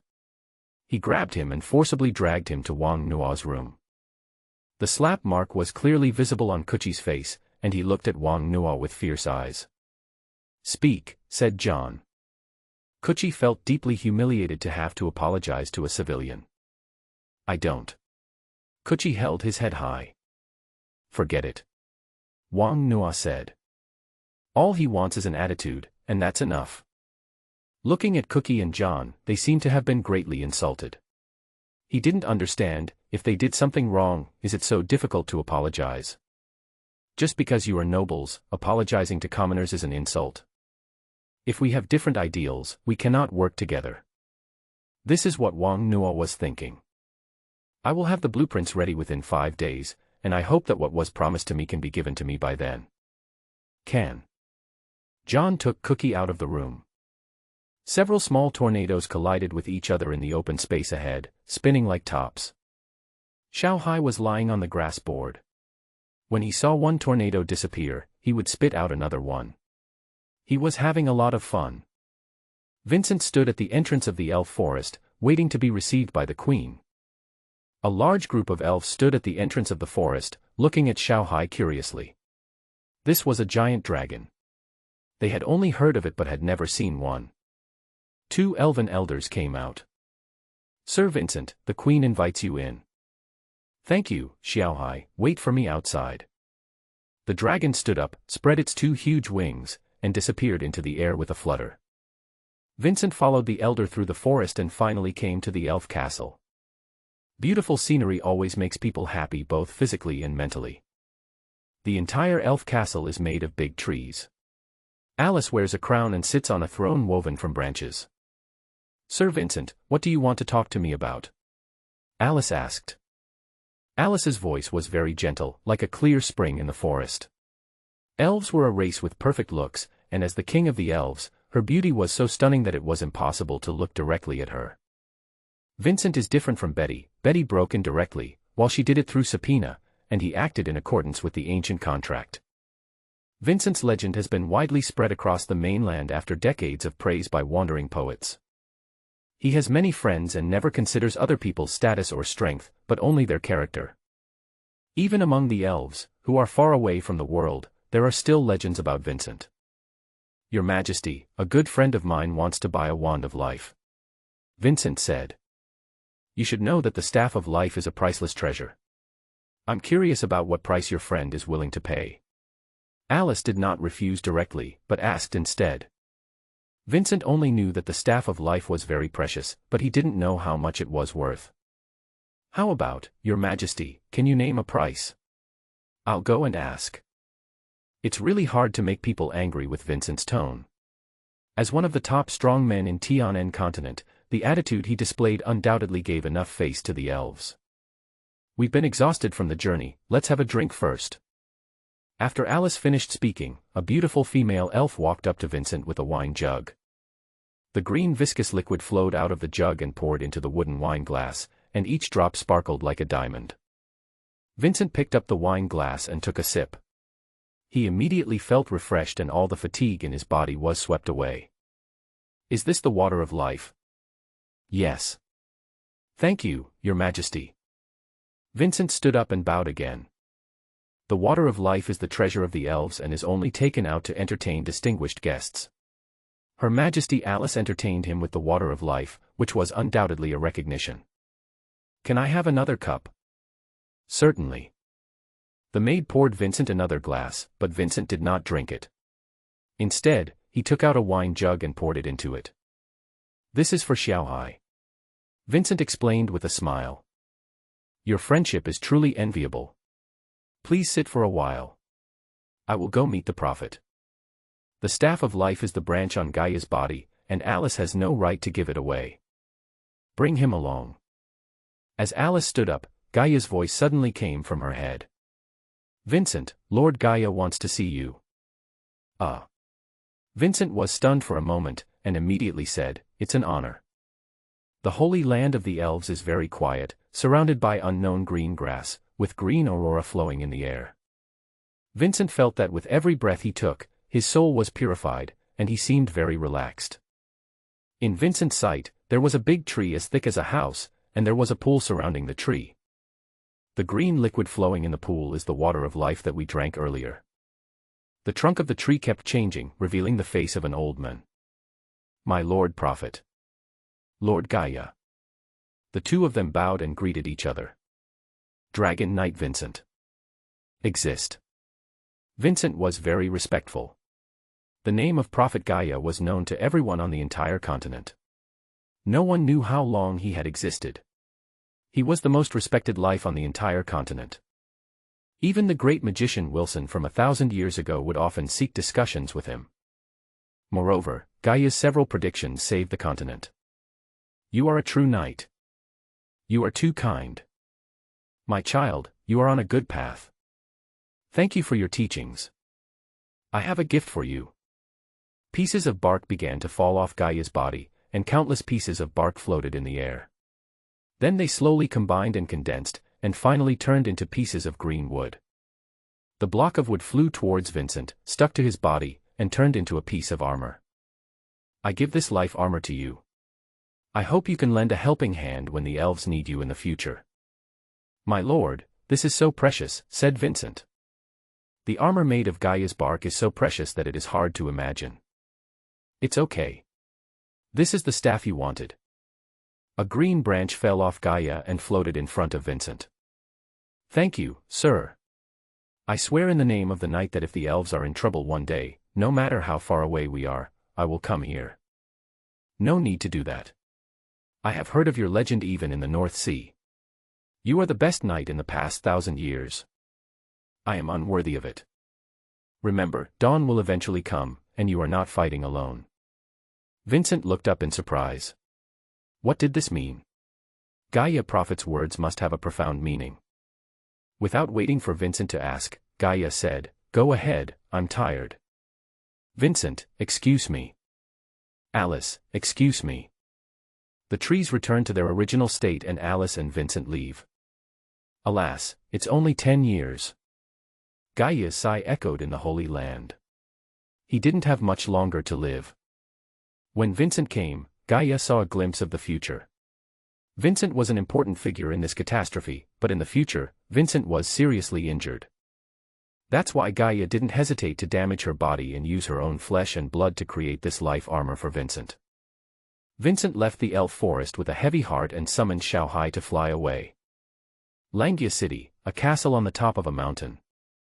Iron, with a bandage on his head, stood on the table and boasted to a few dwarves about how brave he had been during the year he was away from home. Humph, those humans want to capture the invincible iron block. How can I agree to that? I'll hit them on the head with a left hook and a right hook, and knock them all down. Boasting, can you reach it? A dwarf obviously didn't believe it. I jumped up and hit him, explained the iron block. The people around me obviously didn't believe it and were full of doubt. Humph. Do you think I, a piece of iron, can brag? When I passed by the Baron's mansion, Baron Gita knelt down and begged me to stay and help him forge iron. Finally, I stayed with great reluctance. I also took in a slave named Wang Nuo. Then why are you so miserable? Another one asked, and it was obvious that these guys were not that easy to fool. My grandfather beat me. Taikwai argued. Who told you to steal my grandpa's gold coins? You deserve it.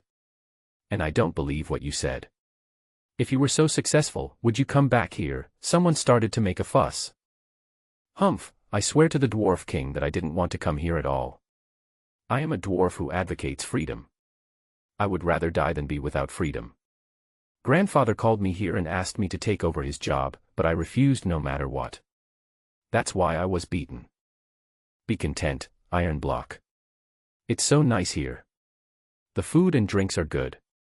The wine here is delicious, said Shovel. Delicious. Haha, you have never tasted real good wine. The kind of good wine, after taking a sip, it's like flying to the sky, with countless fat girls circling around you, TSK TSK. Taikwai sneered. He was not exaggerating. Wang Nuo's wine was absolutely the best in the world. He wiped his mouth and found that he was drooling. I don't believe it. That's right, there is no such good wine. The Iron Block got angry.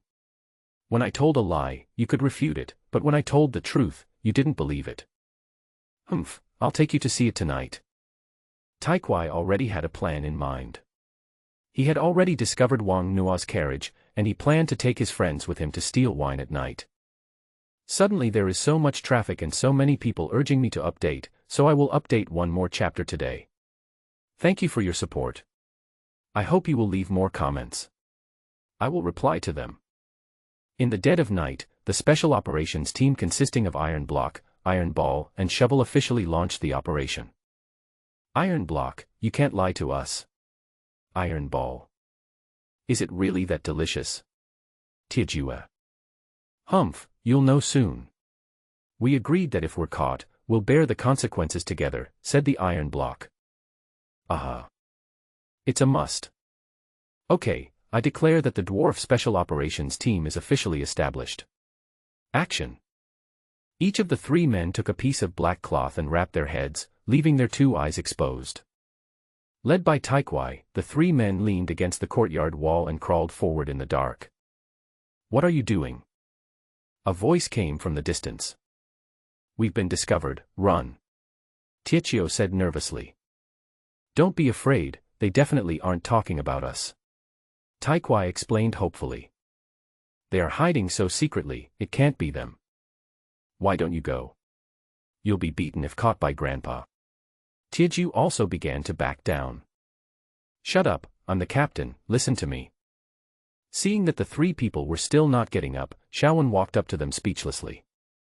As the captain of the guards, he is responsible for the safety of the entire castle. Sitting in this position, he could know nothing about the movements in the entire castle, let alone the 3 dwarves who were poorly disguised. Xiaowen arrested the 3 people. It's over. It's terrible, Iron Block, you killed me. Tietio and Tiegio were a little scared because it was their first time in the human world. Taikwai was different. After spending a few months in the Baron's mansion, he had become arrogant and didn't take the guards seriously at all. Taikwai tore off his headscarf, revealing his head wrapped in gauze, and said, I am Taikwai, and we are here to find my grandfather. Xiaowen looked at Taikwai and burst out laughing. Did he just come down from the battlefield? What are you laughing at? Oh, why do you have to crawl to find your grandfather? This is the habit of us dwarves. We crawl when we walk at night. Iron Block argued. Okay, go ahead. Upon learning that the little guys were looking for Tietue, Xiaowen did not stop them, but he still kept an eye on them, wanting to see what they were going to do. Iron Block, you are so awesome. Iron Ball praised. He was scared to death just now. That's nothing. Just a guard. I have something important to do tonight. Otherwise, I will punish him for making Master Iron unhappy. Taikwai was bragging and talking arrogantly, saying that he thought this was the Baron's mansion. A stone came through the wind and hit the Iron Block directly on its butt. Ouch, who is that? Taikwai cried out in pain, turned around, and found that there was no one there. He didn't dare to brag anymore, so he sneaked in with a few people. He quietly got into the carriage, and Taikwai opened the wine jar. The aroma of wine immediately made the other 2 drunkards drool. He took a quick sip, picked up the bag, filled it with food, and immediately ran away with the 2 of them. I haven't installed it yet. Neither have I. I'll share with you. We've changed our plans. We'll come back tomorrow night. We'll fill up the water and replace his wine.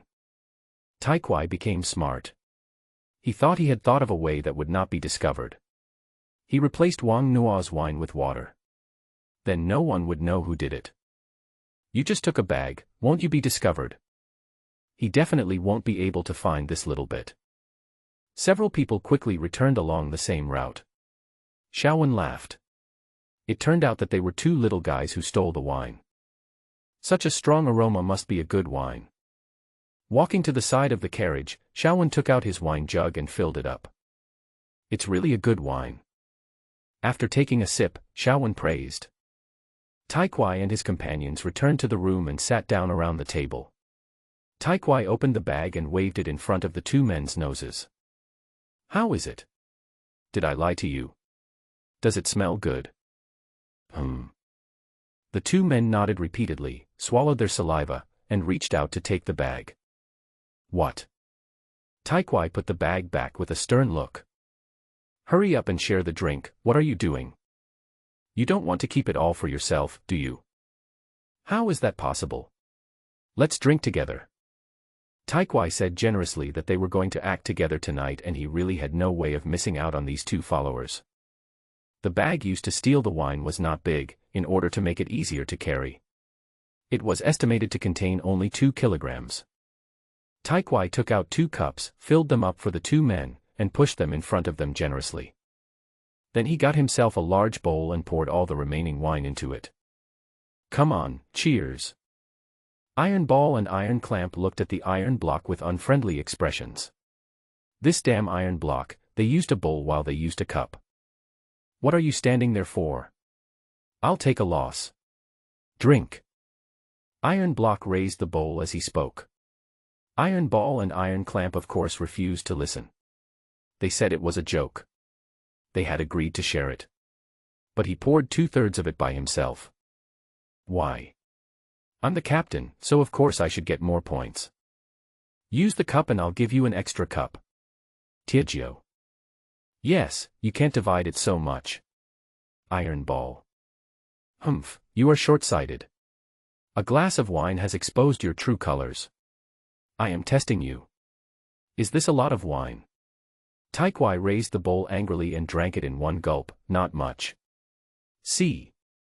It's not enough for one sip. We need to take a long-term view. Do you understand? Tonight I am just testing your attitude. Tomorrow night, each of you will fill a bag. Taikwai licked the bottom of the bowl. How could this wine not be drinkable? He finished it in one gulp. He glanced around and found that his two friends were looking at him angrily. He hadn't finished the wine yet. Wait a minute, this wine doesn't taste right, let me try it. As Taikwai was about to take the wine glasses of both of them, Tiechio and Tiejue quickly raised their glasses and drank them all in one gulp. It's delicious. It smells so good. The two little ones took the cup and started licking it. It was so delicious. Taikwai was not bragging. If they had more, they would definitely see fatty. The aesthetic taste of the dwarves is very peculiar. In their eyes, the shorter and fatter the person is, the more beautiful they are. In their eyes, all beauties are fat girls. You are useless. Follow me from now on. I promise you will have good food and drink. I will take you away when the opportunity arises. Then I will find a noble to take refuge with and let you experience what a good life is like. Grandpa will beat him to death. Just don't let him find it. In the dwarf tribe, Taikwai is a second-generation official with a good family background. His grandfather is one of the 7 dwarf kings, and he himself is also quite talented. As the first dwarf who dared to go to the human empire to train alone before he reached adulthood, he said so himself, his friends were quite convinced of him.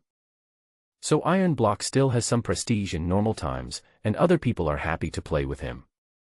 You don't understand the free world. Even the air is filled with delicious fragrance. Let me tell you a secret.